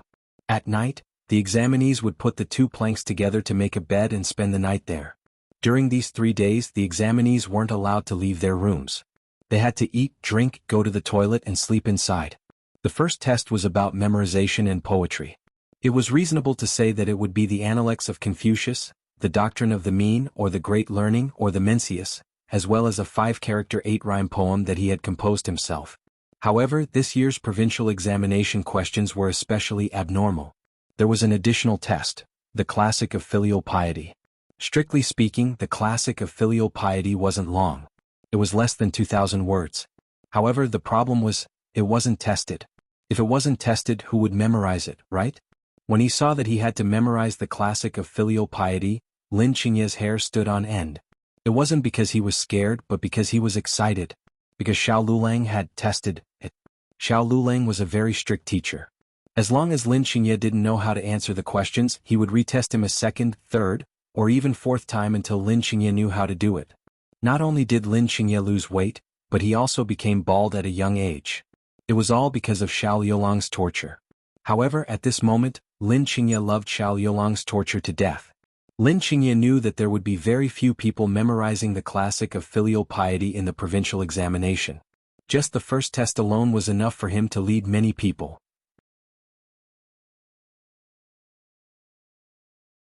Chapter 115. Novels with content that cannot be found on the internet are all available here. Lin Qingye began to write vigorously. Feng Lin, who was in the back row, could not help but secretly laugh when he received the questions. When Xiao Lulang tutored Lin Qingye, he also listened in. Lin Qingye was afraid of Xiao Lulang, so he would sometimes take the exam papers for himself to look over. When he felt that there were no problems, he would then present it to Xiao Lulang. After a while, he also knew how to recite the Book of Filial Piety. If not for the strict rules of the examination hall, Feng Lin would have wanted to hum a little tune. Just from this examination alone, the examiner's questions were not as difficult as Xiao Liulang's demonic difficulty. The other examinees were not as calm as the 3 of them. They did not expect that this year's examination questions would exceed their syllabus. It was going to kill them. However, the examinees who were able to enter the provincial examination all had relatively strong mental fortitude. Although they were roaring in their hearts, they still forced themselves to write. This year's heat was very strong. It was very hot when they came in yesterday, but it was not as hot as today. The examination shed was narrow and cramped, and there was no ventilation. Not long after the examination began, the examinees were sweating from the heat. Some daring examinees began to undress. Although it was damaging to their appearance, the examination hall's rules were that as long as you did not cheat, the examiners did not care if you shit or fart. At noon, the sun shone down from the sky and the temperature in the examination shed increased. All the examinees felt that they were being roasted on a metal plate. Finally, an examinee from the provincial capital fainted from heatstroke. This was a young master from a large family. He had not suffered much and was not like the poor students who often worked in the fields. Instead, he was able to withstand the heat. The examiner paid attention to his movements. It was best if he could wake up on his own. Otherwise, once he was carried out of the examination shed, he would not be able to return to the examination hall. After waiting for a while, the examiner still did not respond. The examiner could only call for the guards to carry him out to see a doctor. Just as the guards carried him to the entrance of the examination hall, he woke up. He cried and shouted that he wanted to go back to the examination hall. However, the examination hall's rules would not be broken for anyone, not even a prince. Therefore, the imperial examinations had extremely high requirements for the examinees in all aspects. Not only did the examinees need to have a strong mentality, but their physical fitness must also be good enough. Otherwise, they wouldn't be able to withstand such a high-intensity examination. This small episode also created a huge psychological pressure on the rest of the examinees. Coupled with the fact that the weather was indeed getting hotter, everyone felt that their exam booth had become a huge furnace. At first, the examinees who refused to take off their clothes could no longer care about anything else. Not taking off their underwear was already the last bit of respect they could show to the examination hall. Xiao Lulang also felt the heat. If it was in the past, he would have fainted from the heat. However, for the past 6 months, Gu Jiao had dragged him to do the re-examination every day. Even when he went out for exams, she would ask Feng Lin to keep an eye on him. At first, he thought that everything she did was in vain because he could not get rid of the shadow in his heart. He could not stand up like a normal person. Only now did he realize that her efforts had not been in vain. His body had become much stronger. After another hour, the temperature in the examination shed reached its peak, and another 2 examinees fainted from the heat. All of the examinees were vexed and their minds were dizzy, unable to think properly. Xiao Lulang took off his outer clothes, but it was still not enough. His gaze suddenly landed on the bag by his hand. He opened the bag and took out the little green bottle that Gu Jiao had Feng Lin bring over. He rubbed a few drops on his temples and forehead. Instantly, a cool air spread from his forehead to his entire body. He instantly felt refreshed and his ears and eyes became sharper. All of the heat in his body subsided at this moment. He calmed his heart and continued to write the questions. The weather was not so hot until the sun set. After the entire day of exams, the examinees were all paralyzed. It was not known whether it was because of the provincial examinations or because of the heat. Xiao Lulang, Feng Lin and Lin Qingye had it easier than the other examinees because they had Gu Jiao's magical medicine. During the day, everyone did not have much of an appetite. Now that it was cold, they finally remembered to eat. However, what made the examinees collapse was that the weather was too hot. The dry rations they had brought in had all gone bad. There was a faint rancid smell in the exam tent. The invigilators could not help but pinch their noses. But very quickly, a sweet and sour fruity fragrance floated over. It was oranges. Once the skin was peeled, a handful of orange-scented oil would splash out. It was extremely fresh. Rumbled, some of the examinees' stomachs grumbled. Immediately after, everyone began to drool. The oranges were too fragrant. They were sour and sweet. Xiao Lulang ate an orange and took out a piece of jerky and a piece of pancake. The pancake and jerky had been baked dry, so they were not spoiled. The pickled vegetables were also not spoiled. He began to eat slowly and carefully. The fragrance of the meat and the pickled vegetables filled the entire exam hall. All of the examinees collapsed. The difficult exam questions and bad weather during the day were already torturous enough. Why did they still have to eat such fragrant food in the exam hall? Were they really here for the exam? Who would bring such a sumptuous meal for the exam? If it was not for the fact that whispering was prohibited in the exam hall, the examinees would have shouted, "Brother, give me a bite of your food. In the future, wherever you go, I will protect you." Misfortune never comes alone. In such hot weather, how could there be fewer mosquitoes at night? Xiao Lulang and the other 2 applied essential ointment and slept comfortably for the entire night. When the examinees, who had been swatting mosquitoes all night, walked out of the exam hall, the dark circles under their eyes were almost unbearable. Fortunately, on the day they left the exam hall, there was a heavy rain in the provincial capital. The weather finally turned cold. On the 11th day, the examinees entered the exam hall again. The second exam was on the 5 classics. It was a discussion essay. The word count for each essay was not high. It had to be no less than 300 words. In previous years, it was mainly about people's livelihood and official career. For example, the world's industry and commerce, water conservancy, agriculture, the division of the 6 ministries, and so on. But this year it was on the pros and cons of removing the vassal state, which directly stunned the examinees. Which examiner was not afraid of death to come up with such a sharp and sensitive question? In the Zhao country, the provincial exam questions were set by the cabinet every year and then handed over to the emperor for review. Only after the emperor approved would the questions be sealed and sent to each major provincial capital. The questions issued by the imperial court were all the same. However, it did not rule out the possibility that some people or accidents were caused, such as leaking or destroying the questions. Therefore, the imperial court would usually prepare 8 sets of questions. During the exam, the main examiner would randomly draw questions in front of everyone.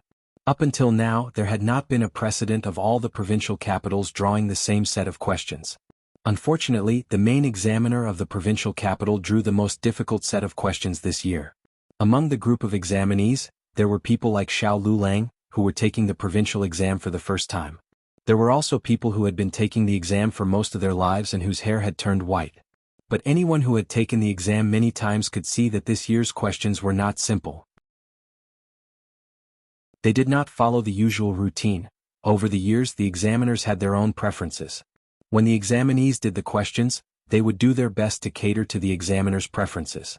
This was also why every year, people would spend a lot of money to inquire about the examiner's origins and life stories. But the problem was that removing the vassal state was not an ordinary matter of people's livelihood. It could not be decided by the examiner's preferences. This mainly depended on the attitude of the imperial court. If the imperial court advocated removing the vassal state, then the examiner would definitely not give a paper that opposed removing the vassal state a high score.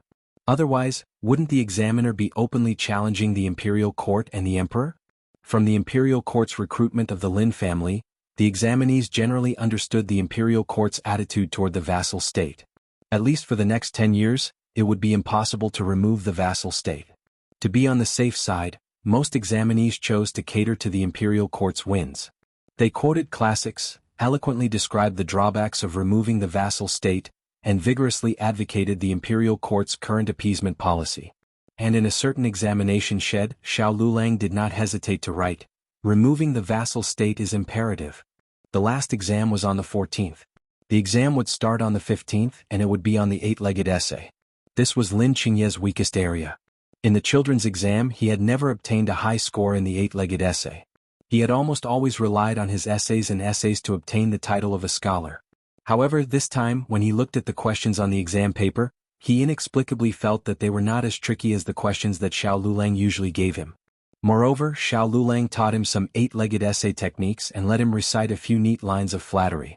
There was no meaning, but it made the overall style of the essay look high-end and impressive. He wrote it smoothly and fluently. In short, it was hydrology. Lulang said, "If you don't understand hydrology, use hydrology. Don't leave it empty." Lin Qingye felt that his hydrology was very good this time. He didn't even understand what he wrote. Although he didn't get a high score, he probably wouldn't fail like before. After the 3 exams, the examinees had lost a lot of weight. Steward Zhou was waiting outside the examination courtyard early in the morning. Seeing the examinees come out one by one, he was worried to death about his 6th young master. Soon Xiao Lulang and the other 2 came out. No matter how many people there were, Xiao Lulang was always the first to be noticed. Steward Zhou saw him first and then saw Lin Qingye beside him. Steward Zhou was about to shout, "Young master, you've lost weight," but then the words got stuck in his throat. Why did his young master seem to have gained weight? Actually, Lin Qingye wasn't fat, it was just that the other examinees had lost weight, making the 3 of them look fat. Steward Zhou quickly walked forward and asked excitedly and anxiously, "How was the exam, young master? You didn't let me come over for the previous 2 exams, I was so bored. Can you pass? Are the questions difficult? Why do I feel that everyone's expression is not good?" Lin Qingye said, "Later we'll talk." Steward Zhou looked at the examinees at the side and knew that he was too excited. How was this the place to talk? He smiled and said to Xiao Lulang and Feng Lin, "The exam is finally over, you 2 have worked hard during this period of time. My old master has set up a banquet in the residence, please do me the honor and follow me to the residence for a chat." The Lin family was the richest family in the provincial capital, and Feng Lin wanted to go and see the world. Who knew that Xiao Lulang would reject him? "No, we are going back to the county. We appreciate old Master Lin's good intentions, we will meet again in the future." Lin Qingye and Steward Zhou were stunned at the same time. Especially Lin Qingye. Even though he had expected that Xiao Lulang would have to go back after the exam, but when it really came to this moment he felt very reluctant. These days of tutoring with Xiao Lulang was the most miserable torture in his life, but when he entered the exam hall, he realized that it was his most precious experience. "You go later. I will send you." Lin Qingye was anxious and exposed his stuttering problem. His face changed and a trace of panic flashed in his eyes. Xiao Yulang's face did not show any difference, and the eyes he looked at him with were as calm and cold as usual. "No, you have been away from home for so long, you should go back and take a look." Feng Lin was a little surprised. After reuniting with Xiao Lulang for so long, this was the first time he heard him say such humane words. Thinking carefully, he had changed a lot compared to a year ago. In the end, Lin Qingye was unable to persuade Xiao Lulang to go to his house. He could actually feel that he had a good teacher-student relationship with Xiao Lulang. Xiao Lulang was cold, but his heart was not cold. But he did not understand why Xiao Lulang was unwilling to go to his house. Steward Zhou smiled. "6th young master, Miss Biao is here. She said that you have worked hard in the provincial exam, and wants to take you out to play for a few days." Lin Qingye did not like that love-struck cousin. Xiao Lulang and Feng Lin returned to the inn. When they went upstairs, Feng Lin asked, "Do we have to wait for the results to come out before we leave? It would take half a month for the results to come out." Xiao Lulang calmly said, "No need, the results will be reported to the county office." "That's fine too." Feng Lin nodded.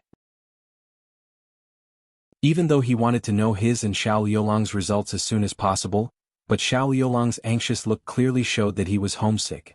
He missed Jianyang. Aha, stinky brat. The two were heading to the guest room when they heard the excited voices of the examinees coming from the main hall. Hey, did you guys hear?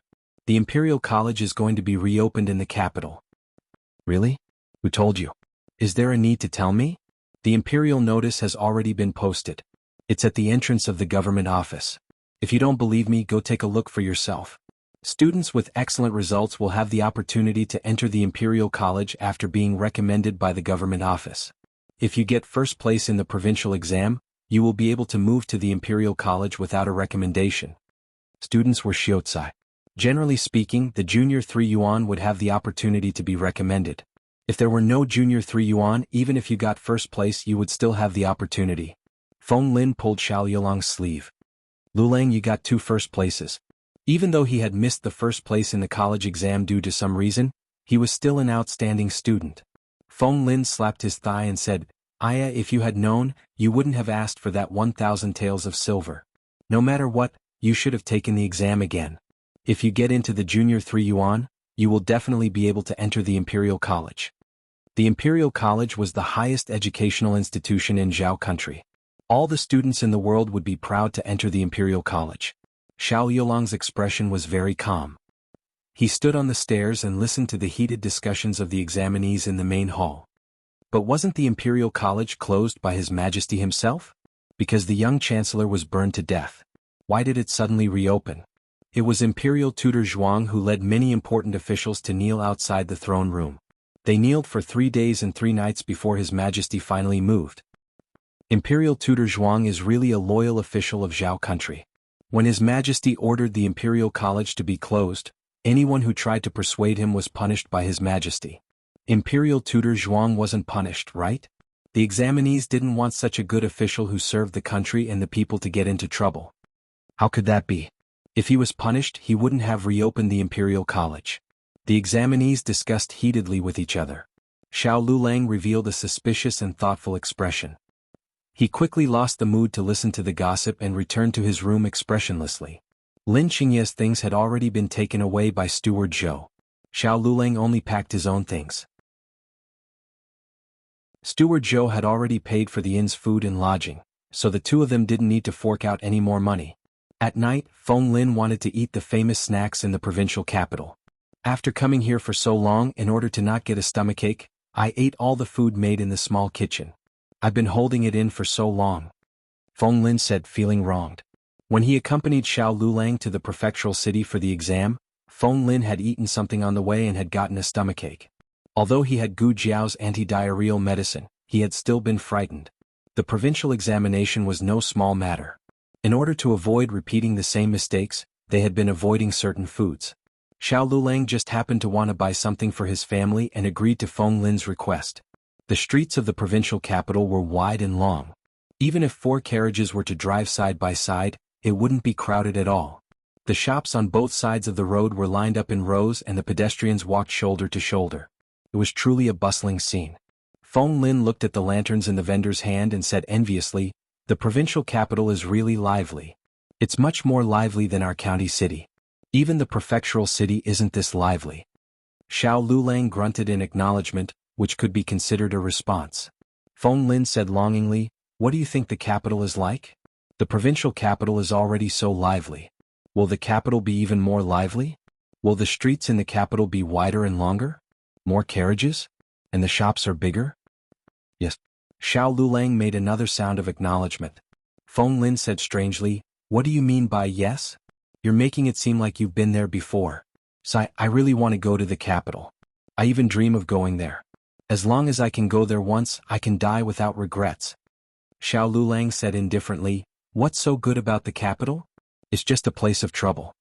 Feng Lin sighed and shook his head. "You don't have any aspirations.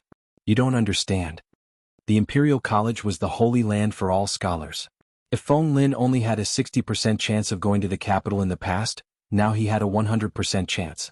If he could go to the Imperial College once in his life, he wouldn't have studied hard for more than 10 years in vain. However, he knew his own limitations. With his aptitude, he wouldn't be able to pass the exam and wouldn't be recommended by the prefectural government. The specialties of the provincial capital were sesame sugar and donkey meat. Feng Lin wasn't interested in sugar, but he craved donkey meat. The two of them went to an old donkey meat shop and ordered 2 bowls of donkey meat soup, 2 donkey meat roasts, and a small bowl of braised donkey meat. As the saying goes, donkey meat is fragrant and horse meat stinks. No one would eat donkey meat even if they were beaten to death. As long as the donkey meat was cooked well, its fragrance would fill the entire street. Feng Lin couldn't wait to try the braised donkey meat. Wow, it's delicious. Xiao Lulang was used to Gu Jiao's cooking and Shi Yi felt that the donkey meat was delicious. After eating, the two of them called for the waiter to settle the bill. However, they were told that someone had already paid for them. Who? Feng Lin asked. Could it be Lin Qingye? That can't be right.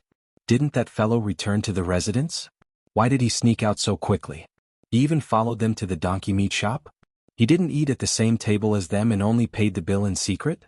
The waiter smiled and said, It's a master with the surname Lu. Xiao Yulang's face turned cold. Feng Lin looked at Xiao Lulang. Do you know him? Xiao Lulang said calmly, I don't know him.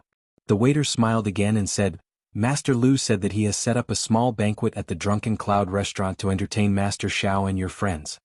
He sincerely hopes that Master Xiao will do him the honor. I was wondering what was going on. So it's another master who wants to get to know you. Xiao Yulang's 8-legged essay in the prefectural examination was too outstanding. Along the way there were many people who wanted to get to know him. Feng Lin naturally thought that this Master Lu was one of them. Are you going? Feng Lin asked. No. Xiao Lulang stood up. Let's go back to the inn. The two of them went to the inn to stay the night. The next day they planned to go to the carriage shop to hire a good carriage. When they arrived at the entrance, they saw a man dressed as a waiter waiting outside with a smile. Are you Master Xiao and Master Feng? My master has prepared a carriage to send you two back to the county. Who is your master? Feng Lin asked. My master's surname is Lu, the waiter replied. Feng Lin muttered, It can't be the one from yesterday, right? Feng Lin glanced at the other side's carriage. Good fellow, it was even more luxurious than the Lin family's carriage. This Master Lu's background was not small. I'm not sitting. Xiao Lulang refused without thinking. Feng Lin, great, talented and willful. The two of them hired the fastest carriage and spent twice as much silver as the other carriages. Without stopping, they headed in the direction of the county. Lin Qingye left the Lin family early in the morning. He planned to send Xiao Lulang and Feng Lin off, but in the end there was nothing. He sighed. He didn't know if he would see them again in this life. After the provincial examination, the inner curtain officials began to grade the papers. There were a total of 12 inner curtain officials in groups of 4. Each paper was graded by 4 inner curtain officials. If there was not much difference in opinion, the total score would be calculated. If there was too much controversy, it would be presented to the chief examiner and the deputy chief examiner for them to decide again. The first test was the 3 classics and the 5 characters and 8 rhymed poems. The chief examiner was the correct rate and handwriting. In previous years there were either high correct rates but poor handwriting, or excellent handwriting but not as good as another examinee. This year's situation was a bit special. There was an examinee who turned in a perfect answer sheet. Not only was the question not bad, but his handwriting made everyone feel ashamed of their inferiority. He deserved to be the first in the first test. This year's The Classic of Filial Piety stumped many examinees. An inner curtain official sighed with a smile. Except for the one just now, I haven't seen a second examinee who wrote The Classic of Filial Piety correctly.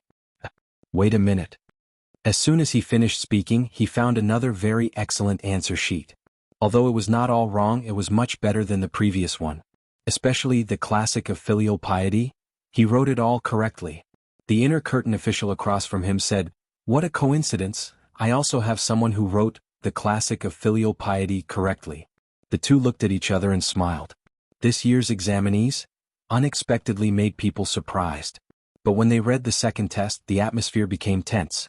The vassal kings had always been a big problem for the imperial court. They were either powerful dragons that had once occupied a region and had been given the title of vassal king by the imperial court, or they were feudal princes with royal blood. The former had military power, the latter had royal blood, so they were definitely a big problem. As the saying goes, how could one allow others to sleep beside one's bed? It was just that the imperial court did not have enough power to get rid of these vassal kings, so most of the officials in the imperial court did not advocate removing the vassal kings. Xianping Marquis Fu had always been at odds with Grand Tutor Zhuang, but on the matter of removing the vassal kings, the two families' opinions were surprisingly consistent. No one knew that this time's test questions had been set by the emperor himself. The emperor had wanted to listen to the voices of the people and see what kind of foresight and temperament the students of the Zhao country under his rule had. The result was a lot of flattery. But in this pile of flattery, there was one with outstanding literary talent. Although he did not advocate removing the vassal kings, he was not pandering to the winds of the imperial court. Instead, he analyzed the possible consequences of removing the vassal kings in the short term from the current situation of the entire Zhao country and how to obtain a win-win situation from the economy and agriculture under the pacification policy. This was an article that stunned all the inner curtain officials. If there were no accidents, the first place of the second test would be this article. But very quickly, an examiner found another article that advocated removing the vassal kings.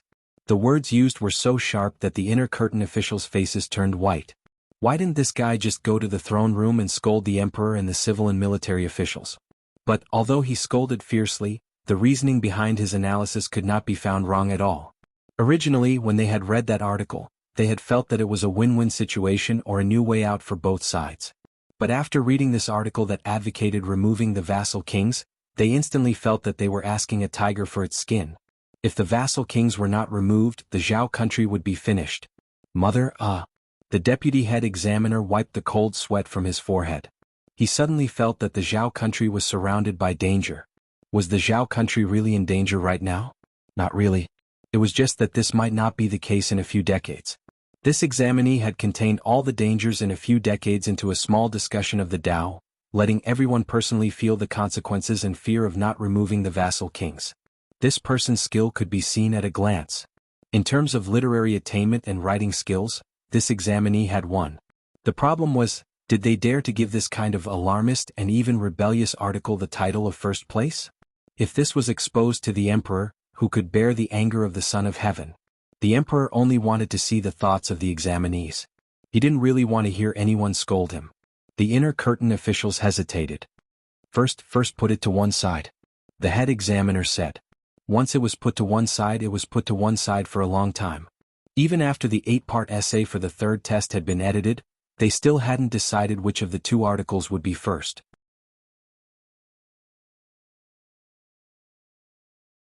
Chapter 116. Xiao Lulang hired the fastest carriage and arrived at Clear Spring Town at the end of August. When they passed by Sky Fragrance Academy, Feng Lin first moved his luggage back to his dormitory. When he came out, he bumped into Principal Li. Principal Li was surprised to see him. How come you're so fast? Didn't you go to the provincial examination? Did you not make it or something? Where's Lulang? I made it. We came back right after the examination. But I'll tell you the details later. Lulang is waiting for me outside. See you, Principal. Feng Lin laughed dryly and ran away. Who didn't know that Xiao Lulang was Principal Li's precious child? If he didn't run away quickly, Principal Li would ask him all sorts of questions. Feng Lin jumped onto the carriage. What's the matter? Xiao Lulang asked. Principal Li. Feng Lin said, don't let him catch you. If he asks you, you won't be able to go home. Xiao Lulang agreed and urged the coachman to hurry back to the village. The money for the carriage had already been paid in the provincial capital. However, the coachman had followed them all the way and worked as a coachman and a servant. It was really hard work. Xiao Lulang gave him 1 tael of silver. The coachman was flattered and hurriedly bowed. Be careful on the road, Xiao Lulang said. Thank you, young Master Xiao. The coachman happily got on the carriage. People in their line of work were paid for their hard work. Even though they had been gone for more than a month, they only had 2 or 3 taels of silver in their hands. With this 1 tael, their family's life would be much better next month. Xiao Lulang and Feng Lin walked into the village.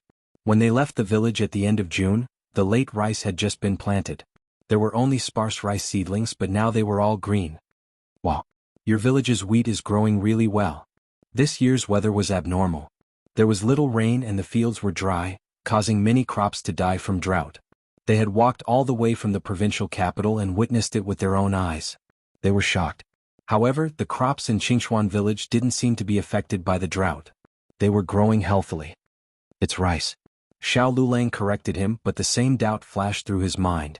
Why did the crops in his village grow so well? Oh, Feng Lin replied and suddenly pointed to the front. Look, canals. Not bad, your village has even dug a canal. It's really different with Li Zheng around. After old Master Gu stepped down, the village elected a new village chief. Second Uncle Luo was a relative of the clan. It was said that he was almost 5 generations old. However, because they lived close to each other, the two families often interacted with each other, so their relationship was still considered close. Luo Lijing was not as cultured as old Master Gu, but he was a practical man. If any of the villagers in the village were in trouble, he would lend a helping hand. But when it came to digging a canal, it wasn't that Xiao Lulang looked down on Luo Lijing, but they were all neighbors. After interacting with each other for so long, Xiao Lulang knew what Luo Lijing knew and did not. He was a relatively conservative village chief. He wouldn't easily carry out large-scale construction. Moreover, the village didn't have the money to carry out large-scale construction. Hey, Lulang. Feng Lin, who was at the side, called out again. Look, water wheels. Oh my god. Am I seeing things? Your village actually has a water wheel. The number of times Feng Lin had seen a water wheel in his life could be counted on one hand. Water wheels were good things. They could divert water from lower areas to higher areas. It was best used to irrigate the fields. However, water wheels were rare in this kind of small county. Usually, only the wealthier villages had water wheels. On their way back from the provincial capital, they had seen water wheels a few times. However, because of the drought, the village's ponds had run out of water, so the water wheels had become mere decorations. Feng Lin didn't understand. Speaking of which, where did your village get the water? Xiao Yulong's gaze followed the canal all the way to the back mountain of second Uncle Luo's house. He frowned and muttered, did they use the waterfall on the mountain? That was no ordinary canal. It spanned half a mountain and required a lot of manpower and resources to dig it. Not only that, but they also needed to be very familiar with the terrain of the mountain. Oh my, Lulang is back. It was Aunt Zhang. Aunt Zhang had just come out of second Uncle Luo's house with a basket of wild fruits in her hands. She felt that her family was in luck. Every time Xiao returned from his exams, the first person he saw was her. Aunt Zhang. Xiao Lulang greeted her. Aunt Zhang. Feng Lin also greeted her with a smile. Aunt Zhang already recognized Chief Feng Lin when he came to the village. She smiled and said, you're finally back. This time you were gone longer than last time. The provincial capital is very far away. People in the countryside didn't know the date of the exams and the release of the results. They didn't know that Xiao Lulang was actually the first one to return home. They only thought that he had been away for a month longer than last time. Xiao Lulang didn't explain anything and said, yes, the provincial capital is farther than the prefectural capital. I walked for half a month longer than last time. I knew it. Aunt Zhang had an I'm very smart look on her face. Okay, you've been away for so many days. You must be thinking about Jianyang. Hurry back, she's here. Today was Tianxiang Academy's holiday, but the private school wasn't. Gu Xiaoshen went to town to take care of the 2 babies. Gu Jiao was working at home. Xiao Lulang and Feng Lin entered the house. The first person they saw wasn't Gu Jiao, but a man dressed like a farmer. The two of them were stunned. The man heard movement at the door and turned around. His eyes lit up. Lulang? This is Scholar Feng, right? Feng Lin stared blankly. Oh, I am. You are? Luo Lijing. Xiao Lulang greeted him. Luo Lijing scratched his head and smiled. Feng Lin suddenly realized. You're the newly appointed Li Zheng? You're really amazing. You dug the canal and made the water wheel. All the crops in the village have been revived by you. Luo Lijing stared blankly at first, then smiled honestly. Scholar Feng, you're mistaken. The one who dug the canal wasn't me, and the one who made the water wheel wasn't me. Feng Lin's face was full of surprise. If it wasn't you, then who was it? Xiao Lulang had a vague guess in his heart. He subconsciously looked towards the back door of the central room. Coincidentally, Gu Jiao entered the central room while wiping her hands. When she saw Xiao Lulang, her steps paused. She knew when the provincial examination would end and when the results would be released. She estimated that Xiao Lulang would only return after the results were released. She didn't expect him to return so soon. Her stunned expression was a little naturally dazed. Xiao Lulang felt his heart tremble uncontrollably. He calmly shifted his gaze away and greeted Luo Lijing. Luo Lijing was confused. Didn't he just greet him? Gu Jiao looked at Xiao Lulang and unconsciously curved her lips. Why are you back so soon? Why didn't you stay in the provincial capital to play for a few more days?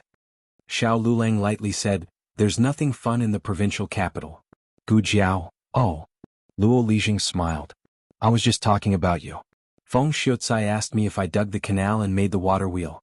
Ah, how could I have such ability?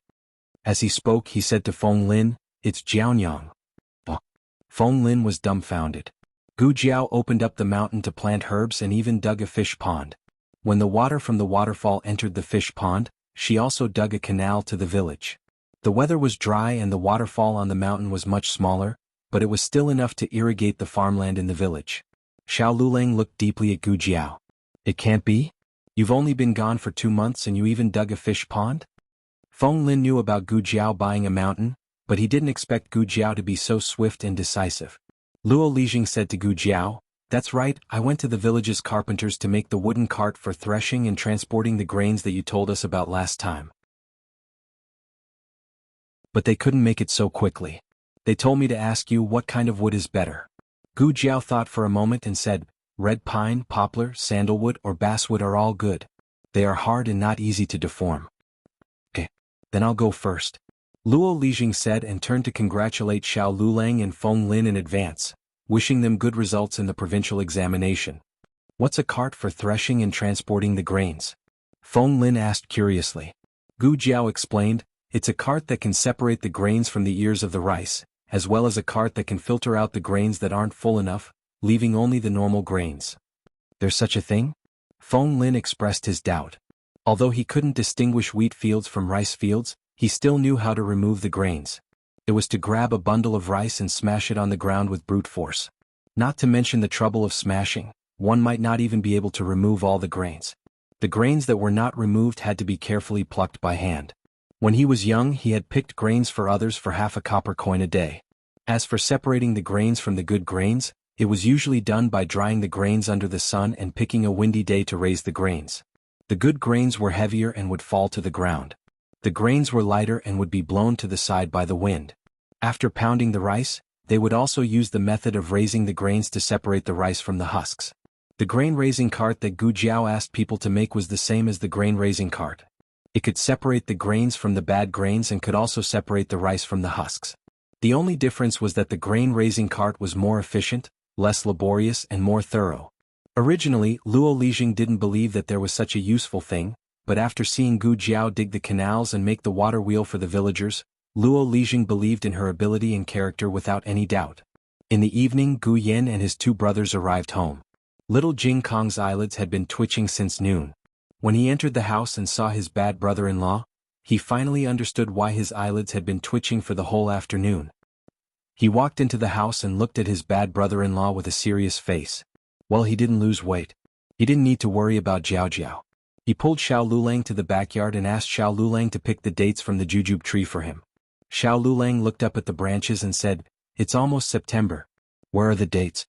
Little Jing Kong stared at the top of Xiao Yulang's head. He had strictly recorded his bad brother-in-law's height before, and he could barely reach the first branch. Now, his bad brother-in-law had already surpassed the branch. His bad brother-in-law had grown taller. In fact, in the past 2 months, according to his strict observation, not only had his bad brother-in-law grown taller, brother Gu Yin and brother Xiaoshen had also grown taller. Even Jiao Jiao had grown taller. The only ones in the family who hadn't changed were him and his great-aunt. Jiao Jiao said that it was because he was still young. But Gouhua was even younger than him. Gouhua had grown taller. Little Jing Kong frowned miserably. What's wrong with you? Xiao Lulang looked at him and asked. Sigh, nothing. Let's not talk about me. Little Jing Kong sighed like a little adult. He looked up at Xiao Lulang seriously and said, let's talk about you. How did you do in the exam? Were the questions difficult? Are you confident? If you don't pass, the family will have to support you for another 3 years. Xiao Lulang didn't expect that he could avoid Dean Li, but not the little monk. What kind of elder's tone was this? You still know that the exam is held once every 3 years. Xiao Lulang was annoyed and amused at the little boy's buzz cut. He passed a red date to him and said, here, take it and play with it. Little Jing Kong looked at the shriveled dates in his hand and curled his lips. Who wants to play with it? Childish. Xiao Yulang's family brought gifts. The old lady's gift was sesame candy and soybean pudding. The old lady was very happy. Gu Jiao confiscated the sesame candy. She could only eat one piece of soybean pudding a day. The old lady was not happy. Gu Yin brought an inkstone made of jade. It was round. He liked things that were round, especially those made of jade. Gu Yin said, "Thank you, brother-in-law." Little Jing Kong received a set of 9 rings. Little Jing Kong took it with a proud face. He said, "What? Childish." Then he turned around and hid in the room. He started to open the 9 rings secretly. Gu Xiaoshen received a few pieces of high-quality wood for carving. He didn't lack tools now, but he lacked good wood for carving. "Brother-in-law, what kind of wood is this? I've never seen it before." Gu Xiaoshen weighed a piece of black wood in his hand and asked. "Ebony," Xiao Lulang said. Ebony was not from the Zhao kingdom. It was shipped from the Qing kingdom. They were lucky to meet a caravan on the way. They were very satisfied with their gifts. Finally it was Gu Jiao's turn. Gu Jiao thought that he couldn't give her a writing brush this time. In the end, Xiao Lulang did not give her a writing brush. Instead, he gave her a stack of paper. Gu Jiao was speechless. This was not the coarse paper sold in the market. It was a very expensive water-patterned paper.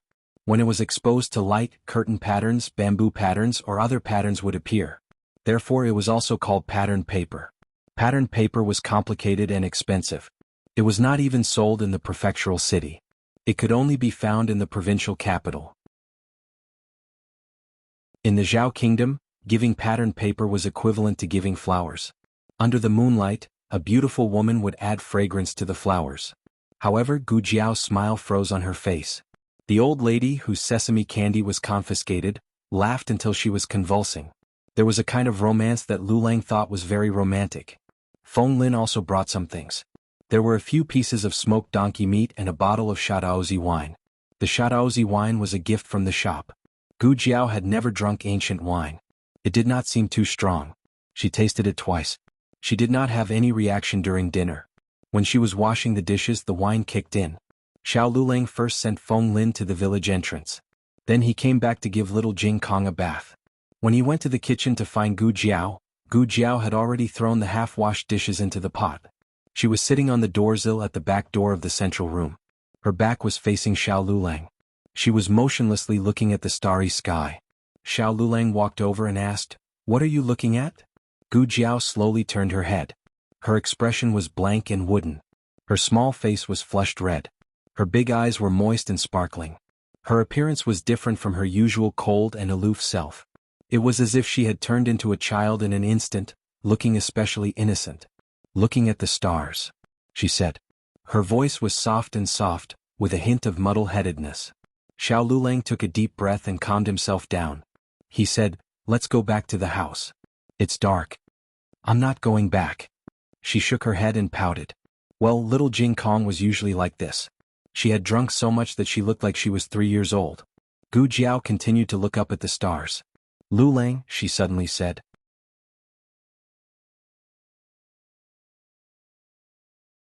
Chapter 117. You can find all the novels that you can't find on the internet here. It was the first time she called him that. She used to call him husband, but it wasn't an intimate way of calling him husband and wife. It was more like she called him by his official position in the family because she didn't want to call him by his name. It was the same as when he called Gu Lijing or Luo Lijing. Xiao Lulang sat down beside her. Gu Jiao looked at the endless starry sky and asked, "Do you know why the stars in the sky don't fall down?" Xiao Lulang looked at her and asked, "Why?" Gu Jiao said with a silly smile, "Because they are too far away. They all have their own positions and trajectories." It was the first time Xiao Lulang had heard this, so he asked, "If they are really too far away, why can we see them?" "Because they are big." Gu Jiao raised her hand. She couldn't move her hand because of the alcohol. "They look small, but they are all very, very big. Do you know what kind of star that is?" "Which one?" Xiao Lulang asked. "That one." Gu Jiao pointed at the star to him. In order to let him see it more clearly, she moved her hand in front of his eyes. This movement made her soft body stick to his shoulder. Xiao Lulang froze. "Do you see it?" Gu Jiao asked drunkenly. Xiao Lulang responded absent-mindedly. The fragrance of the young girl penetrated his nose and disturbed his thoughts. Gu Sansui, the initiator, didn't know anything about it. She whispered in his ear, "Do you know what star that is?" "I'll only tell you. You can't tell anyone else." It's Venus. You people here call it Chang'ing Star. Her breath carried small circles of heat that landed on his earlobe. He didn't hear a single word she said. He only felt his ears burning. Gu Sansui pinched his earlobe. Huh? What happened to your ears? So red. Is it hot? As she spoke, she actually pursed her lips and blew on them for him. Xiao Lulang shuddered when her fingertips were slightly cold. He had thought that this was already torturous enough, but who would have thought that she would make it worse? Gu Jiao. Xiao Lulang grabbed her hand and forced her to sit up straight. Stop fooling around. I'm a man. I know. No, you're not a man yet. You're not even 18 yet. You can't be considered a real man. You're still a child. Gu Jiao groaned and waved her hand. Xiao Lulang looked at her dangerously. Do you want me to prove to you that I'm not a man? His words were full of threat, but Gu Sizhui wasn't scared at all. Instead, he stared at him blankly and said seriously, Lulang, you're so handsome. Xiao Lulang took a deep breath and said, You've drunk too much. Let me help you back to your room. Gu Jiao mumbled, I haven't washed the dishes yet. Xiao Lulang said, Let me wash them. Gu Jiao said, Okay. Xiao Lulang helped Gu Jiao up. With one hand on the crutch and the other on her arm, he helped her back to her room. Lying on the soft bed, she kicked off her shoes and stared at him with wide eyes. Lulang, I really want to go out and have a look. Xiao Lulang had intended to ask her where she wanted to go when she was so drunk, but he realized that the go out she was talking about was probably not going out the door. Where do you want to go? He asked while looking at her. Gu Jiao let out a bitter laugh and lowered her eyes to look at the distant starry sky. I don't know. I've been here for so long, but the farthest place I've been is the hot spring villa. Come here? Was her mouth really muddled? Did she forget that she was born and raised in Qingchuan village? Gu Jiao rested her chin on her hand and asked, What's outside the county? Xiao Lulang thought for a moment and said, The big counties, prefectural cities and provincial capitals. Also the capital. Gu Jiao laughed mischievously. Then I want to go to the big counties, prefectural cities and provincial capitals. You don't want to go to the capital? Xiao Lulang stared at her. At this moment, Gu Jiao still had a trace of reason left. She remembered that he didn't want to set foot in the capital. She smiled drunkenly and waved her hand. I don't want to go. What's so good about the capital? It's enough to go to other places. If I go back one day, I can brag about it to people. Xiao Lulang looked at her strangely, waiting for her to explain these strange words. However, she tilted her head and hugged his hand, snoring softly. The feeling of having a hangover was not good. When Gu Jiao woke up, it was already late in the morning. Her head still hurt. The moment she sat up, she felt that her head was going to explode. In her previous life, she wouldn't get drunk even if she drank 1,000 or 10,000 cups. This body was too weak. 1 cup was enough to burn a knife. Gu Jiao endured the headache and opened the small medicine box. At the top of the box was a box of hangover medicine. How did you know I was drunk? Gu Jiao weakly took the medicine and patted the small medicine box. This is the most considerate you've ever been. The small medicine box was as quiet as a chicken. Gu Jiao dressed neatly. After the hangover, her body was more than a little sluggish. She picked up her shoes 3 times and dropped them on the ground twice. Knock, knock, knock. There was a knock on the door. Who is it? Gu Jiao asked. Shivering dog, doll. It was Guowa's voice. Then it was Xuaningxiang's voice. Shu, don't disturb Jianyang's sleep. Guowa was taken away by Xuaningxiang. She guessed that she overslept and no one made breakfast. Grandma Bai didn't eat Xiao Liulang's dark cuisine, so she called Xuaningxiang over. After Gu Jiao dressed neatly, she sat on the bed dizzily for a while before she opened the door and walked out. Grandma Bai, Gu Xiaoshen, and Gu Yan sat upright at the table in the central room. When they heard the sound of the door opening, they all looked at her in unison. Great Aunt. Gu Jiao greeted. Her gaze fell on Gu Yan and Gu Xiaoshuan's faces. Is the private school and the academy on holiday today? Why didn't the 2 of you go to school? Where are your brother-in-law and little Jing Kong? The 2 of them didn't speak. They just looked at her with a serious face. Are you okay? Grandma Bai asked suspiciously. I'm fine. What's wrong? Gu Jiao said. The 3 of them exchanged glances with each other. Gu Xiaoshen whispered, Usually those who say they're not drunk are drunk. Usually those who say they're fine, Gu Yan said expressionlessly, they're all crazy. Grandma Bai and Gu Xiaoshen nodded in unison. It's so early in the morning. Gu Jiao looked at the 3 of them strangely. Then she went to the kitchen to find something to eat. Little Jing Kong was squatting under the jujube tree to clean the chicken poop. He didn't see Gu Jiao walking behind him. Gu Jiao went into the kitchen. Xiao Lulang was making hangover soup. It was made with pea sprouts and added a little salt. It was a folk recipe for hangover. Morning, Gu Jiao said. Xiao Lulang looked at her quietly. He added a ladle of water into the pot and said, "You're awake." Yes. Gu Jiao rubbed her dizzy temples. She suddenly remembered that she went to see the stars in the middle of washing the dishes last night. She couldn't remember what happened after that. "I drank too much yesterday. I didn't do anything strange, did I?" she asked casually. Obviously, she had full confidence in her alcohol tolerance. Xiao Lulang looked at her with a complicated expression. In the yard, Jing Kong finished cleaning up the last pile of chicken poop. He carried a bucket to water the pea sprouts that he planted in the vegetable field. He hummed and sang while watering. "I have a donkey, I never ride it. One day I rode it to the market on a whim." Gu Jiao's brain exploded. An unbearable memory flashed through her mind. She was standing on a high bed. Xiao Lulang was standing in front of her with a serious face. She had a pair of shoelaces tied to her head. She was holding a small belt in her hand. She twisted it and sang to Xiao Lulang. "I'm holding a small leather whip in my hand and I'm proud of it. I don't know why I fell down and was covered in mud. Little brother, I fell down, I need a kiss before I can get up." Sitting like a duck, tilting its head to kill, cute. Gu Jiao staggered. She felt as if there were 10,000 arrows in her heart. Little Jing Kong finished watering the pea sprouts and started watering the soybean sprouts. Then he changed the song he was singing. "I'm the Mount Tai next door, hold on to the vines of love, listen to me, ow ow ow." In her mind, she lifted Liulang's chin and sang. "You're the beautiful Jenny, hold my hand and wander around the capital, ow ow ow ow, don't be afraid of my Lulang, ow ow ow ow." Gu Jiao's legs went soft. She supported herself on the stove. She was so drunk, but she still knew how to change the lyrics. Gu Jiao's heart was filled with arrows. Her legs went soft and she supported herself on the stove. "That's it, that's it?" Gu Jiao waited in fear for little Jing Kong's follow-up song. She waited for a long time but there was no response. "That's it, that's it, that's it." However, little Jing Kong started singing before she could breathe a sigh of relief. He was building up his emotions just now. The next song required him to put in a very sorrowful mood. This was a very difficult task for a 3-year-old child. He held a small bucket in one hand and looked forward solemnly. He raised a small ladle with his other hand. "True love is as vast as the grassland, layers upon layers, wind and rain cannot stop us, there will always be a day when the clouds part, the sun shines on you and me." Gu Jiao's mind was filled with images again. She jumped down from the bed halfway through the song and looked at Xiao Lulang affectionately.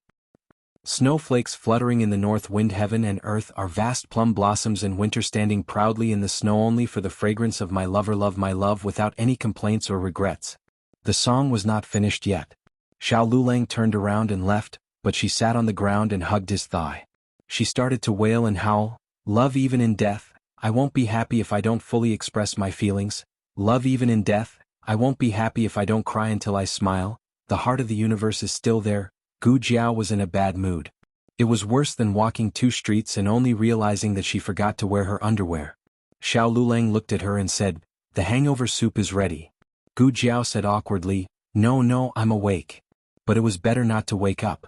Gu Jiao did not know how she got back to her room. She opened the medicine box and rummaged through it. Amnesia pills, amnesia pills. Knock, knock, knock. There was a knock on the door. "I'm not in." Gu Jiao stuck her head into the medicine box. Xiao Lulang, who saw this scene through the crack in the door, was speechless. Xiao Lulang cleared his throat and said seriously, "I'm going to the county office. The enrollment documents for the Imperial College have been sent out to all the counties. There's a recommendation for each county. I'm going to see if there's any news from the county office." He was the top scorer in the county. If there were no accidents, the recommendation would be his. Gu Jiao pulled her head out of the medicine box. There was still a box of hangover medicine on her forehead. She asked in a daze, "You want to study at the Imperial College? The Imperial College in the capital?" Xiao Lulang said, "Yes, there's only one Imperial College in the country of Zhao." "Why are you suddenly, you want to go to the capital?" Before she could finish her question, she suddenly stopped talking. "Don't you know why this happened? You've been crazy for a whole night. You don't want me to be scared out of my wits?" Gu Jiao said, I'll go with you. Xiao Lulang said, okay. By the time Gu Jiao finished washing up and changed her clothes, no one could tell anything was wrong when she came out of the house. She had regained her calm expression. The old lady, Gu Yan and Gu Xiaoshen stared at her for a long time, but they could not see anything. Gu Jiao said lightly, you guys, you're not allowed to skip school. Go get your school bags. Okay. Gu Xiaoshen nodded. This was his elder sister. His elder sister was back. Gu Yan also nodded and went to the room to get their school bags. When little Jing Kong heard that Jiao Jiao was going to take them to school, he happily walked out with his school bags. Jiao Jiao? Gu Jiao patted his little head. Last night, there was only one person in the family who was not frightened by Gu Jiao, and that was little Jing Kong. In his eyes, Jiao Jiao did not do anything strange. The way he looked at Jiao Jiao was also the same as usual. Gu Jiao was very gratified. However, it turned out that she was gratified too early. A group of people sat in second Uncle Luo's ox cart. Little Jing Kong sat next to Gu Jiao. The autumn air was refreshing and the cool breeze was blowing. Everyone in the cart tacitly chose to lose their memories. Only little Jing Kong raised his head and looked at Gu Jiao seriously. Jiao Jiao, the song you sang last night was really nice. I learned all of it. He was clearly touching on her sore spot. Gu Jiao, who was poked inside out, was speechless. Little Jing Kong patted his chest and said, I'll sing Jiao Jiao every day from now on. Gu Jiao imagined the horrible scene of being dominated by little Jing Kong's magical singing. Gu Jiao, strike her with lightning.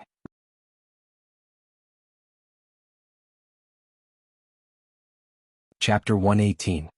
Gu Jiao and Xiao Lulang first sent their 3 younger brothers to Tianxiang Academy and the private school, then the 2 of them went to the Yamen together. The enrollment documents for the Imperial College had been issued, and the name list had been announced. However, it wasn't Xiao Lulang. How could this be? Gu Jiao asked. This. Magistrate Lu had an awkward expression.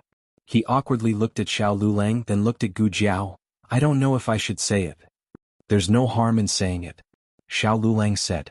Magistrate Lu sighed. Anyone with a discerning eye could see that there was something going on behind the scenes. Ever since the county had held the exam, there had never been a student more outstanding than Xiao Lulang. Even though Xiao Lulang had failed in the exam, he was still ranked first in the county. Moreover, he was a student of Tianxiang Academy. Headmaster Li had unilaterally announced that he was a direct disciple. His reputation was clean, and there wasn't a single blemish on it. Magistrate Lu was also worried. The first person he wrote down was Xiao Yulong's name, but who let him? I really can't say. Please let me go. I'm just a lowly county magistrate. I can't afford to offend those nobles. Who did you give the name to? Gu Jiao asked. Magistrate Lu hesitated, then said, a student with the surname Feng. His name is Feng Lin. Gu Jiao and Xiao Yulong's expressions froze. Which Feng Lin? Gu Jiao frowned. The Feng Lin from Tianxiang Academy? Magistrate Lu was shocked. He looked at the 2 of them and said, ah yes. You know him? Gu Jiao turned to Xiao Lulang and asked, how many Feng Lins does your academy have? Only 1. Xiao Lulang said. Gu Jiao mumbled, that's strange. Why is Feng Lin's result higher than yours? No, it's not about the results. Xiao Lulang said to the county magistrate, he's not a local at all. He's from Song County. How could he get a local quota? That's what I said, but... Magistrate Lu was halfway through his sentence when he realized that he had almost spilled the beans. He quickly corrected himself. In short, there's nothing I can do. Scholar Xiao, Lady Xiao, you can go back first.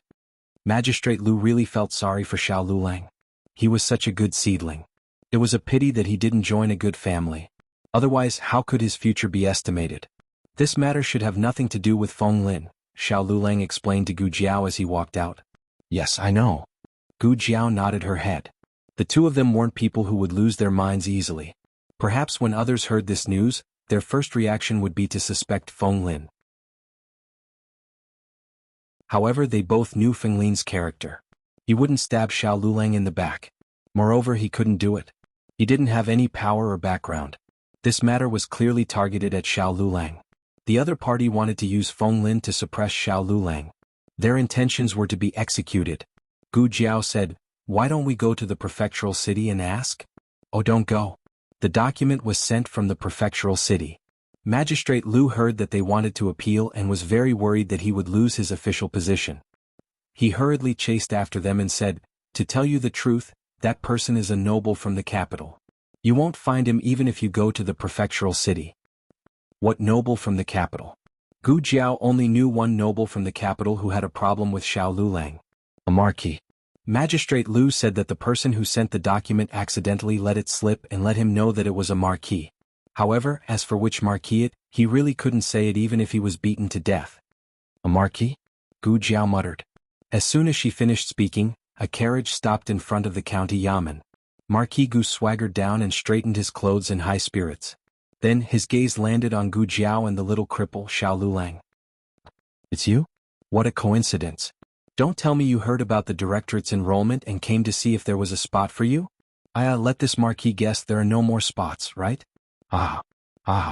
Marquis Gu put his hands on his hips and laughed. I need to talk to him, Gu Jiao said to Xiao Lulang and dragged Marquis Gu into the carriage. Dong, dong, dong, bang, bang, bang. After a moment of chaos, Marquis Gu collapsed in the corner of the carriage, his face ashen. Gu Jiao grabbed him by the collar and said coldly, "Change the spot for me." The moment Magistrate Lu saw Marquis Gu, he hurried back to the yamen and rummaged through the brocade box that Marquis Gu had sent. When he brought the brocade box to the side of the carriage, Marquis Gu had been beaten beyond recognition. He couldn't directly ask Marquis Gu to lift the curtain, so he said respectfully, "Marquis, I'm afraid I can't do what you asked me to do. You're too late. The quota for the directorate has already been decided by someone else. You should take your things back." Marquis Gu had no strength to speak. Gu Jiao paused and looked at Marquis Gu, who had been beaten into a punching bag. She asked, "You didn't do anything about the quota?"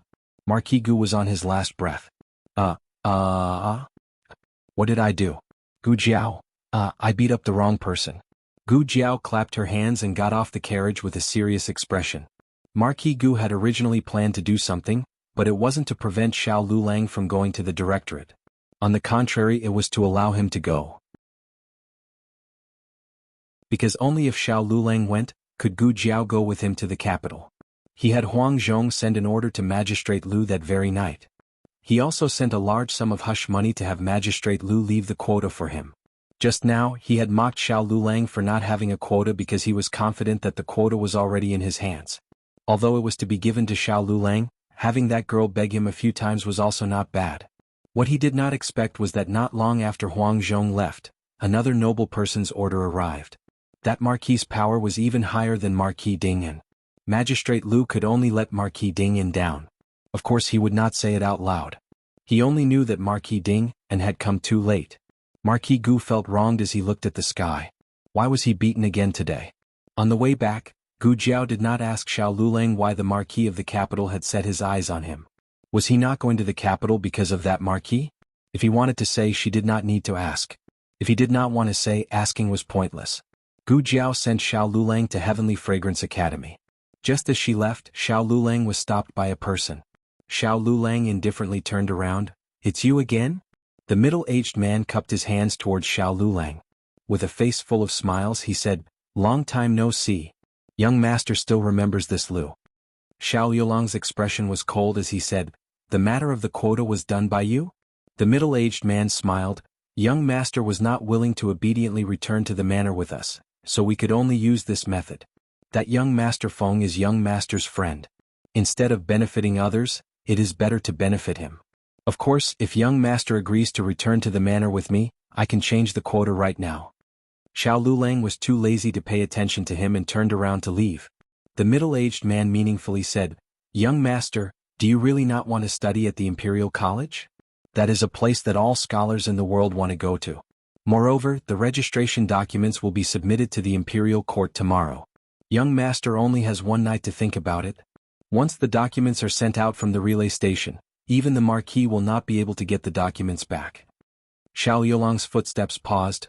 "I said before, I am not a member of the Xiao family and I do not know you. I will not return to the Xiao family with you. You should give up." The middle-aged man sighed. "Sigh, why bother? Young master, this isn't a wise decision. You don't want to walk on the broad road, but you want to cross the single-plank bridge." Xiao Lulang said, "You can let me go back, but write my name and Feng Lin's name together." "Young master, you must be joking. I spent a lot of effort to obtain this quota. If it was so easy to enter the Imperial College, there would not be so many candidates fighting to get in. Xiao Lulang turned around to look at him. Isn't there still the provincial examination?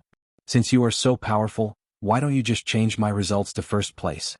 I am a top scorer, so I can enter the Imperial College without any recommendation. Top scorers from all over the country were directly admitted to the Imperial College.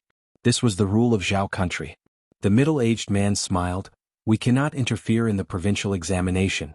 There is only one quota. I advise young master not to waste this opportunity. I will remind young master one last time. After tomorrow there will be no turning back. If that is the case, then you cannot interfere in the provincial examination. Xiao Lulang coldly curved his lips and walked away disdainfully. Steward Lu was confused. He touched his chin and sucked in a breath of cold air. Did he miss something? In September, the provincial examination results came out. The relay station rushed to send the newly released second-class roll to all over the country. The county magistrate woke up before the sun rose. He did not wait at the yamen, but went directly to the relay station.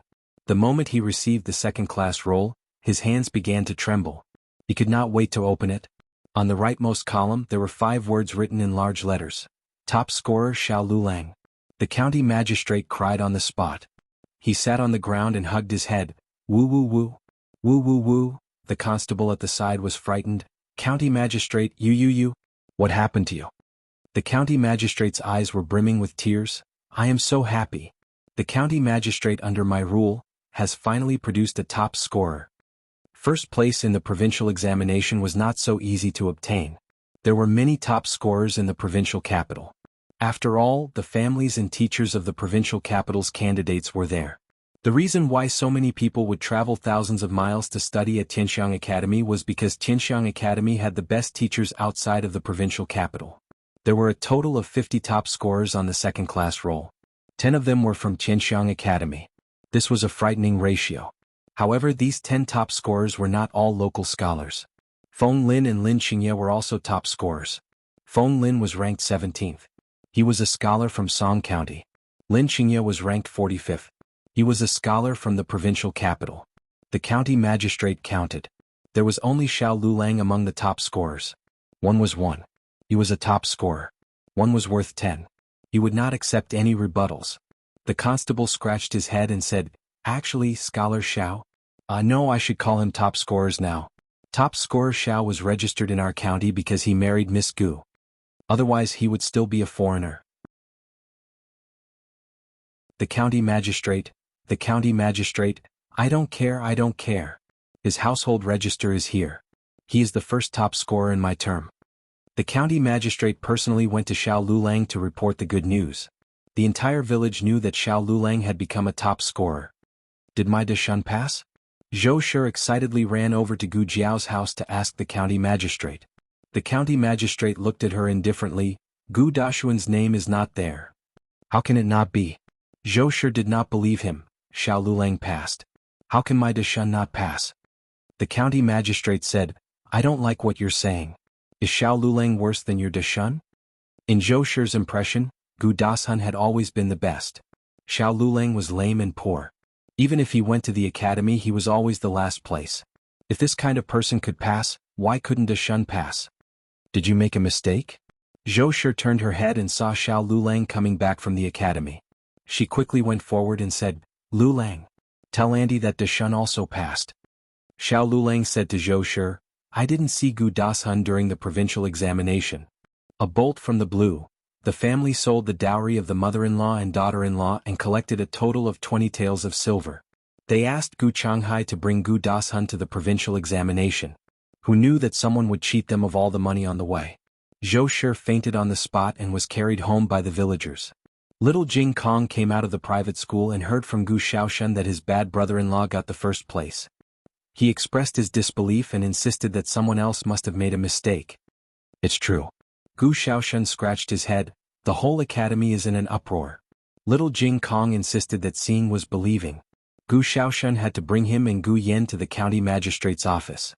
He was very small and the list was very high. He looked up for a long time and then said, I want to see the official document from the magistrate's office. The constables were dumbfounded. Little kid, you know about the official document? After knowing that he was Xiao Liulang's younger brother, The magistrate took out the official document and showed it to him. Little Jing Kong read it carefully 3 times. After confirming that it was not forged and that there was no mistake, he nodded with a serious face. He did get the first place.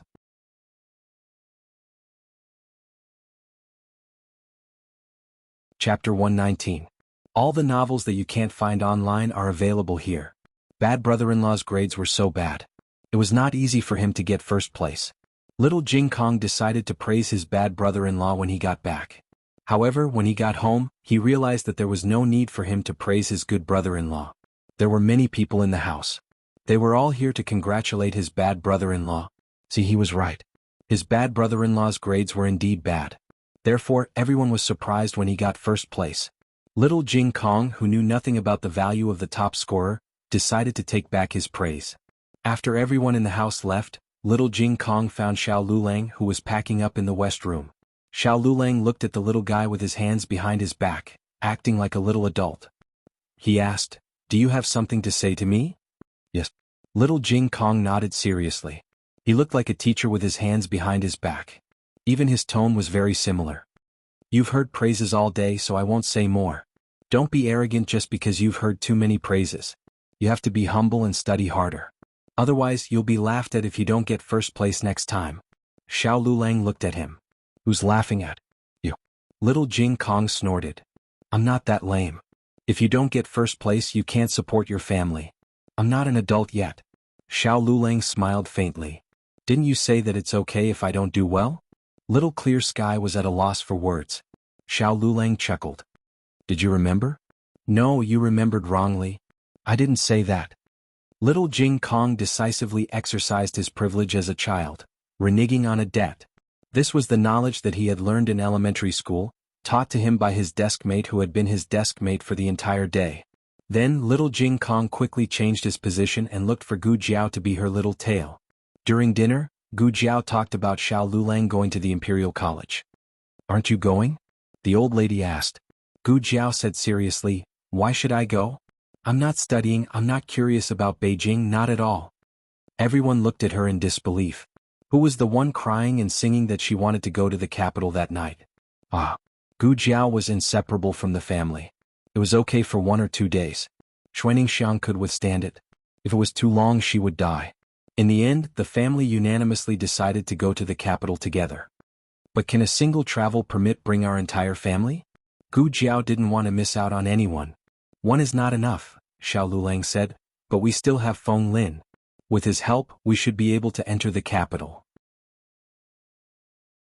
Steward Lu thought that his plan was perfect, but he didn't know that he had been played by Xiao Lulang. If he didn't scheme against Xiao Lulang wouldn't have gotten what he wanted. The Imperial College opened at the end of October, and it was already September. They had to hurry up and get on the road. Gu Jiao left the matter of opening the mountain to Luo Lijing. Although Luo Lijing didn't study much, he could still read. Moreover, his son had passed the Imperial College examination, so he could understand the drawings and plans left by Gu Jiao. There wasn't anything valuable in the house. They only had Liulang's books. Xuaningxiang said that she would help take care of them. "Oh right, Gowa's second uncle is also in Beijing. If you go there, help me meet him. I'll bring something to him." "Okay." Gu Jiao agreed. Xiao Lulang went to Tianxiang Academy and the private school to apply for the withdrawal of his 3 younger brothers. Gu Yan didn't like to go to school, so he was happy to be able to withdraw. Gu Xiaoshen went to the academy to learn how to carve characters on wood. In fact, he could learn from Little Jing Kong.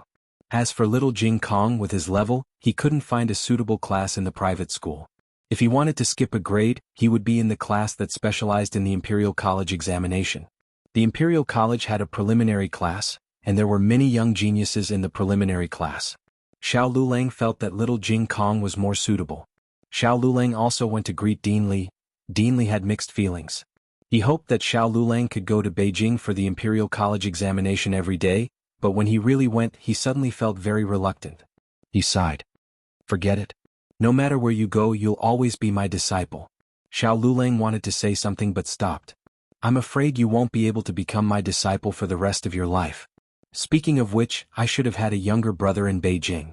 Dean Li suddenly said, "Unfortunately, he died young. I didn't even have the chance to see him." Xiao Lulang glanced at him indifferently. He walked out of Zhongheng Hall and sneezed loudly. Gu Jiao took little Jing Kong to the temple. Little Jing Kong said goodbye to the abbot, his senior brothers and his friends. He didn't see his master. However, little Jing Kong was used to it. His master was rarely in the temple all year round. Are you going on a long trip too? Little monk Jing Fan asked. 4 little monks sat on the steps of the temple, each holding a string of vegetarian meatballs made by Gu Jiao.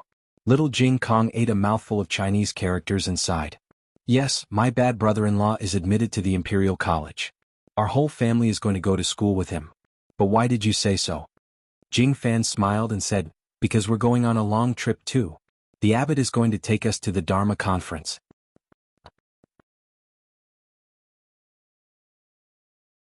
Little Jing Kong was actually a little tempted. However, this might be the price of going down the mountain.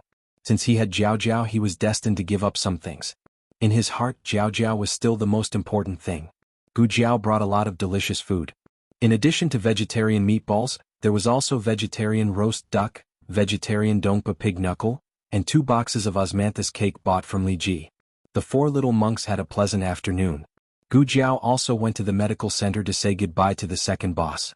However, shopkeeper Wang told her that something happened to the Hu family and he had already returned to the capital. She might be able to see him in the capital. Gu Jiao went to Dean Li's house and gave some mountain products and hawthorn cakes to old Madame Li.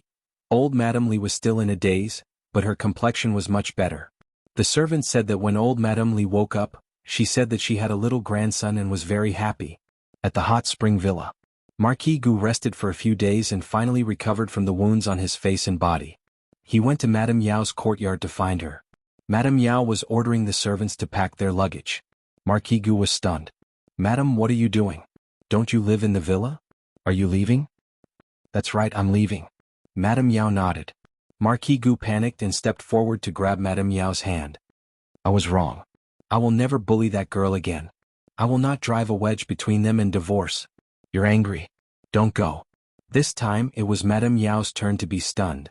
Marquis, what are you saying? Who are you bullying? Jiao Jiao? You went to find them and threaten them to divorce? Marquis Gu panicked. Marquis. Madame Yao painfully pulled her hand back. Marquis Gu quickly denied it and said, I did not. I am saying that I plan to. Madame Yao was shocked and angry. You still plan to? Marquis Gu shook his head like a rattled drum. Small ripples appeared on his cheeks. I won't go now. I will listen to everything you say. Don't go. Madame Yao calmed her emotions and said to Marquis Gu, if I don't go, how can I return to the capital? Marquis Gu was surprised. You're finally willing to go back? You've thought it through? But what about Yener and Koff and Jiao Jiao? Madame Yao smiled but did not say anything. On the side, Nurse Fang happily said, Marquis, you probably don't know yet.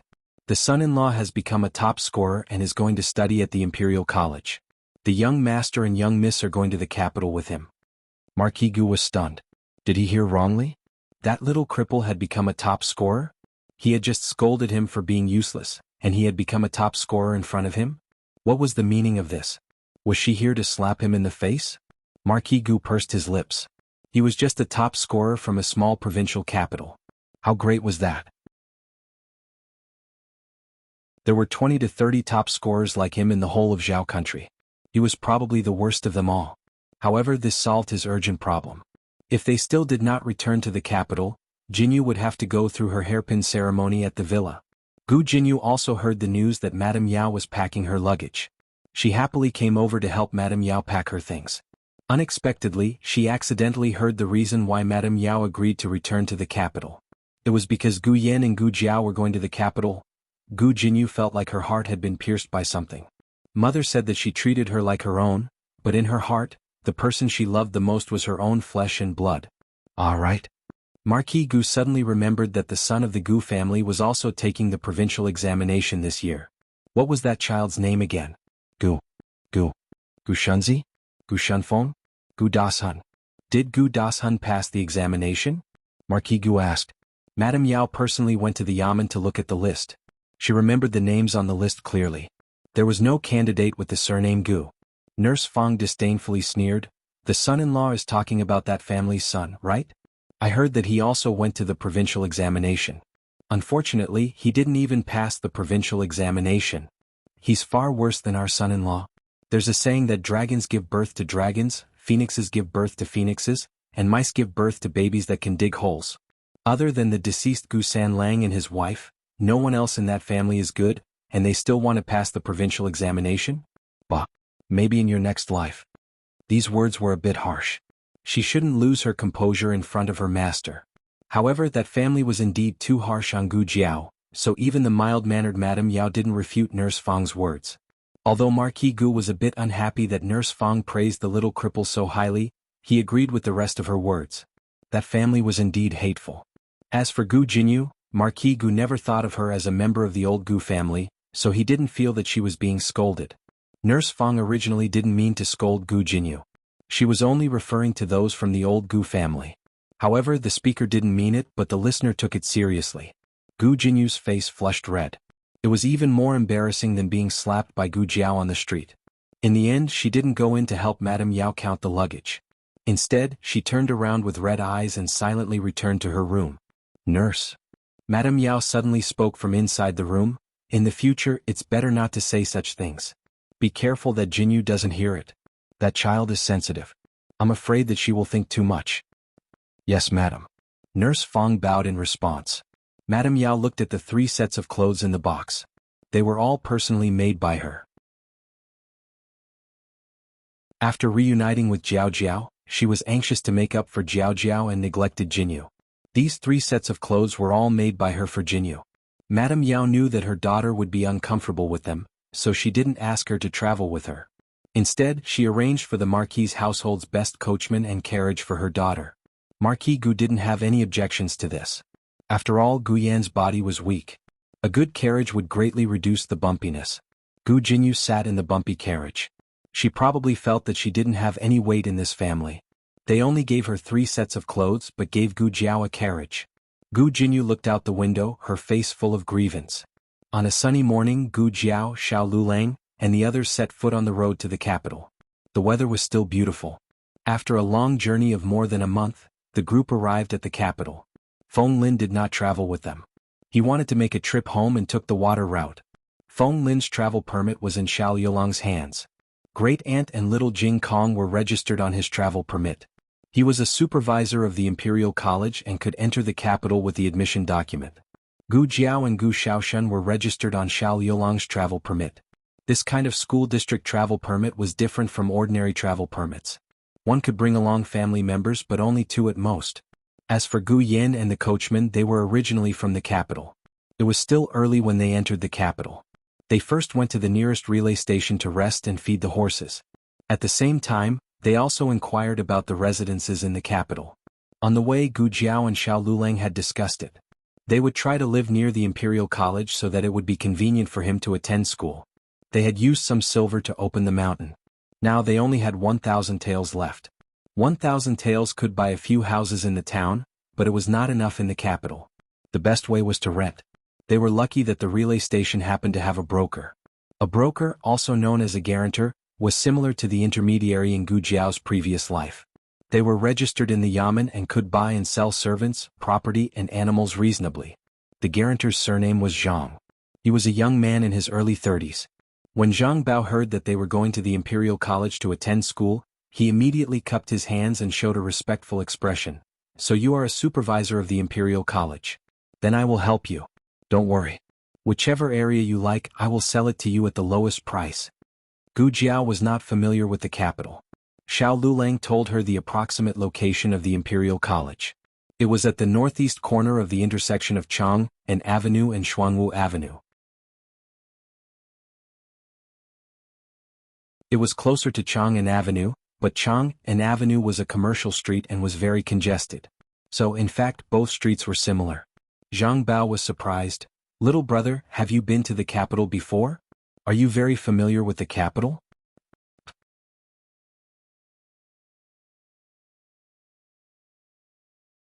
Chapter 120. Gu Jiao glanced at Xiao Lulang.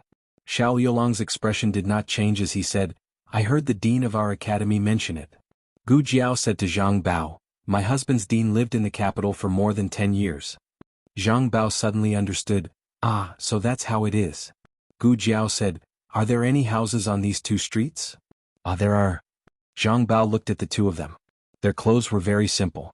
Although one of them was a supervisor of the Imperial College, he was a cripple. The other had an extraordinary temperament, but his face was damaged. These two didn't have much money, right? Zhang Bao smiled and said, "Do you want a house with a single entrance or a house with two entrances?" Gu Jiao thought for a moment and said, "We need at least 5 houses. Then it'll have to be 2 or 3 houses." Zhang Bao smiled. Houses with 2 or 3 houses are not cheap. A house with 2 houses costs at least 10 taels a month, and a house with 3 houses costs 20 taels. In the countryside, 10 taels was enough to feed a large family for a year or two. However, this was the capital where every inch of land was worth its weight in gold. Gu Jiao thought about it and understood. Gu Jiao suggested going out to take a look.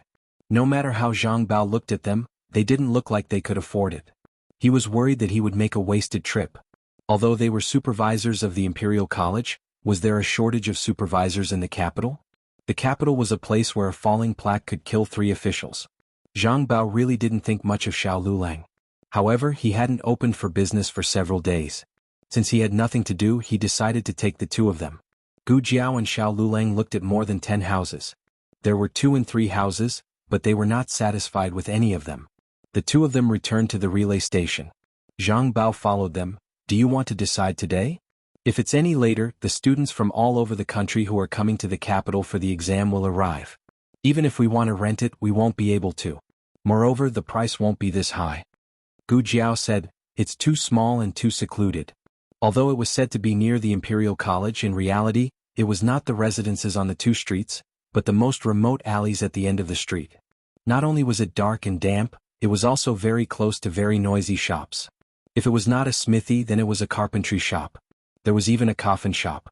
How could he study in peace? "I only have these houses at this price. If you want something better, you'll have to pay this price."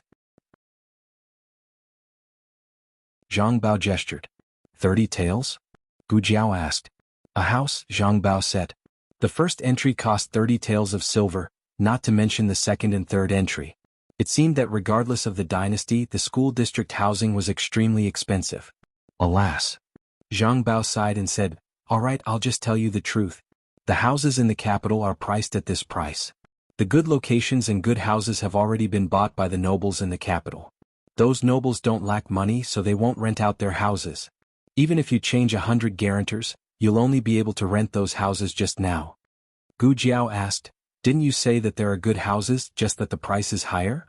Zhang Bao smiled and said, "There's a house with 3 entrances, 100 taels a month." Gu Jiao frowned. "What house costs 100 taels?" Zhang Bao gestured. "It's diagonally opposite the Imperial College, walk 500 steps. The house where the young Marquis of Zhaodu and the young Chancellor once lived." Xiao Yulong's mouth twitched. "When did he live there?" Zhang Bao slammed the table and said, "He lived there. If you live there, you'll be able to bask in his auspicious aura and pass every exam." Xiao Lulang said indifferently, "He didn't live there." Zhang Bao rolled up his sleeves. "How do you know he didn't live there? You're not him." "This price is high, at most 30 taels." Xiao Lulang said indifferently.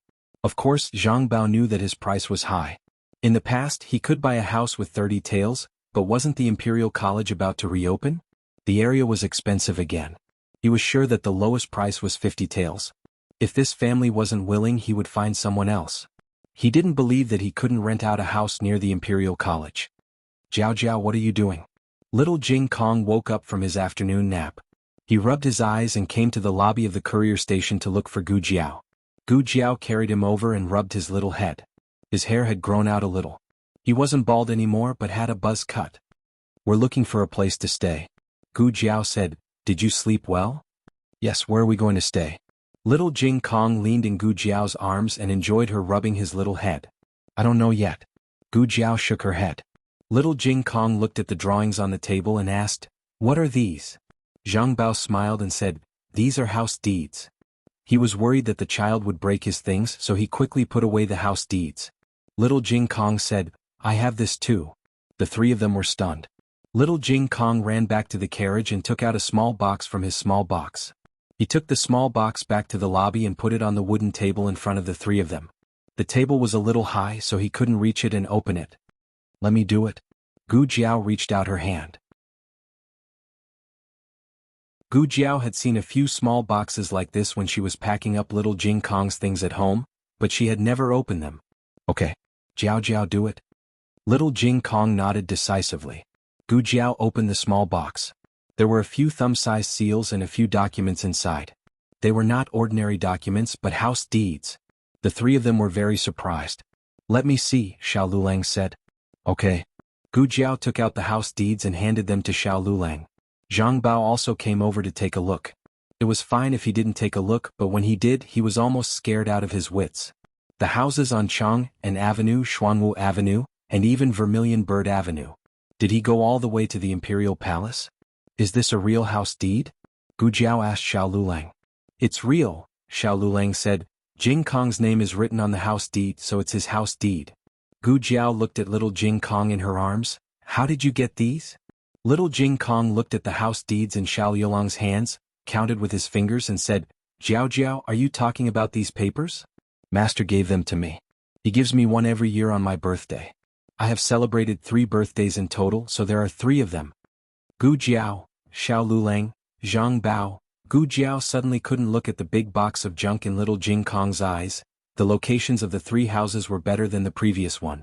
Zhang Bao was just bragging that the house that cost 100 taels of silver was diagonally opposite the Imperial College. It was 500 steps away from the Imperial College, but in reality, it was more than 1,000 steps away. The house that little Jing Kong's master gave him was much closer to the Imperial College. After walking out of the alley, the Imperial College was just around the corner. Zhang Bao had lived for more than 30 years, but this was the first time he made a mistake. He was dressed like a country bumpkin and bought 3 big houses at once. The house on Vermilion Bird Avenue was difficult to buy, as almost all the people who lived there were relatives of the emperor. The 2 houses on Xuanwu Avenue and Chang'an Avenue were priceless.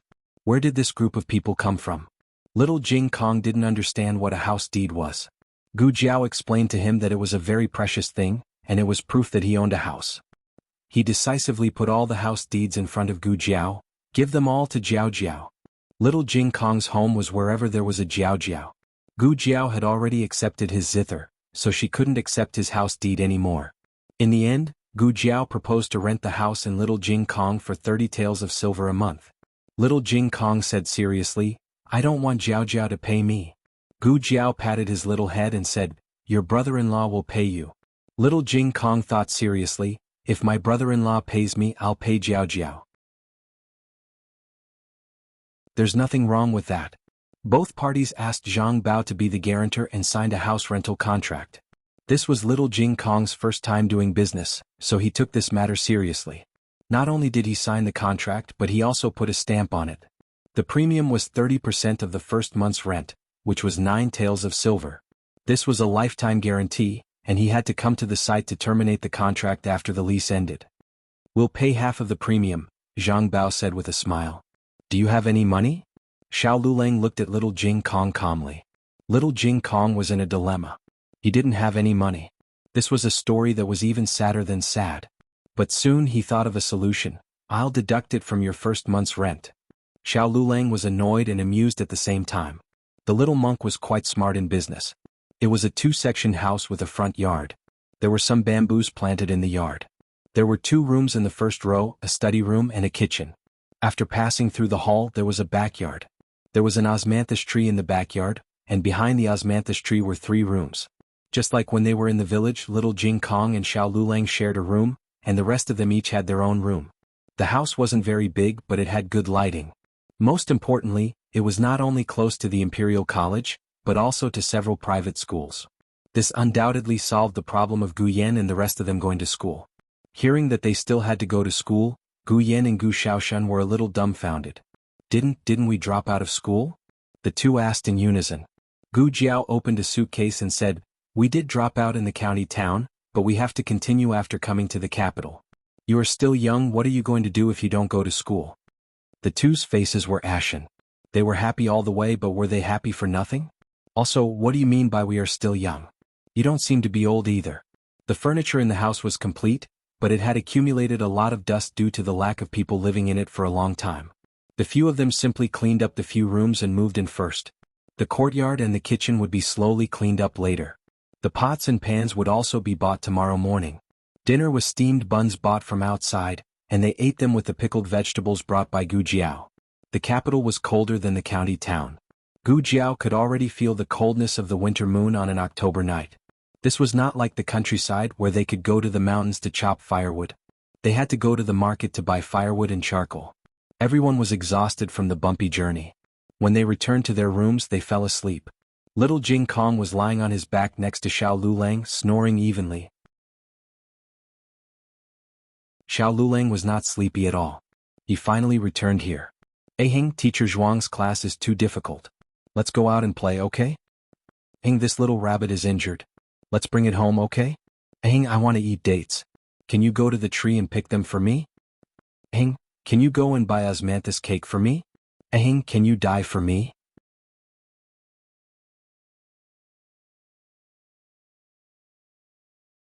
Chapter 121. Gu Jiao woke up before dawn.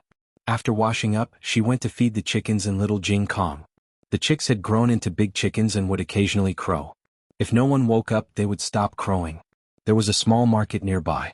It was in a different direction from the Imperial College, so it was faster to walk there. Gu Jiao carried her basket and went to the small market. Steamed buns, fresh and delicious steamed buns, a hawker shouted. Gu Jiao walked over and asked, "How much is one steamed bun?"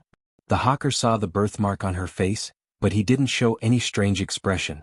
He was indeed from the capital and didn't find it strange. The hawker smiled and said, "One big meat steamed bun is 3 copper coins, 2 brown sugar steamed buns are 3 copper coins. How many do you want?" The steamed buns were very big and one was enough to fill him up.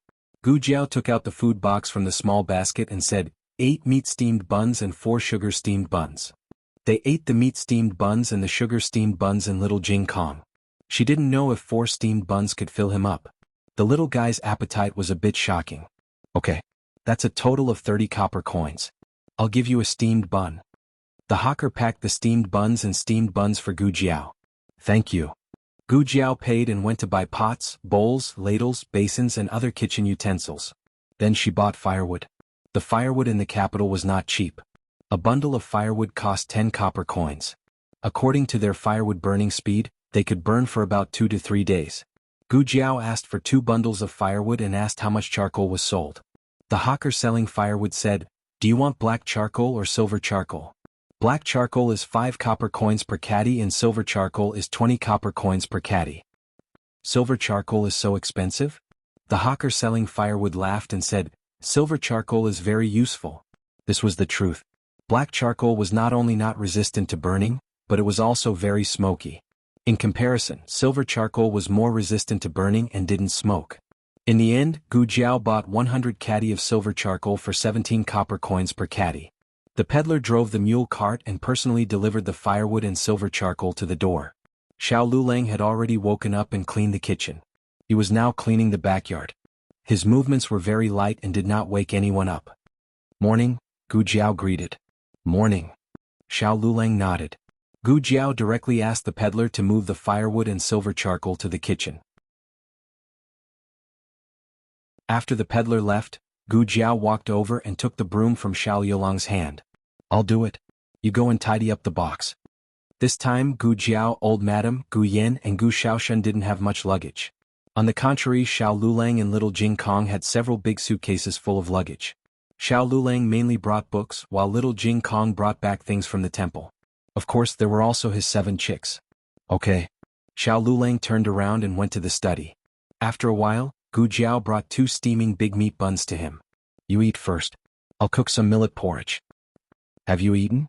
Xiao Lulang stopped her. "Not yet." Gu Jiao shook her head. She wanted to say that she could eat while she was cooking the porridge. Unexpectedly, Xiao Lulang pushed the plate forward and said, "Then let's eat together." Gu Jiao thought for a while and said, "Okay." Since there were more people in the family, the two hadn't eaten alone for a long time. The last time was at the inn in town, but that was more than half a year ago. The two sat face to face as if they had returned to the early days.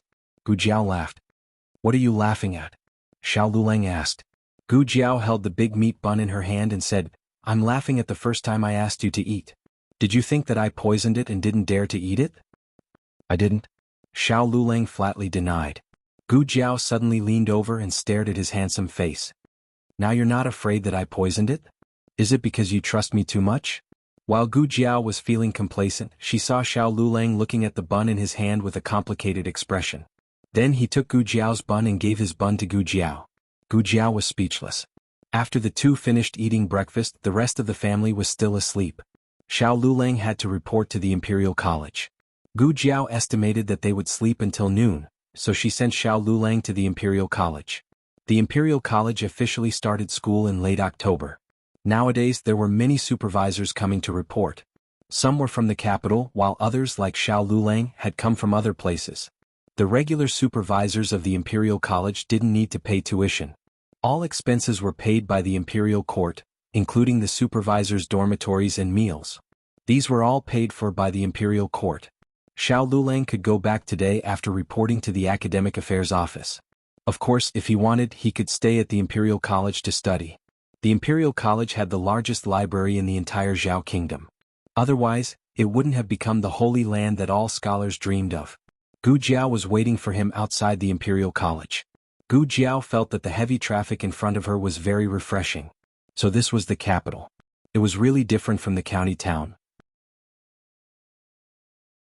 The roads were much wider and several carriages would pass by from time to time.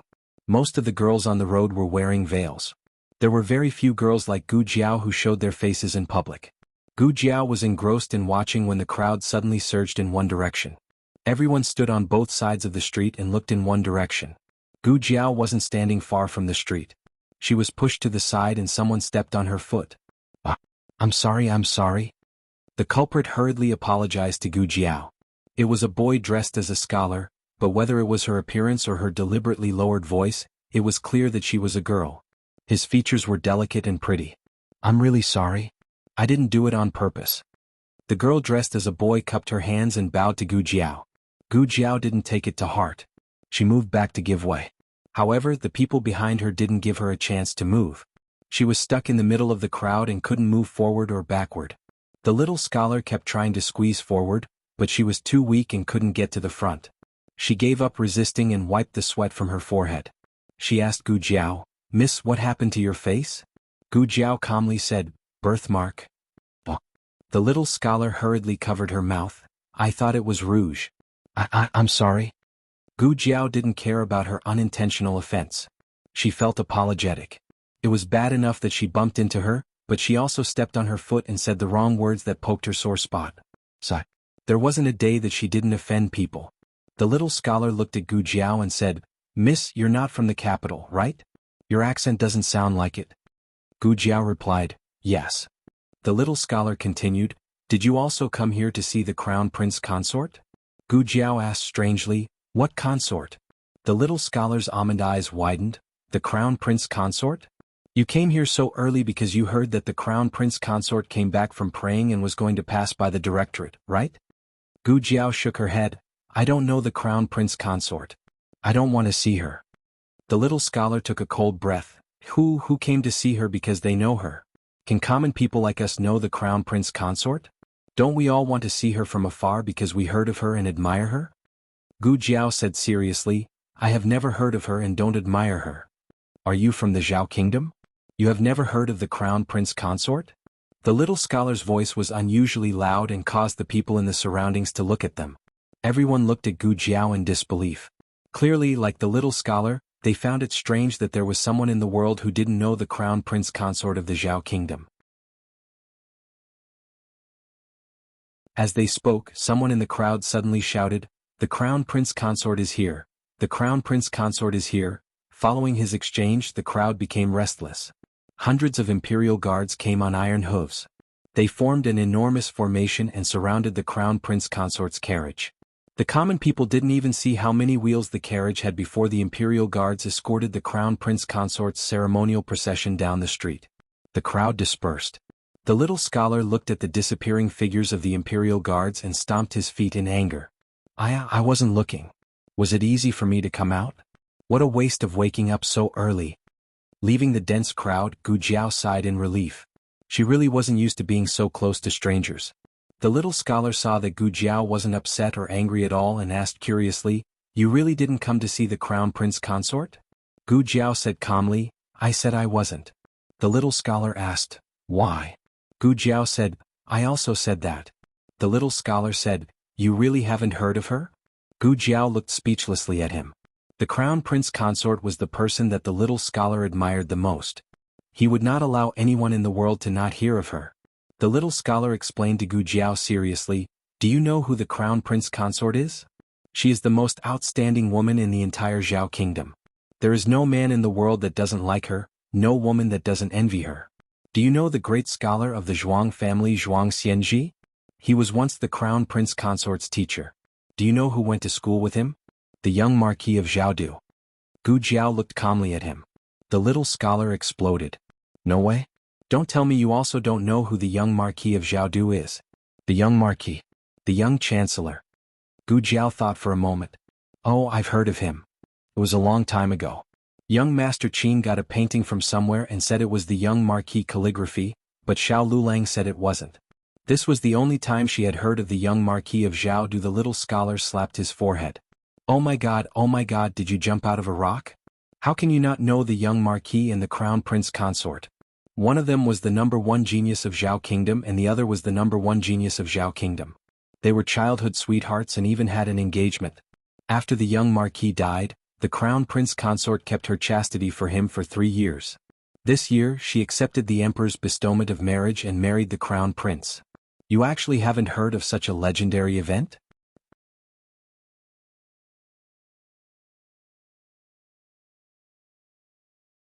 Chapter 122. Gu Jiao hadn't heard of it before and she wasn't interested either. However, Xiao Lulang hadn't come out yet, so she had no choice but to wait on the spot and listen to the little girl's chatter for a while. Xiao Lulang went to the directorate's Mingxian Hall. He didn't need anyone to lead the way as he was familiar with the place. His walking stick attracted the attention of many supervisors. He straightened his back and calmly walked past a bunch of strange gazes. Mingxian Hall was the directorate's academic affairs office. Every day there would be supervisors and supervisors coming here to wait for supervisors from all over the country to report. Today the supervisor of Mingxian Hall was a supervisor with the surname Gao, as well as 2 supervisors with the surname Wang and Su. Alright, follow Supervisor Su to the dormitory. School will start at the end of October. If you have nothing to do you can go to the library first. Thank you. A supervisor from another place walked out of Mingxian Hall under Supervisor Su's lead. Gao Xuezheng lowered his eyes and sorted out the supervisor's information. Next. A slender jade-like hand placed an admission document in front of him. This hand was a bit too good-looking. Gao Xuezheng subconsciously raised his head and was shocked by the other party's appearance. Offer what? Libation? Gao Xuezheng suddenly realized that he had made a fool of himself. Little Chancellor had long passed away, so how could the person in front of him be him? It was just that they looked too similar at first glance, which caused him to lose his composure. However, upon closer inspection they didn't look alike. The young Chancellor was a gentle youth. His eyes were always filled with a smile that made people feel like they were bathing in the spring breeze. Furthermore, there was a mole under his right eye. Not only did the person in front of him not have that mole, he also didn't have a gentle and bright temperament. Even his eyes were cold. Gao Xuezheng was secretly annoyed that he had almost mistaken the person for someone else because he was too tired recently. He composed himself and sat down to pick up the document. Xiao Lulang? Someone from Clear Spring Village? His surname was also Xiao. Could they be relatives? Soon, Gao Xuezheng shook his head in self-mockery. How could Marquis Xianping's mansion have a relative from a small village? Gao Xuezheng then said, your results are not bad. You're a top scorer from Yu Prefecture, and was directly recruited. School will officially start on the 27th of October. Once school starts, you'll be assigned to different classes. Don't be complacent just because you're a top scorer. There are many top scorers in the Imperial College, and you'll soon realize that you're just one of them. Don't run around for the time being. Go to the library and read more books, understand? Although he had said those words to deal a blow to Xiao Lulang, he had not said so much to the person who had recommended him. It was obvious that he had his eye on the top scorer. However, he had seen a lot of things. Many people who were #1 in their local area were immediately defeated when they came to the Imperial College. He still hoped to give the other party a warning. After all, it was not easy for a small village to produce a top scorer. Gao Xuezheng wanted to arrange for Xiao Lulang to stay in the same dormitory as the other top scorers, but was rejected by Xiao Lulang. I'll stay outside. What? Gao Shuizheng was puzzled. The dormitory won't charge you any money. You'll be able to focus on your studies if you stay in the Imperial College. The capital is filled with flowers. A poor kid like you who hasn't seen much of the world will easily be led astray. Gao Shuizheng had a sharp tongue. If not, he would not have remained a small official in the Imperial College for so long. However, he was not a bad person. Xiao Lulang said calmly, "It won't affect my studies." Gao Shuizheng sighed, "All right then. If you don't stay in the Imperial College, you'll have to come back 3 days later to collect your token." The Imperial College provided free food and lodging, but they could not force the students to stay here. Looking at Xiao Yulong's back, Gao Shuizheng shook his head. What a pity. He had already predicted that Xiao Lulang would be blinded by the prosperity of the capital and abandon himself. From then on his grades would plummet. When Xiao Lulang walked out of the Imperial College, the talkative little scholar had already been found by his family servants and left dejectedly. Gu Jiao looked at him. "Is it done?" Xiao Lulang nodded. "Yes, I'll come back 3 days later to collect my token from the Imperial College." The two of them returned home side by side. The journey was really short. After coming out of the Imperial College, they took a few steps and turned into the alley where they lived. They lived in the middle of the alley. Not all the houses in the alley were occupied. The environment was quite peaceful. "It's more convenient than going to school in the village," Gu Jiao said with a smile. Xiao Lulang nodded and said, "In the afternoon, I'll go take a look at the private school for Gu Yan and Xiaoshen. Little Jing Kong will go take the Imperial College's entrance exam. He will take the exam 2 days later than me." Gu Jiao smiled and nodded. "Okay, I'll do as you say." After a few words they arrived home. Gu Jiao was very satisfied with this house. The two of them were just about to enter when a horse carriage came from the other side of the alley and stopped in front of their house. The carriage driver pulled on the reins and jumped off the horse. "Excuse me, is this top scorer Zhao's house?" Xiao Lulang saw the insignia on the carriage and his eyes turned cold. Gu Jiao asked, "What's wrong? What do you want?" The carriage driver said politely, "It's like this. My housekeeper knew that top scorer Xiao had come to the capital and specially asked me to send some things over. Winter comes early in the capital. Next month we will start burning charcoal. The carriage is filled with high-quality silver charcoal. There are also some materials and cotton wool, all of which are the warmest. You see, should I directly move the things in for the two of you?" Gu Jiao looked at Xiao Lulang. Xiao Yulong's expression was as cold as a knife. Gu Jiao said to the carriage driver, "No need, we are not lacking in silver charcoal. We also do not need cotton wool mattresses. Give them to your housekeeper to take back." The carriage driver said awkwardly, but housekeeper Lu said, "No buts. If he tells you to take it back, then take it back." Gu Jiao lightly finished speaking and entered the house with Xiao Lulang, closing the courtyard door. The carriage driver finally left.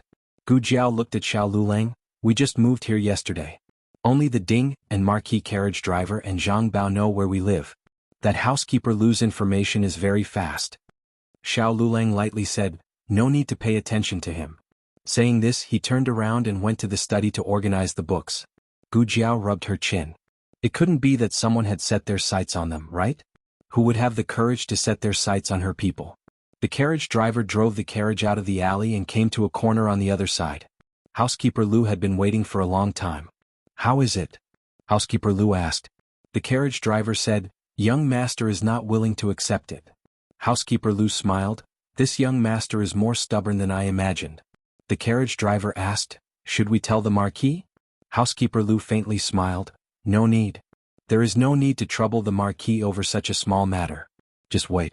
He will quickly find out how difficult it is for a commoner to survive in the capital. When that day comes, he will obediently return to the manor." The matriarch and the others really slept until noon. When Gu Jiao and Xiao Lulang entered the courtyard, Gu Yan and the other two were soullessly squatting by the well to wash their faces. There was a public well near the alley, but there was also a well in the manor. This saved them the trouble of fetching water from the outside. The millet porridge in the kitchen was ready.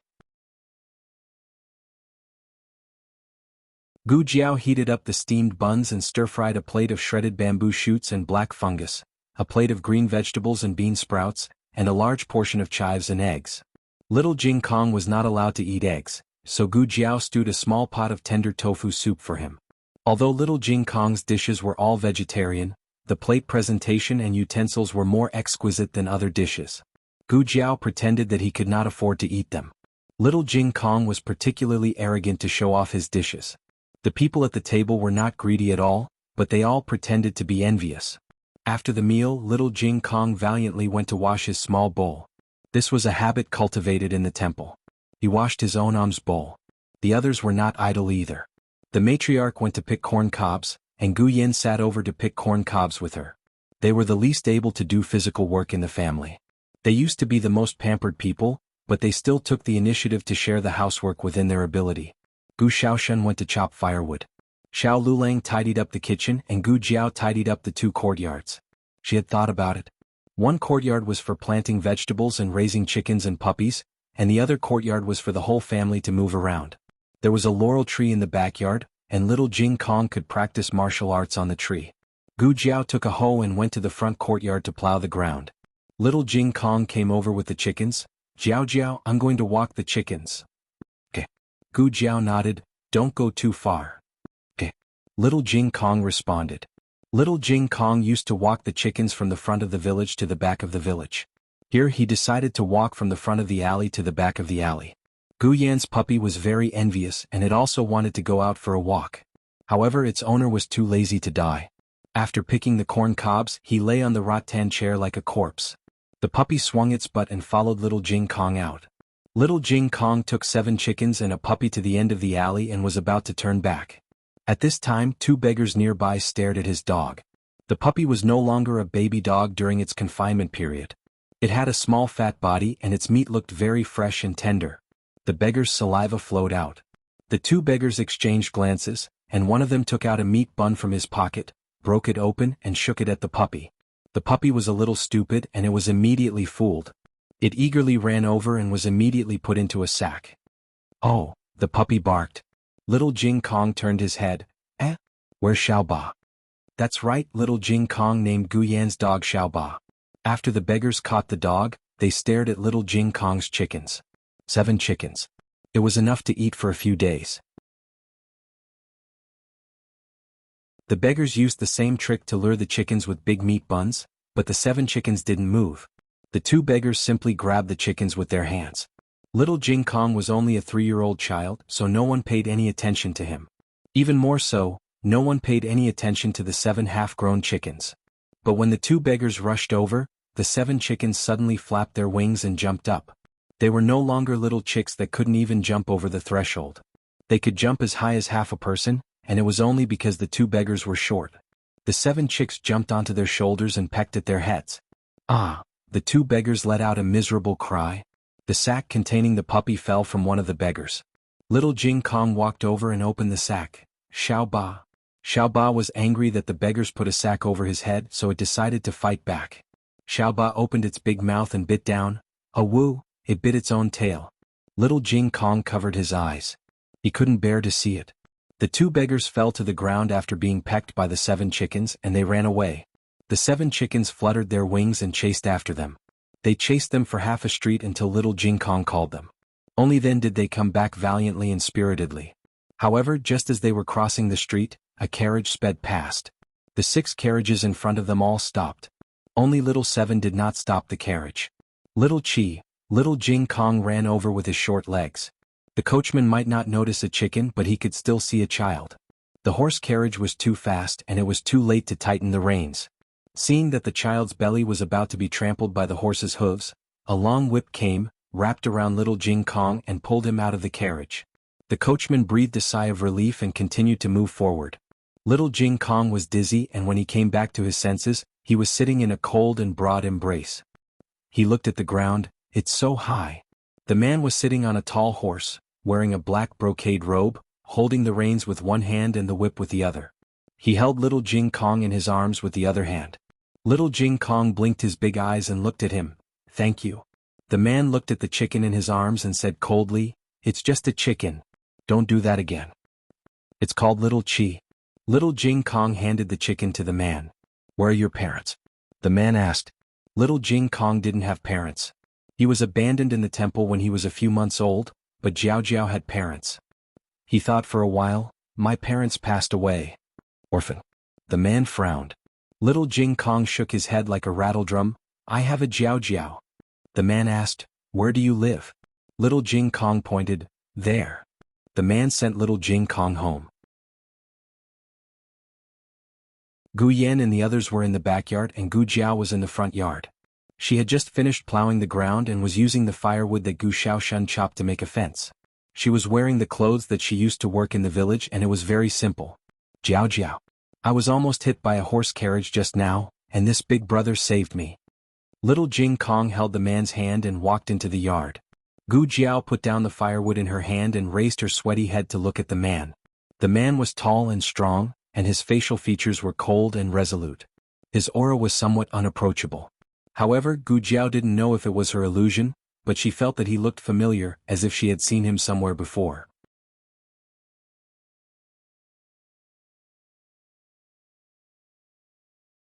Chapter 123. The man turned and left after sending little Jing Kong home. Gu Jiao didn't even have time to thank him. Gu Jiao asked little Jing Kong what happened. When she found out that he jumped out to save a chicken, Gu Jiao also felt that he shouldn't have done that. However, Gu Jiao was not in a hurry to express her opinion. Little Jing Kong frowned deeply and said, "Big brother said that I shouldn't have done that. Does Jiao Jiao also think that I did wrong?" Gu Jiao asked him, "What do you think?" Little Jing Kong puffed up his chest and said, "I think I did the right thing. If I was the one in danger, Jiao Jiao would also jump out to save me." Great, he even used an idiom. Gu Jiao said, "But have you ever thought that maybe little Chi doesn't need you to save it?" Little Jing Kong didn't understand. Gu Jiao explained patiently, "Little Chi is very sensitive and small. A horse's hooves can't step on it easily, but a horse's hooves can easily step on you." Little Jing Kong suddenly realized something. He wasn't as sensitive as a chicken. Little Jing Kong secretly swore that he would practice even more diligently. He wanted to become more agile and protect his chicken. A few days later, Marquis Gu and his entourage arrived at the capital. The bumpy ride for more than a month made the three of them sick. Gu Jinyu had never sat in such a bad carriage. His whole body was so sore that it didn't feel like his own. Yao Shi didn't have any complaints. She was very glad that she sat in this carriage. If it were Jiao Jiao and Yan who had to suffer like this, her heart would ache. "It's been hard on you." Yao Shi held Gu Jinyu's hand and said guiltily. Gu Jinyu said warmly, "I'm fine. My younger brother's health is not good. He definitely won't be able to take such a jolt. I'm very happy that mother gave the carriage to elder sister and younger brother." Yao Shi patted Gu Jinyu's hand. "You're so sensible." Marquis Gu helped Yao Shi and Gu Jinyu off the carriage. The servants in the manor were very happy to see the Marquis and Gu Jinyu, but they could not help but be shocked when they saw Yao Shi next to the Marquis. Yao Shi had lived in the villa for 10 years and had not returned to the manor even once. The male servants guarding the door did not recognize her at all. Marquis Gu said coldly, "What are you standing there for? Hurry up and greet madam." The few of them looked at each other in dismay, then stepped forward and saluted in a daze. "Greetings, madam?" "What madam? Did the Marquis have a mistress outside?" Yao Shi had long passed the age where she would feel embarrassed over such a small offense. Also, she had been taking Jiao Jiao medication for the past half a year, so her mood and body were both very good. Marquis Gu brought Yao Shi and Gu Jinyu into the manor. The servants had already sent the news to old Madame Gu's pine crane courtyard. Old Madame Gu had not seen her son for half a year and was rather worried. She sent someone to call Marquis Gu to pine crane courtyard immediately. Marquis Gu had originally planned to bring Yao Shi to pay respects to the old madam tomorrow, but the old madam had urged him, so he could only change his route halfway to pine crane courtyard. Old Madame Gu was overjoyed to see her son, but when she saw Yao Shi next to her son, old Madame Gu's smile froze. "Why is she back?" Old Madame Gu asked mildly. Gu Jinyu felt awkward for his mother. "Mother." Marquis Gu glanced at old Madame Gu, indicating that she should not embarrass Yao Shi like this. Old Madame Gu pretended not to see. Yao Shi saluted properly, "Greetings, mother." Gu Jinyu also saluted, "Greetings, grandmother." Old Madame Gu had originally found Gu Jinyu pleasing to the eye, but now that Yao Shi was here, she started to dislike Gu Jinyu as well. Yao Shi lived with Gu Yan at the Hot Springs Villa. Now that Yao Shi had returned, but Gu Yan was nowhere to be seen, old Madame Gu did not even think to ask. Marquis Gu tried to smooth things over. "Mother, your son has been running around and is exhausted. I will come to pay respects to you tomorrow." He did not say that Yao Shi and Gu Jinyu were tired, but only that he was tired. How could old Madame Gu not let her own son rest? This was the reason why old Madame Gu disliked Yaoshi. It was not entirely because Yaoshi did not come from a good family, but more so because as long as Yaoshi was here, her son seemed to be possessed and did not care about anyone. Marquis Gu pretended not to understand old Madame Gu's displeasure. He chuckled and said, "Your son will leave first." He then led Yaoshi and Gu Jinyu out of Pine Crane Courtyard. The three of them had just stepped over the threshold when they bumped into a woman dressed in luxurious clothes and jewels. The woman looked at the three of them and a trace of surprise flashed in her eyes, but she quickly bowed and said, "Master, I'm here to greet you." "Madam." "Miss." Marquis Gu frowned. "Concubine Ling, why are you here?" The woman called Concubine Ling smiled and said, "I am here to deliver ginseng soup to mother." Did she need to dress up like this to deliver ginseng soup to old madam? Even Gu Jinyu could tell that she was here to stop Marquis Gu. Old Madame Gu's surname was Ling. The former Madame Marquis was old Madame Gu's niece. Concubine Ling was the former Madame Marquis' stepsister and could be considered old Madame Gu's niece. When Madame Ling died of illness, Marquis Gu married Yaoshi. Old Madame Gu was worried that Marquis Gu would not love his three sons with his ex-wife after he had a new lover, so she made the decision to take Concubine Ling as a concubine. Marquis Gu did not like Concubine Ling, but with old Madame Gu's support, Concubine Ling's life in the manor was very good. Especially after Yaoshi moved to the mountain villa with Gu Yen, Concubine Ling was about to become the official madam of the manor. In addition, she was the aunt of the three young masters, so the three young masters were much closer to her than to Yaoshi. "Then go send her off," Marquis Gu said faintly and left with Yaoshi. The next day, Yaoshi said that she was sick and did not go to pay respects to old Madame Gu. Nanny Fong advised Yaoshi, "Madam, why do you have to do this? You should be thorough in your etiquette so that people won't gossip." Yaoshi smiled bitterly. "No matter how thorough I am, there will always be people who will find fault with me. If I don't go, old madam will not be bothered by it." Marquis Gu and Gu Jinyu went to Pine Crane Courtyard. Hearing that Yaoshi was sick, old Madame Gu snorted coldly. "She just doesn't want to see me." Marquis Gu hurriedly said, "Look at what you're saying. How could Yao not want to see you? Look, these gifts were all personally prepared by her. She respects you the most in her heart." The gifts were indeed chosen by Yaoshi and she had put in a lot of effort. However, Yaoshi did not do it for herself. She did it to prevent old Madame Gu from venting her anger on Gu Jinyu. Old Madame Gu pursed her lips. She did not like Yaoshi. It was good that Yaoshi did not come. She would not be annoyed when she saw her. "Where's Yen?" Old Madame Gu finally asked about Gu Yen. "Why didn't he come with you?" Marquis Gu did not dare to say that Gu Yen had arrived in the capital long ago. He smiled and said, "Yen's health is not good. I told him to come slowly. There are doctors accompanying him." Old Madame Gu did not ask further. Marquis Gu said, "I'll bring Jinyu into the palace in a moment to pay respects to your ladyship." At the mention of Consort Shu, old Madame Gu looked at Gu Jinyu with more kindness. "That's good. Your aunt has been thinking about you for a long time. She sent people to the manor to ask about you several times." Gu Jinyu smiled as if relieved of a burden. Jinyu also misses aunt very much. As they spoke, a servant came to report that the second and third young masters had arrived. Old Madame Gu's face immediately showed unconcealable affection. If one were to ask who old Madame Gu doted on the most, it would be none other than her three precious grandsons. Even her own son Marquis Gu did not have as much weight as her grandsons in her heart. Gu Qingfeng and Gu Qinglin drew the curtain and entered. "Grandmother. Father." The two cupped their hands and bowed. Gu Jinyu stood up and bowed to her two elder brothers. "Second brother, third brother." Gu Qinglin glanced at her indifferently.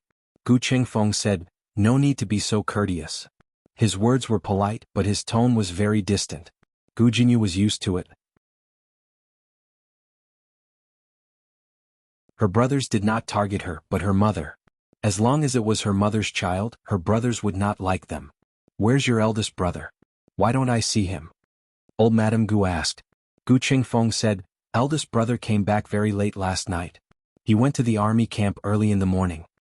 It was not easy to be the eldest grandson of Marquis Ding En Fu. He was the heir of the Marquis Fu. He shouldered the rise and fall of the Marquis Fu.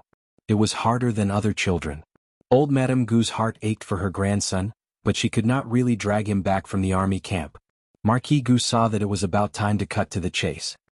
He cleared his throat and said to old Madame Gu, "Mother, I have something to tell you." "What is it?" Old Madame Gu looked at him in confusion. Marquis Gu glanced at Gu Jinyu and took a deep breath. He said solemnly, "It's about the background of the two children." Gu Jiao tidied up the house for a few days and finally fixed up the two courtyards. She planted green onions, rapeseed and lettuce in the small vegetable garden. She also planted some peas at little Jing Kong's request.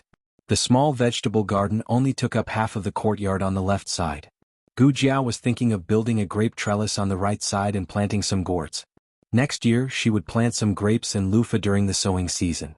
Xiao Lulang had already received the waist tag of the Imperial College and had also signed little Jing Kong up. The Imperial College was also divided into classes. According to their grades and age, they were divided into 4 classes: Heaven, Earth, Black and Yellow. Outside of these 4 classes, there was also a very special class that specially recruited talented children. It was somewhat similar to the prodigy class in Gu Jiao's previous life. This class was only opened a few years ago. Xiao Lulang had never attended it when he was young. Gu Jiao stopped cutting vegetables. Wasn't the Imperial College closed for a few years? The elementary school isn't closed? Xiao Lulang added some firewood to the stove. Strictly speaking, the elementary school of the Imperial College does not completely belong to the Imperial College. It is separated from the Imperial College by an alley. When His Majesty closed the Imperial College, he did not mention anything about the elementary school. The elementary school took advantage of this loophole and has been open ever since. The elementary school had been open for a few years. It should be quite experienced in teaching prodigies. Gu Jiao asked, "What's the entrance exam about?" Xiao Lulang said, "Based on the results of the exams in previous years, the main exam is literacy, scripture writing, and arithmetic." Gu Jiao hummed.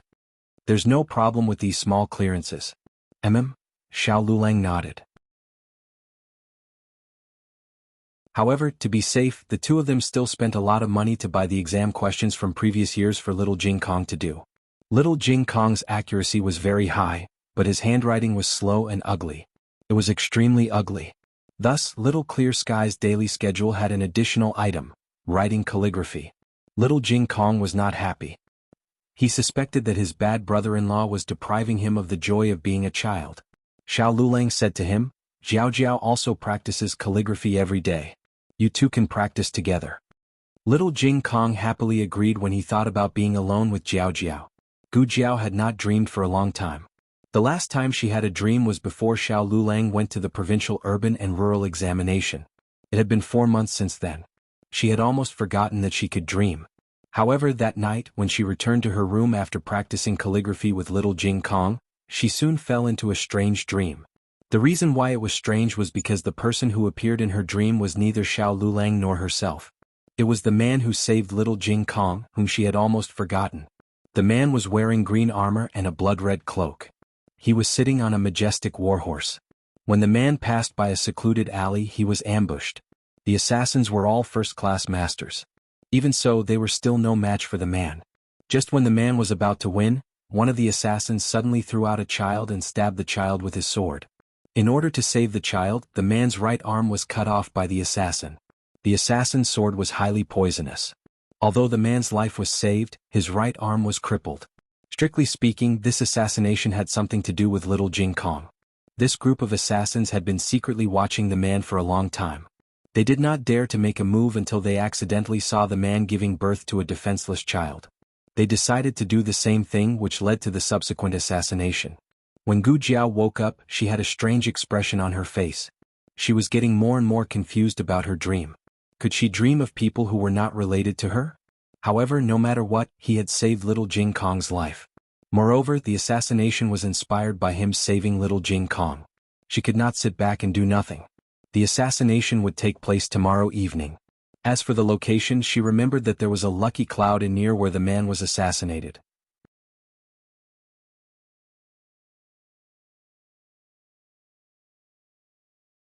Chapter 124. The novel is updated faster. You can find all the novels that you can't find online. The next morning she found Xiao Lulang and asked him where the Lucky Cloud Tavern was. Xiao Lulang was puzzled. "Where did you hear about the Lucky Cloud Tavern?" Gu Jiao's expression didn't change.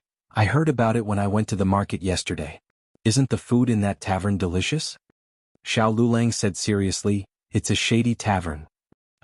Gu Jiao was surprised. Xiao Lulang explained, on the surface it's an inn but in reality, it's a gambling den.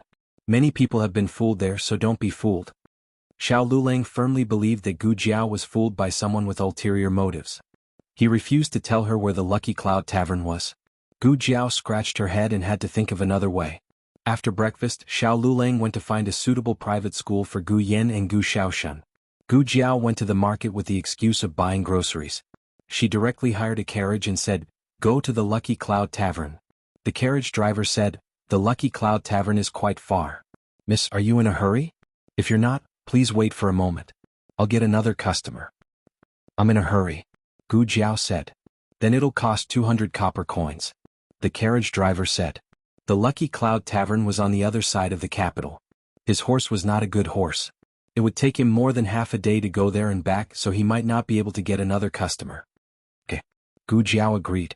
The carriage driver was quite familiar with the capital's terrain, so he chose the nearest road.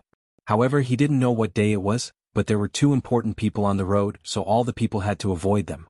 When Gu Jiao arrived at the Lucky Cloud Tavern, the assassination had already begun. Gu Jiao heard the movement in the alley and jumped off the carriage without saying a word. She went around the other end of the alley.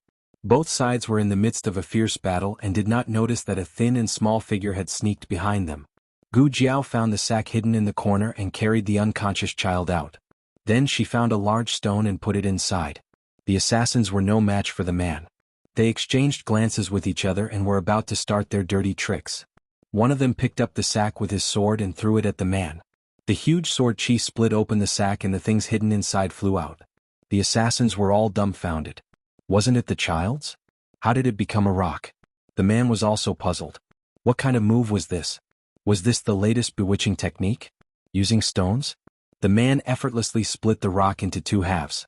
The best time for the assassination had passed. The assassins knew that they had no chance to kill the man today, so they did not continue fighting. After a few feints, they ran away one after another. The man did not chase after them. He put away his sword and was about to get on his horse when his ears suddenly twitched. He looked at the alley warily and asked, "Who is it?" His five senses were too sharp for him to be discovered. Gu Jiao came out from behind the pillar with the unconscious child in her arms. "It's me." The man recognized Gu Jiao. "Why are you here?" Gu Jiao shrugged. The man's gaze fell on the child in her arms. At first glance, it looked like the little guy from the other day. However, when he looked closer, he realized that the child had a buzz cut. The child's hair was very long and tied up. Moreover, the child's appearance was not as cute as the little guy from the other day. The man pondered for a moment and thought of the stone that flew out of the sack. He seemed to remember that the assassins were also very surprised at that time. Could it be? The man looked at Gu Jiao and asked suspiciously, "Did you swap the child out?" "Yes." Gu Jiao did not deny it. "I happened to pass by and saw them with a child. So I followed them. Coincidentally, they were fighting with you, so I took the child out."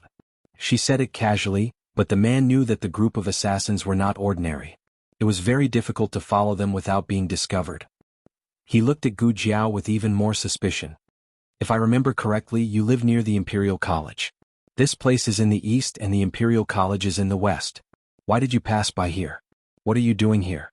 Gu Jiao paused and looked at Shang Yunin not far away. Gambling? The man was speechless. It was fine if she did not want to tell him.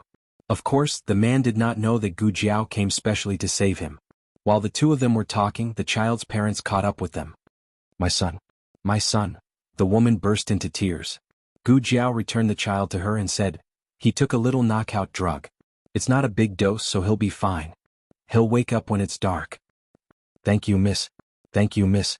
The woman held the child and kowtowed to Gu Jiao. Her husband also knelt down and kowtowed. Gu Jiao looked at the man and said, "You don't have to thank me. Thank him. He was the one who chased the assassins away." The two of them kowtowed to the man again. After the two of them left, the man was about to leave as well. He grabbed the reins of the horse with one hand and held the saddle with the other. Just as he was about to get on the horse, Gu Jiao stopped him. "Don't you need to treat your wound?" The man's eyes suddenly flashed with a trace of vigilance. He drew his sword and pressed it against Gu Jiao's neck. "Who are you? How do you know that I'm injured?" Even the servants in the residence did not know that he was injured. Gu Jiao did not even look at the sword against her neck.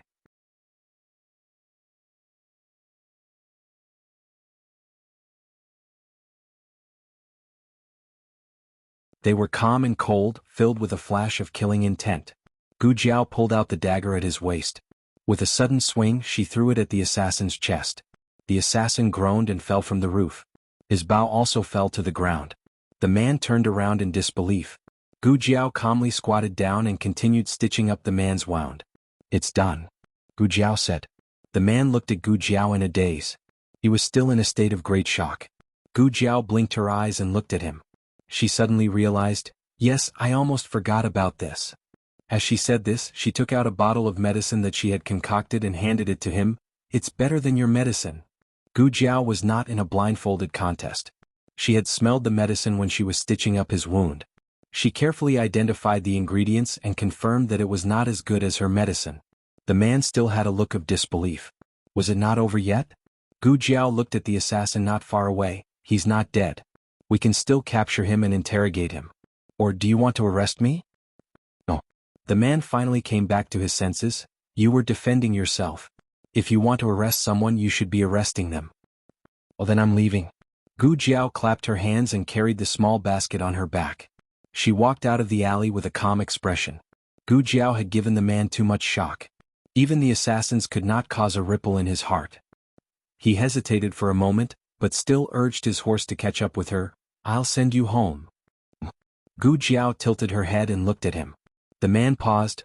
"I also live in the direction of the Imperial College. It's on the way." "Up to you." Gu Jiao arrived at Lucky Cloud Inn and got into the carriage that she had hired from the market. The man was actually worried that the assassins had not gone far and had their eyes on Gu Jiao. That was why he offered to send her home. Fortunately, there were no signs of the assassins until they arrived at Gu Jiao's house. They probably did not catch up with her. That was good. He did not want to implicate her. Gu Jiao paid the fare and the coachman drove the carriage away. The man also left. "Goodbye." Gu Jiao nodded. "Goodbye." "Ah, Jiao Jiao. Dear brother." Little Jing Kong saw the two of them through the crack of the door and ran over. He hid his little hands tightly behind his back to prevent Gu Jiao from seeing them. He tilted his head and asked, "Jiao Jiao, why did you come back with dear brother? Is dear brother here to visit our house?" His behavior reminded the man of Gu Jiao's behavior just now. They were indeed a family. Even their words and actions were so similar. Gu Jiao patted his little head and said, "Dear brother is just passing by." Little Jing Kong thought for a while, moved a step towards the door and said, "Then I'll talk to dear brother for a while." "Okay." Gu Jiao pretended not to see that he was hiding something in his hands. After Gu Jiao entered the house, the man asked Little Jing Kong, "What are you hiding in your hands?" Little Jing Kong took out his little hands from behind his back and revealed a small box. He said quietly, "Jiao Jiao's birthday is coming soon. I'm preparing a gift for Jiao Jiao. This is the first birthday I'm celebrating with Jiao Jiao. I want to give her a surprise. I'm afraid that she has already seen through your surprise, little guy." Little Jing Kong had a lot to say to the person he liked. He turned into a little loudspeaker again and kept blabbering. The man didn't feel annoyed at all. He only felt that this child was very cute. He was very puzzled. How did a woman who didn't even blink when killing someone raise such a naive and ignorant little guy? She must have protected him very well, he thought. Little Jing Kong's blabbering sounds echoed in his ears. The smell of food wafted from the courtyard. The man felt a trace of home in front of this unfamiliar house for the first time. The man said goodbye to Little Jing Kong and returned to the house. As soon as he stepped through the gate, a clever and delicate manservant rushed over with a hurried expression. Why did you come back so late? In the few days that you weren't in the residence, something big happened in our residence." "What happened?" the man asked. The servant scratched his head and cheeks. He had been holding it in for a few days, but he suddenly didn't know where to start. The man ignored him and entered the house coldly. The servant chased after him. "It's about the second madam. She lost the child in the past. The young miss in our house isn't the master's flesh and blood. The real young miss is outside and refuses to come back. I heard, she grew up in the countryside. She's timid and hasn't seen the world. She doesn't dare to come to the house." The matter of Gu Jiao and Gu Yen coming to the capital couldn't be covered up. Both of them refused to return to the house, so there were many guesses in the house. The servant sighed, After so long, it turns out that the master doted on the wrong person. She's not your biological sister." Gu Changqing's eyes were cold. "I don't have a sister. I only have two younger brothers." Gu Changqing wouldn't recognize Yao Shi. He also wouldn't recognize the two children that Yao Shi had with his father.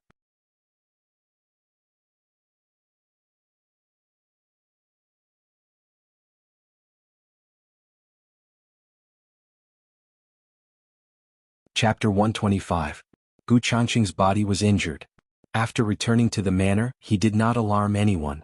First, he had a servant call the manor doctor to his courtyard.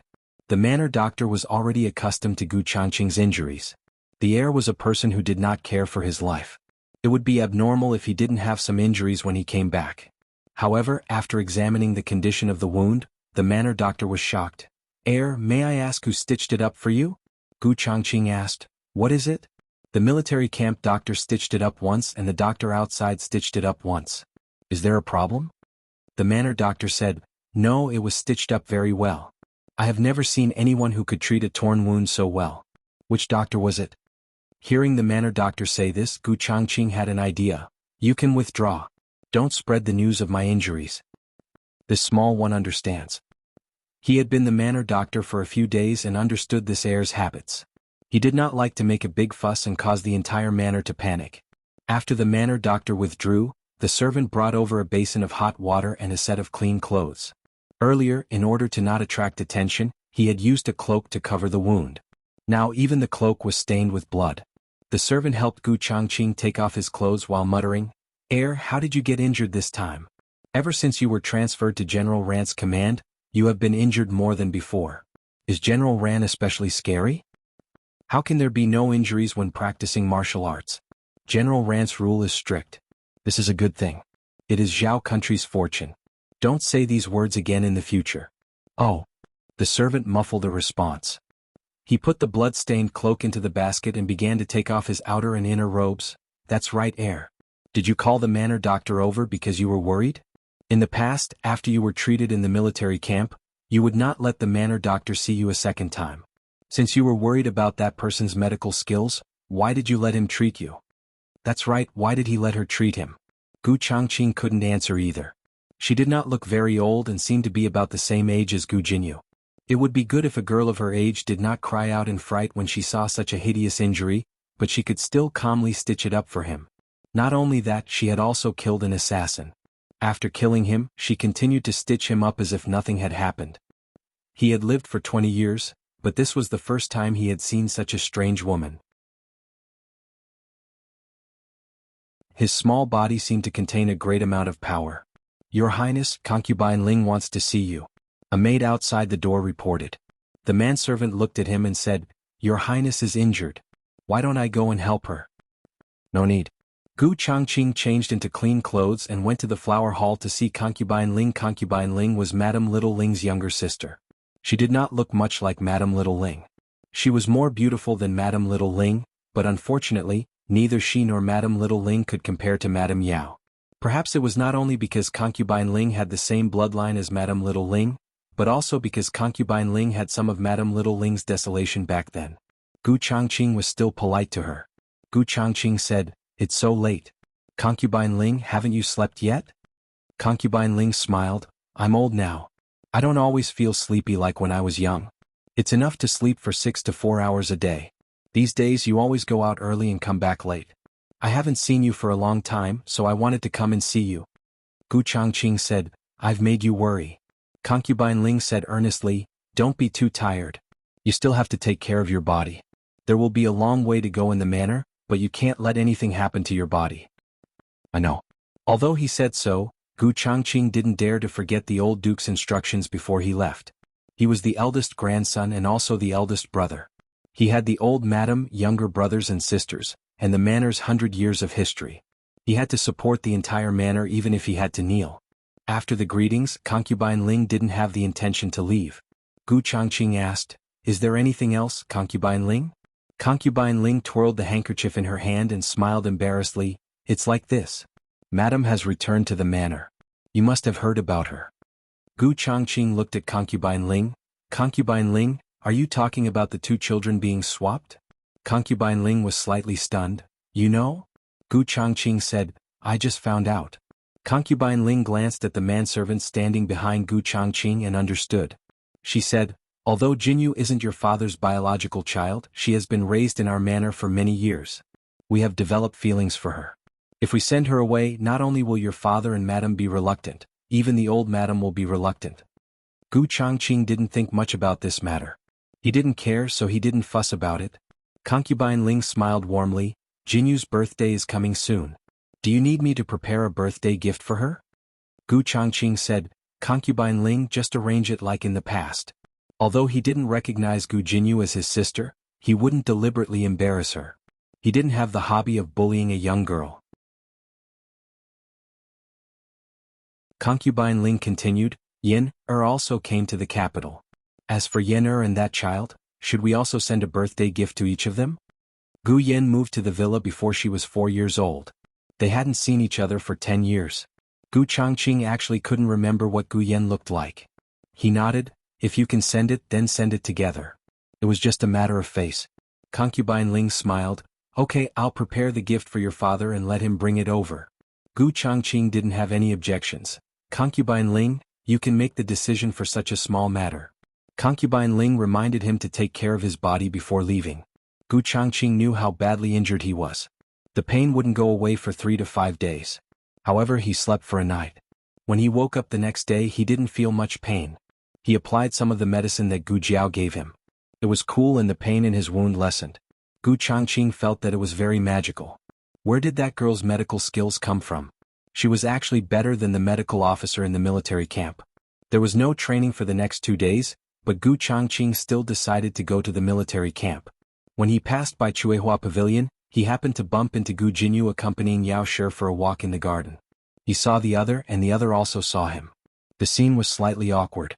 When Yao Shi had first married into the Marquis Fu, Gu Changqing hadn't even been 10 years old. He was a half-grown brat and he had just lost his mother. His heart was filled with resentment and he had spoken ill of Yao Shi many times. He had even threatened to chase Yao Shi out. In this Fu, if there was him, there would be no Yao Shi. If there was Yao Shi, there would be no him. He had even complained about Yao Shi in front of his grandfather and grandmother. Now that he was older, he would not be as insensible as he had been when he was young. However, he would not call Yao Shi mother. Not in this lifetime. Yao Shi nodded from afar. He also raised his hands in a faint greeting. They greeted each other politely and distantly. Logically, this awkward encounter should have ended, but Gu Jinyu suddenly walked down the pavilion and came in front of Gu Changqing. He curtsied and said, "Eldest brother, good morning." "Good morning." Gu Changqing's expression was indifferent. Gu Jinyu didn't seem to care. He raised a sweet smile and said, "Eldest brother, it will be my birthday in a few days. Will eldest brother return to the Fu on that day?" Without waiting for Gu Changqing to speak, Gu Jinyu continued, "Nyang Nyang said that she will also come. I hope that eldest brother will also come." Facing those eyes that were smiling but could not hide their unease, Gu Changqing did not reject him as thoroughly as he usually did. "I will return when I have time." Gu Jinyu smiled. "Many thanks, eldest brother." Gu Changqing said coldly, "Don't thank me too early. I might not have time." With that, he brushed past Gu Jinyu and left without looking back. Gu Jinyu thought to herself, it seemed that not being mother's child made eldest brother less angry at her. Before returning to the capital, she had worried that she would be looked down upon by the world after her identity was exposed. In the end, this was not the case. Imperial concubine Shu liked her because of her talent. Old Madam liked her because Imperial concubine Shu also liked her. What did it matter if she was father's flesh and blood? Once she became a county princess and had eldest brother's love, who would dare to look down on her in the future? Alright, there was also Royal Princein. Last time when she entered the palace, she was so focused on solving problems for the fifth prince that she forgot to mention Royal Princein. This coming-of-age banquet was a great opportunity to meet Royal Princein. After taking a walk, Gu Jinyu found Marquis Gu and told him her thoughts. Marquis Gu was shocked. "What? Send an invitation to Royal Princein? That's not appropriate, right? We are not familiar with Royal Princein." He did not dare to rush to establish a relationship with Royal Princein just because he had taken in Royal Princein and his sister for a few nights. Putting aside the interest between the major powers, Royal Princein alone was not someone he could establish a relationship with. The old Marquis might have some face. After all, the old Marquis had military achievements. But he was not his father. Gu Jinyu said confidently, "Father, trust me. The Royal Prince will definitely come." Marquis Gu could not resist his daughter's coaxing. In a moment of impulse, he sent the invitation to Royal Prince N.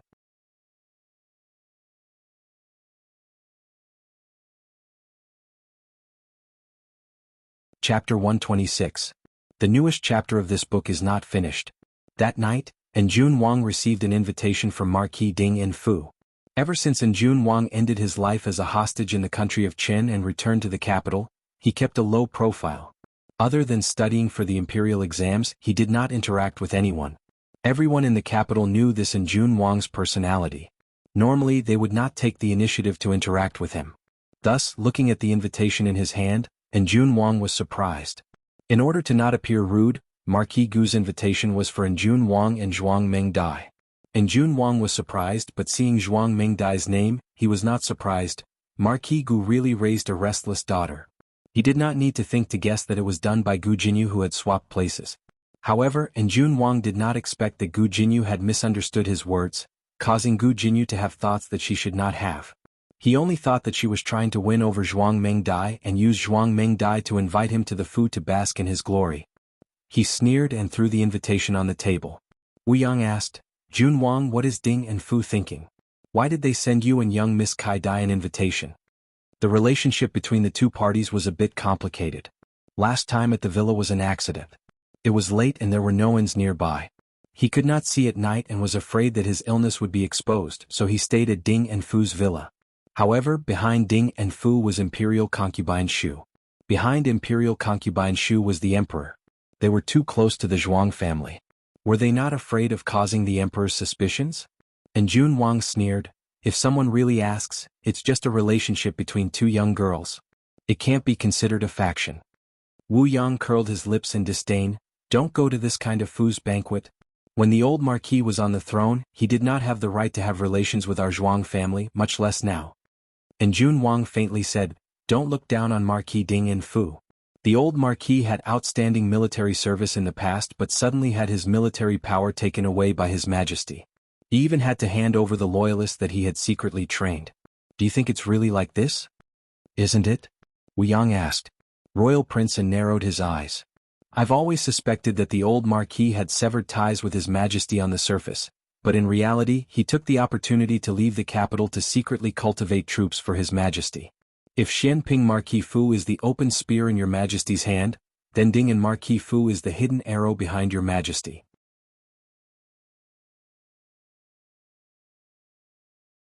Wu Yang expressed his doubts, "But no matter how I look at Marquis Gu, he doesn't look like someone who can achieve great things. How long can old Marquis hold on by himself? Isn't Your Majesty making the wrong bet?" Royal Prince An's gaze was deep. "Marquis Gu can't, but Gu Changqing can." Wu Yang, this? Royal Prince An did not continue this topic. Instead he asked, "Miss Gu's birthday is also on the same day, right?" Wu Yang naturally understood that the Miss Gu his master was referring to was not Gu Jinyu. He said, "It should be. There's also young Master Gu." Royal Prince An nodded. "Have you found out where they are staying in the capital?" Wu Yang said, "I've heard about it. Miss Gu's husband went to the Imperial College to register and left his address, but what?" Royal Prince An asked. Wu Yang said, "That residence was the one that Royal Prince wanted to buy. Unfortunately, it was bought by someone for 10 times the price." Royal Prince An had a bit of an impression. "You're talking about the residence that is very close to the Imperial College and has 2 large courtyards?" "That's right." Wu Yang nodded. Royal Prince An was confused. How did they get into that residence? Wu Yang said, "I heard that Miss Gu's husband rented it for 30 taels of silver every month." Royal Prince An was even more confused. Only 30 taels? 30 taels was not a small amount. But if one knew that the residence was bought for 10 times the price, they would feel that the rent was not worth mentioning. All of the residences in the alley were very close to the Imperial College. But only that residence had the largest courtyard. It was very suitable for people with small children. She just happened to have a 3-year-old little brother. But how did they rent it? Maybe it's good luck. What Wu Yang really wanted to say was that the person who bought the residence was an idiot. Spending so much money to buy a residence in the Imperial College just to rent it out? Royal Prince An shook his head. "Forget it. There's no need to look into this. It's not bad for them to live there. There are students from the Imperial College nearby. No one will recognize the Empress Dowager. There's one more thing," Wu Yang said. What is it? Royal Prince asked.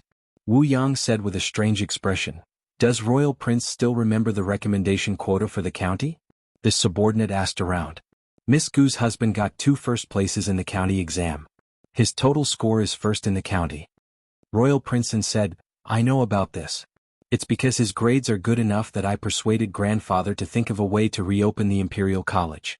This way his entire family can enter the college. The Empress Dowager can also enter the capital without attracting attention. Is there a problem? Wu Yang said with a puzzled expression. The recommendation quota for the county wasn't his.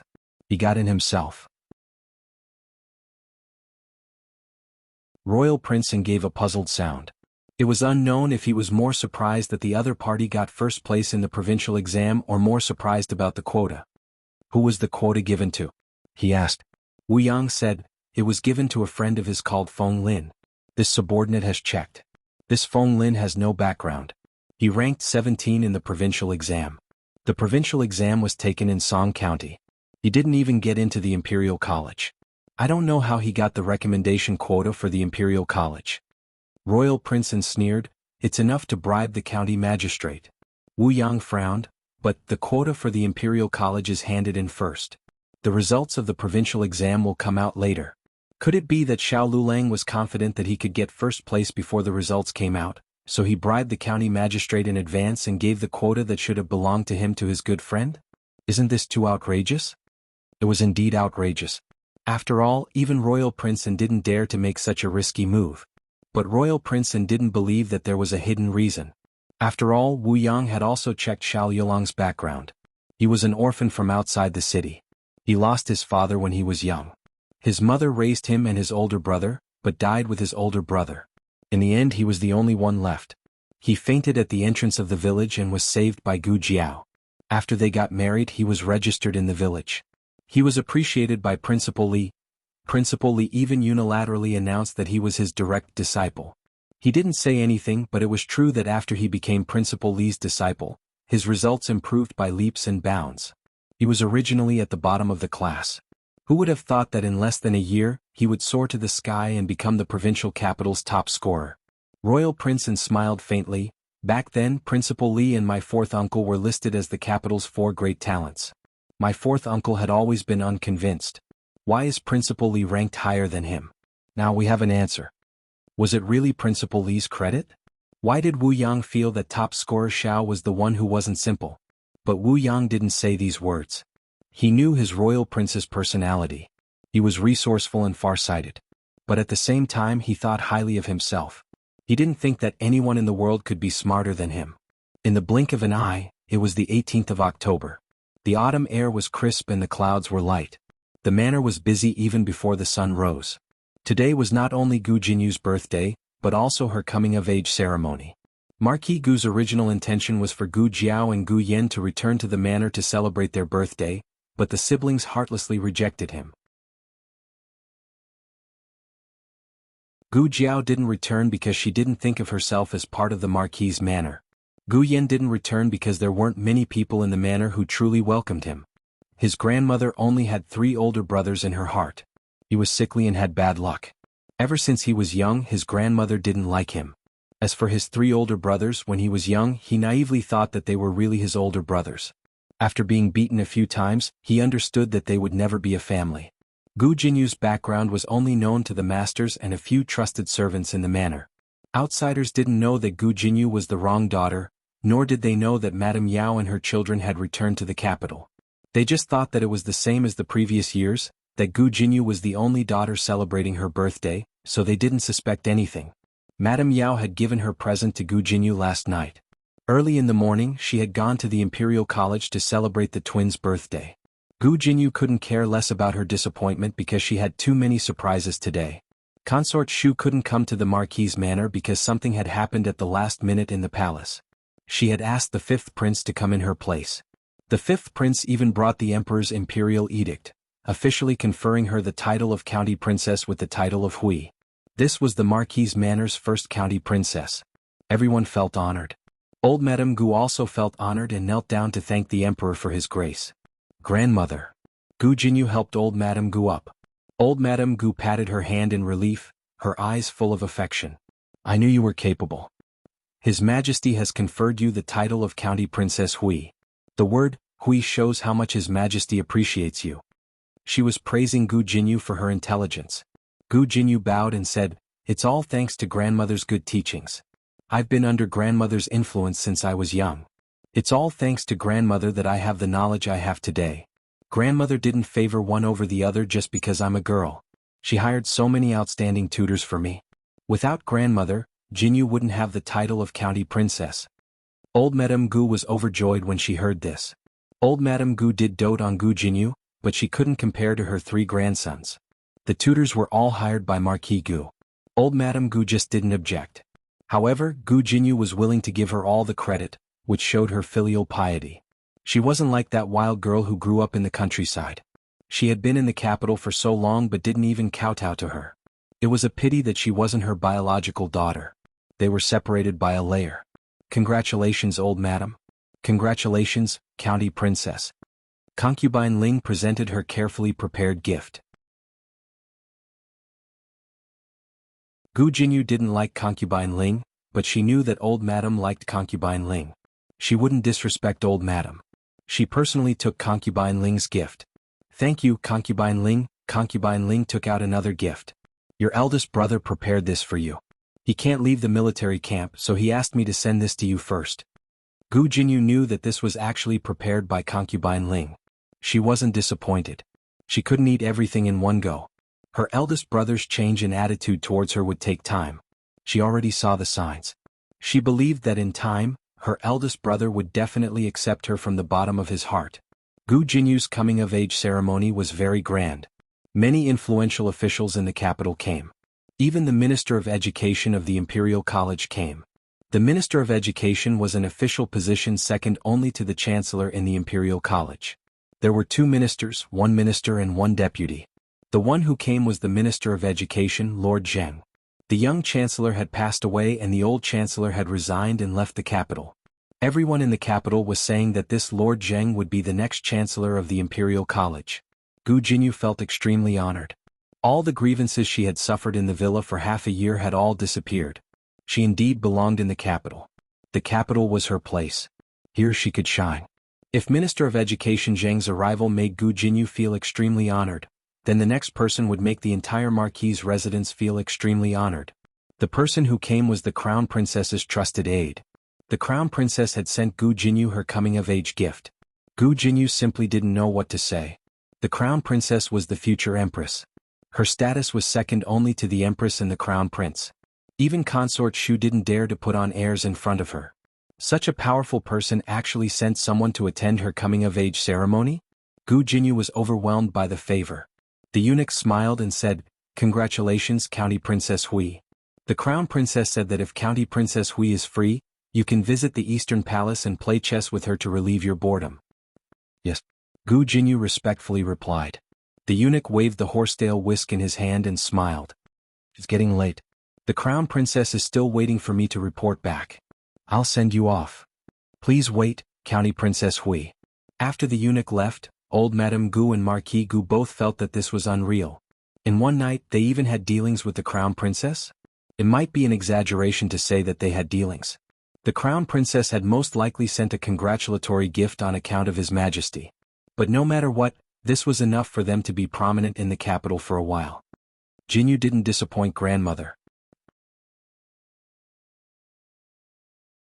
Old Madame Gu's last bit of resentment that Gu Jinyu wasn't her biological granddaughter disappeared. So what if she wasn't her biological granddaughter? Anyone who walked out of the Marquis' residence would represent the Marquis' residence in the future.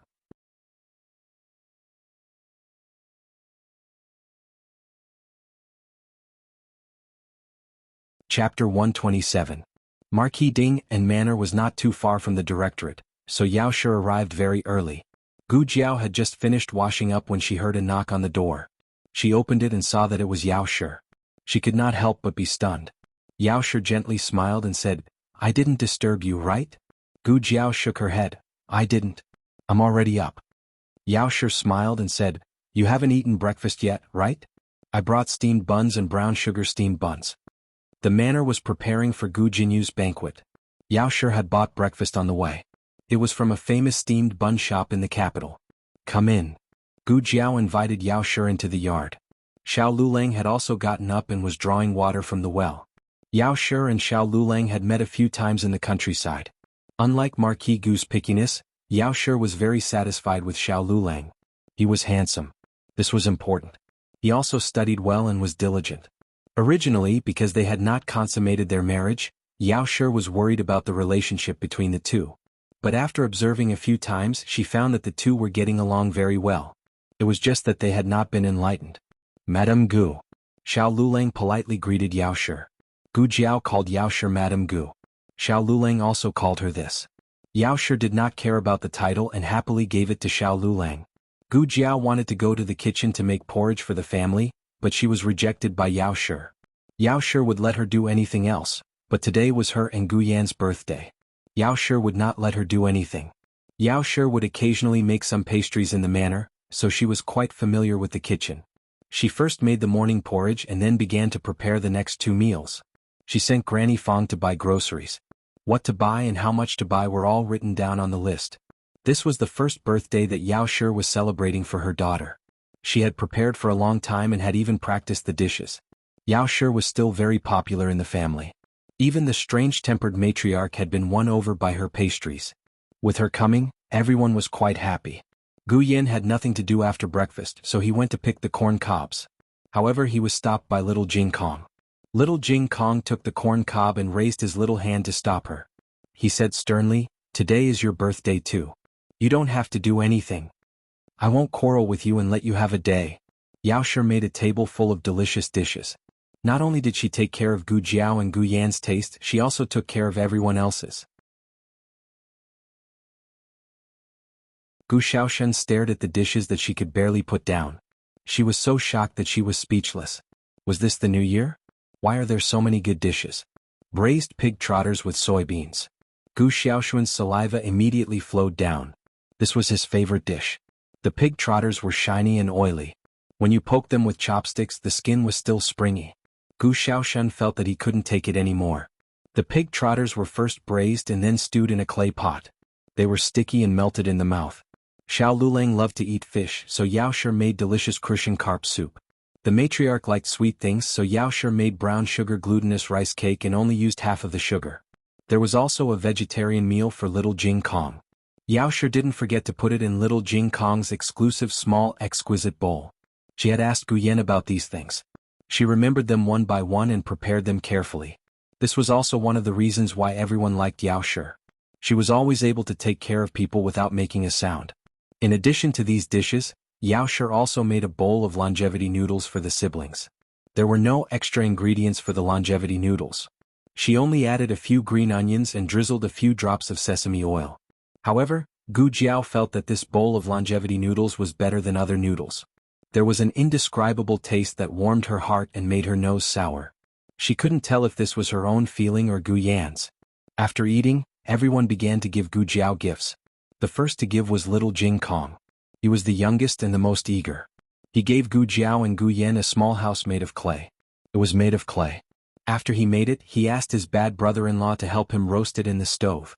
Actually, he remembered that the small house he made didn't look like this. He didn't know why it changed shape after he roasted it. The truth was that he made it too ugly. Xiao Lulang couldn't stand it and secretly repaired it for him. It looked better. The door of the small house could be opened. There was also a small wooden figure inside. He asked Gu Xiaoshen to help him carve it. Gu Yan lived in Gu Yan's house. Gu Jiao lived in Gu Jiao's house. However, when Gu Yan opened the door of the small house, he was dumbfounded. "Why are you in my sister's house?" Little Jing Kong, I've been discovered. That's right. The scheming monk, little Jing Kong, secretly asked Gu Xiaoshen to make a small wooden figure and secretly put it in Jiao Jiao's house. This way he could be with Jiao Jiao every day. Gu Yan wasn't happy. He asked little Jing Kong to move out of Gu Jiao's house. Little Jing Kong refused. He even said sternly, "This is Jiao Jiao's gift. You can't destroy Jiao Jiao's things." "Fine, I won't destroy it. I'll move in."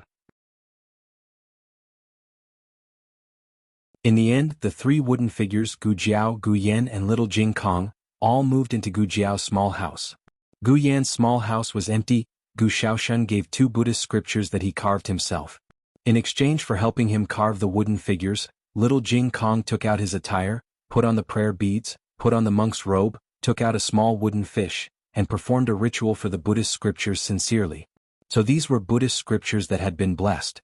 Gu Jiao flipped through the Buddhist scriptures in his hands. He was in disbelief. Gu Xiaoshen was the most worry-free child in the family. However, because of this, he was easily neglected by his family.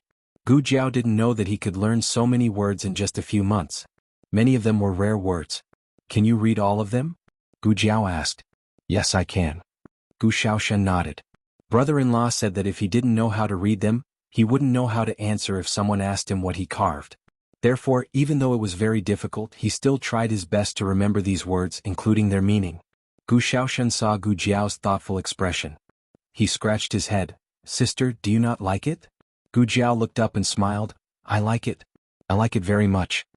Gu Yan gave Gu Jiao a bracelet. He had bought it with his hard-earned money. From the moment he refused to move back to the Lord Protector's mansion, his father cut off his monthly allowance. Gu Jiao gave him pocket money every month. However, Gu Jiao gave him money to buy a gift for Gu Jiao. He always felt that something was wrong. Therefore he decided to earn it himself. He didn't have any work to do at his great-aunt's place. He didn't know how to copy books at his brother-in-law's place. He also didn't know how to carve at Gu Xiaoshuan's place. After thinking about it, he decided on little Jing Kong. Little Jing Kong had a monthly rent of 30 taels of silver. His family was definitely a small local tycoon. Gu Yan's process of earning money was like this. Every day he fed the chickens in little Jing Kong. 5 copper coins. Every day he took the chickens in little Jing Kong. 5 copper coins. Every day he cleaned the chicken poop. 5 copper coins. Every day he praised little Jing Kong in fancy ways. 10 copper coins. He worked for a total of 10 days and earned 250 copper coins. He originally liked a pair of pearl hair clips, but unfortunately he didn't have enough copper coins. Therefore he settled for the next best thing and bought a bracelet. The bracelet was strung with jade stones. Any stone in Gu Yan's house was worth more than these jade stones. However, he didn't earn them himself. Gu Jiao put on the bracelet. It looked very nice. Gu Jiao also prepared a gift for Gu Yan. Gu Yan didn't open it in front of everyone. He wanted to go back to his room and open it secretly. Little Jing Kong was very curious. He really wanted to know what Jiao Jiao gave Gu Yan. Great aunt, where's your gift? Gu Yan asked.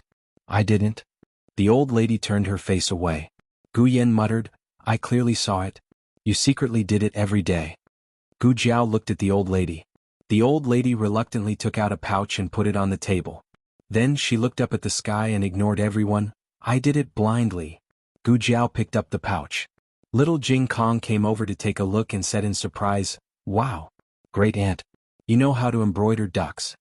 What ducks? Those are mandarin ducks. One is your sister. The other is your brother-in-law. There are also a few duck eggs. No, it's mandarin duck eggs. Look at how this little stinky monk led her astray. The Empress Dowager was a beauty when she was young. The Zhuang family was very powerful. She didn't need to be virtuous. It was enough for her to be beautiful in the harem. Later, the Empress Dowager realized that beauty wasn't necessary. After all, the emperor was blind. Therefore, the Empress Dowager really didn't know how to embroider. The Empress Dowager didn't directly embroider mandarin ducks into duck eggs. It was the result of her secretly sewing many pouches. Gu Jiao's pouch was indeed shabby. It should be replaced. The old lady looked like she didn't care about what was happening outside, but she was very meticulous. Gu Jiao smiled slightly. Thank you, great aunt. Although the old lady's pouch didn't look good, it was very practical. It was divided into several layers. It could separate banknotes, silver pieces, copper coins, and small items. In addition, it was inlaid with a special sewing layer. How could a normal person think so carefully? This was the Empress Dowager's love for Gu Jiao. It was also the Empress Dowager's excellence. Yao Shi made 2 sets of clothes for the 2 children. After coming to the capital, Gu Jiao didn't need to go up the mountain to chop firewood. Yao Shi made a set of clothes for her to work at home. The other set was the same as the noble ladies in the capital. It was an elegant and beautiful dress. There was also a box of gifts prepared for Marquis Gu and the older brother in the Fu. The 2 of them didn't open it. Finally, there was Xiao Yulong's gift. Everyone was looking forward to it. He never gave pen or paper. The whole family knew what he would give this time. It couldn't be a copybook, right? Then Xiao Lulang took out a brocade box. Under everyone's impatient gaze, Gu Jiao opened the box. It turned out to be a stack of copybooks. Gu Jiao, everyone. However, it didn't seem to be a normal copybook. Each copybook was a poem. Gu Jiao felt that these poems were very well written, although she didn't understand what they meant. Gu Jiao patiently flipped through each copybook. Xiao Lulang didn't expect that she would flip through the copybooks in front of everyone. His expression inexplicably became nervous. Gu Jiao flipped to the end and found an unexpected surprise. This box was specially made. At the bottom there was a white magnolia hairpin. Gu Jiao's eyes widened. This iron-like man finally knew to give her a hairpin? What Gu Jiao didn't know was that this hairpin was also called a hairpin ceremony. When a woman of Zhao country reached the age of 15, the elders in the family would hold her hair and give her a hairpin ceremony. This meant that the woman had reached adulthood and was of marriageable age. Of course, if the woman got married before she reached the age of 15, she would have a hairpin ceremony on the day of her marriage. This also meant that she had reached adulthood. When Gu Jiao got married, she didn't have a hairpin ceremony. Gu Jiao wouldn't spend so much effort on a fool, but Xiao Lulang still had an impression of it. When Yao Shi saw the hairpin that her son-in-law gave to her daughter, she instantly understood what was going on. She originally thought that her daughter had already had a hairpin ceremony, so she thought that today was just a normal birthday. Her son-in-law was very considerate. Gu Jiao finally understood why this guy didn't give her a hairpin. It turned out that hairpins were really troublesome. Since she hadn't had a hairpin ceremony, she couldn't use a hairpin. Yao Shi's eyes immediately turned red. Jiao Jiao, I'll comb your hair. Yao Shi and the matriarch combed Gu Jiao's hair. Under everyone's witness, Gu Jiao completed her hairpin ceremony. The moon was in the sky. The bustling streets were left behind by the horses. Gu Changqing rode the horse to a quiet alley. He dismounted and led the horse into the alley. Unknowingly he arrived in front of a familiar courtyard. The courtyard's door was half open. From time to time, the laughter of women and children could be heard. It was accompanied by the voices of young men. It was a joyous atmosphere. Gu Changqing paused at the door for a while. In the end he didn't go in. He turned around and was about to get on the horse. But suddenly little Jing Kong ran over. His small body squeezed through the gap in the door. "De Gidge, is it you?" Gu Changqing turned around and looked at him. "It's me." "Jing Kong, who is it?" Yao Shi opened the half-closed door and saw Gu Changqing outside. Her smile froze. Gu Changqing was very surprised to see Yao Shi here. He was even more surprised by Yao Shi's unguarded smile. Although it quickly froze, he still saw it. He never knew that the depressed Yao Shi could be so happy. She was smiling like a child. "You." Yao Shi wanted to say something but stopped. Little Jing Kong looked at Gu Changqing, then looked at Yao Shi and asked, "Benefactor Yao, do you know each other?" "Benefactor?"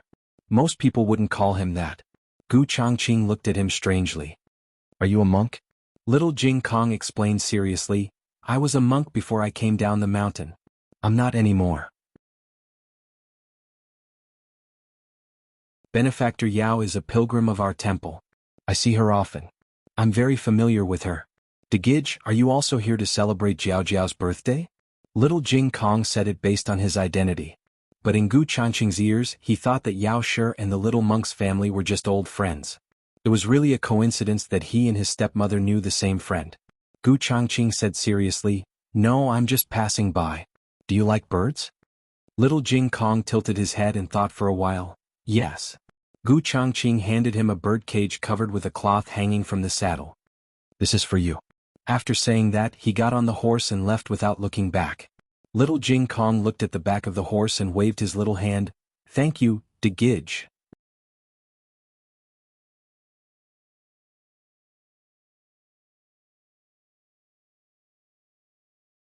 Chapter 128. Novels that cannot be found on the internet will be available here. Yao Shi lifted the cloth of the birdcage to take a look. There was actually an eagle chick inside. Yao Shi asked Little Jing Kong how he knew that big brother. Little Jing Kong told her how he was saved. "I went to save Little Chi and was almost hit by a carriage. It was Big Brother who saved me. Big Brother is so amazing." As he spoke, his eyes were full of admiration for Gu Changqing.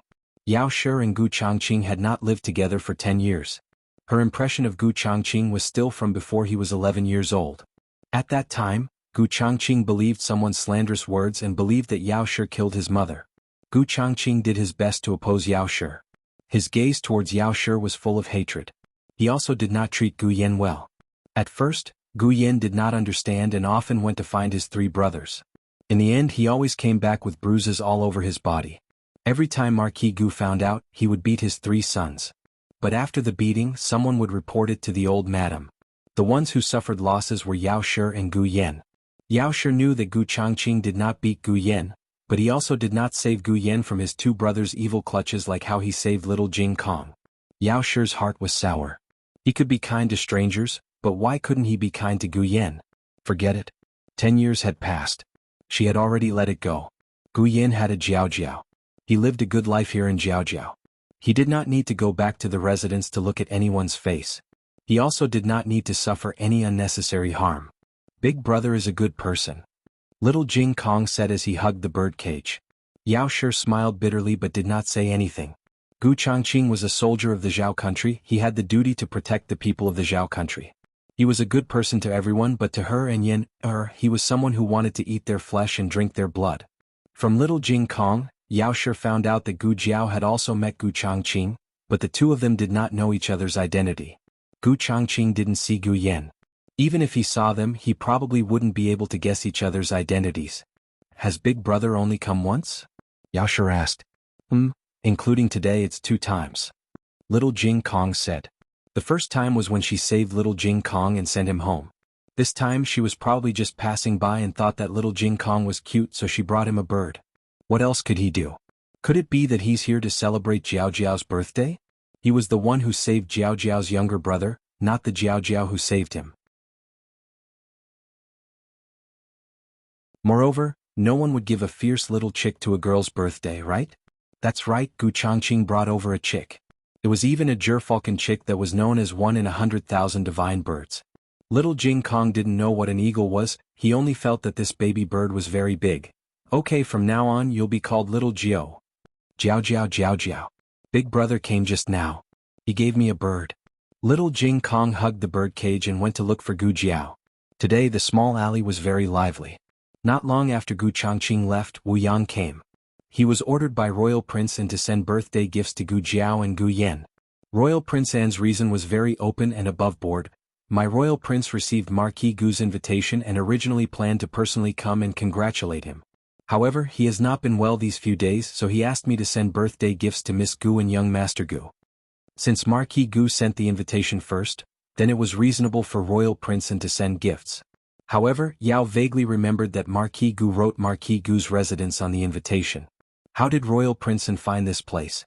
Gu Jiao asked. How did your Royal Prince know that we came to the capital? Wu Yang smiled. Royal Prince is also a student of the Imperial College. He saw the register of the Imperial College and knew that young Master Shao also came to the Imperial College. He spent some effort to find this place. Gu Jiao snorted and sized Wu Yang up. I suddenly feel that you look a little familiar. Are you the thief from that night? Wu Yang shook his head like a rattle drum. I'm not. Oh my god, it's been so long. How can you still remember? You were almost recognized. When Royal Prince An came, Xiao Lulang was not home. Xiao Lulang only heard about it afterwards. Xiao Yulang's gaze landed on Wu Yang. Wu Yang felt strange being stared at. He coughed lightly and said, Is Grandaunt here? I'll go greet her. A meaningful light flashed through Xiao Yulang's eyes. Wu Yang went to the backyard to see the matriarch and gave her 2 boxes of delicious osmanthus cakes. The matriarch was very happy. Wu Yang saw that the Empress Dowager was in good spirits and was secretly relieved. In fact, Gu Jiao also felt that Wu Yang treated the old lady differently. Commandery Prince An was very strange when he first came. He said that he came to apologize to her for Zhuang Kai Dai, but who would come all the way to apologize empty-handed and only send the apology gift the next day? In fact, Royal Prince An was not unaware of his flaw. He just thought that Shi Yi did not have a better excuse. He only prayed that Gu Jiao would not be so smart to think of this flaw. Gu Jiao felt that the assassination, that night, was related to Royal Prince An. The more she looked at this guy called Wu Yang, the more he looked like the man in black who shot arrows at the matriarch that night.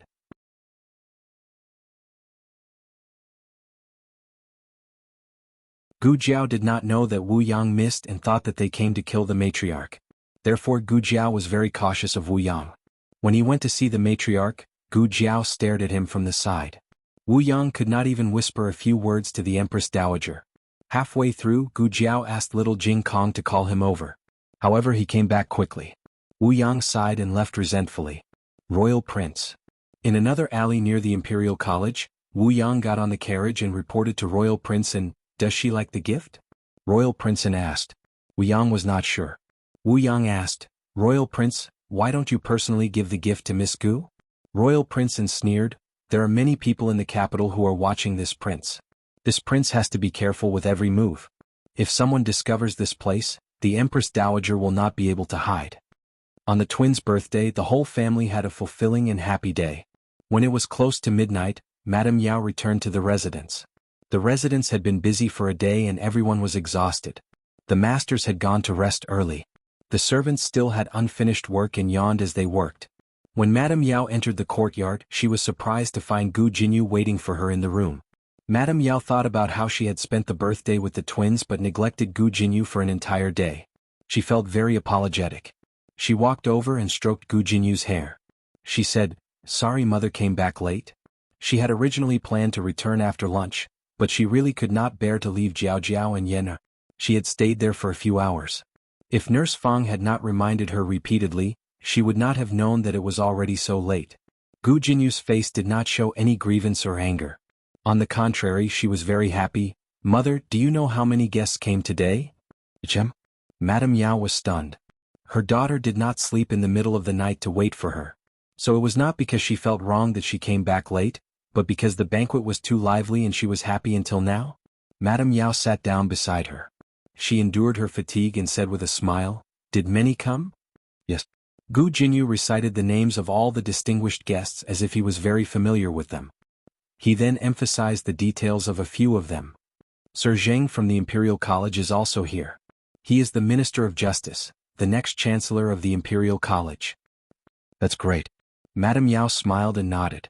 Gu Jinyu continued, "Although Royal Prince did not come to the residence personally, he sent someone to give me a generous gift. Mother, look, these are all gifts from him. There are truly too many gifts today. Your daughter will not be able to use them all in this lifetime.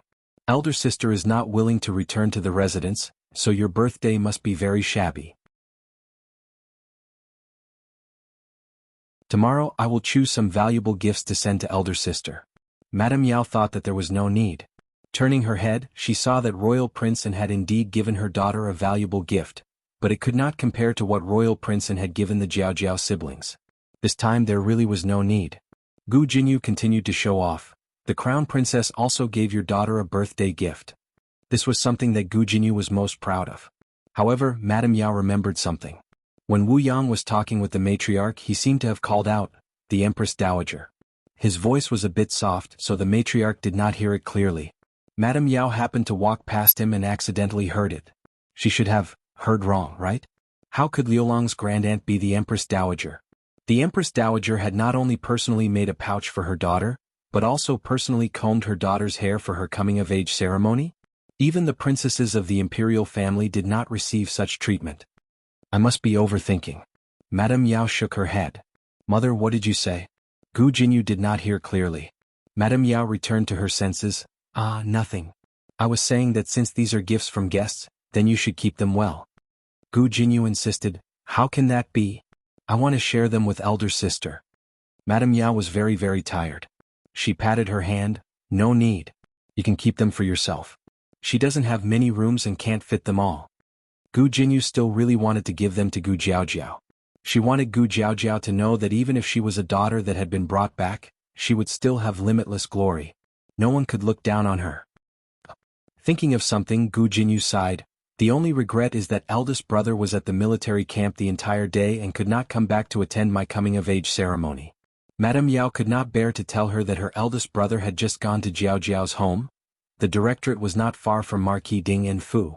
If Gu Changqing wanted to, he would definitely be able to rush back to attend Gu Jinyu's coming-of-age ceremony. It could only mean that Gu Changqing had not truly accepted Gu Jinyu in his heart. Madame Yao's impression of Gu Changqing could not be considered good. He was a person without feelings. In the future, if you have nothing to do, don't go looking for your eldest brother. What's wrong? Gu Jinyu asked in confusion. Madame Yao held her hand and sincerely said, "Listen to mother. Your eldest brother will not accept us." Gu Jinyu lowered her eyes and complied. She agreed verbally, but the next morning when she heard that her eldest brother had returned to the manor, she immediately went to wander around Gu Changqing's courtyard. Gu Changqing had just finished practicing and came out to see her. He coldly asked, "What is it?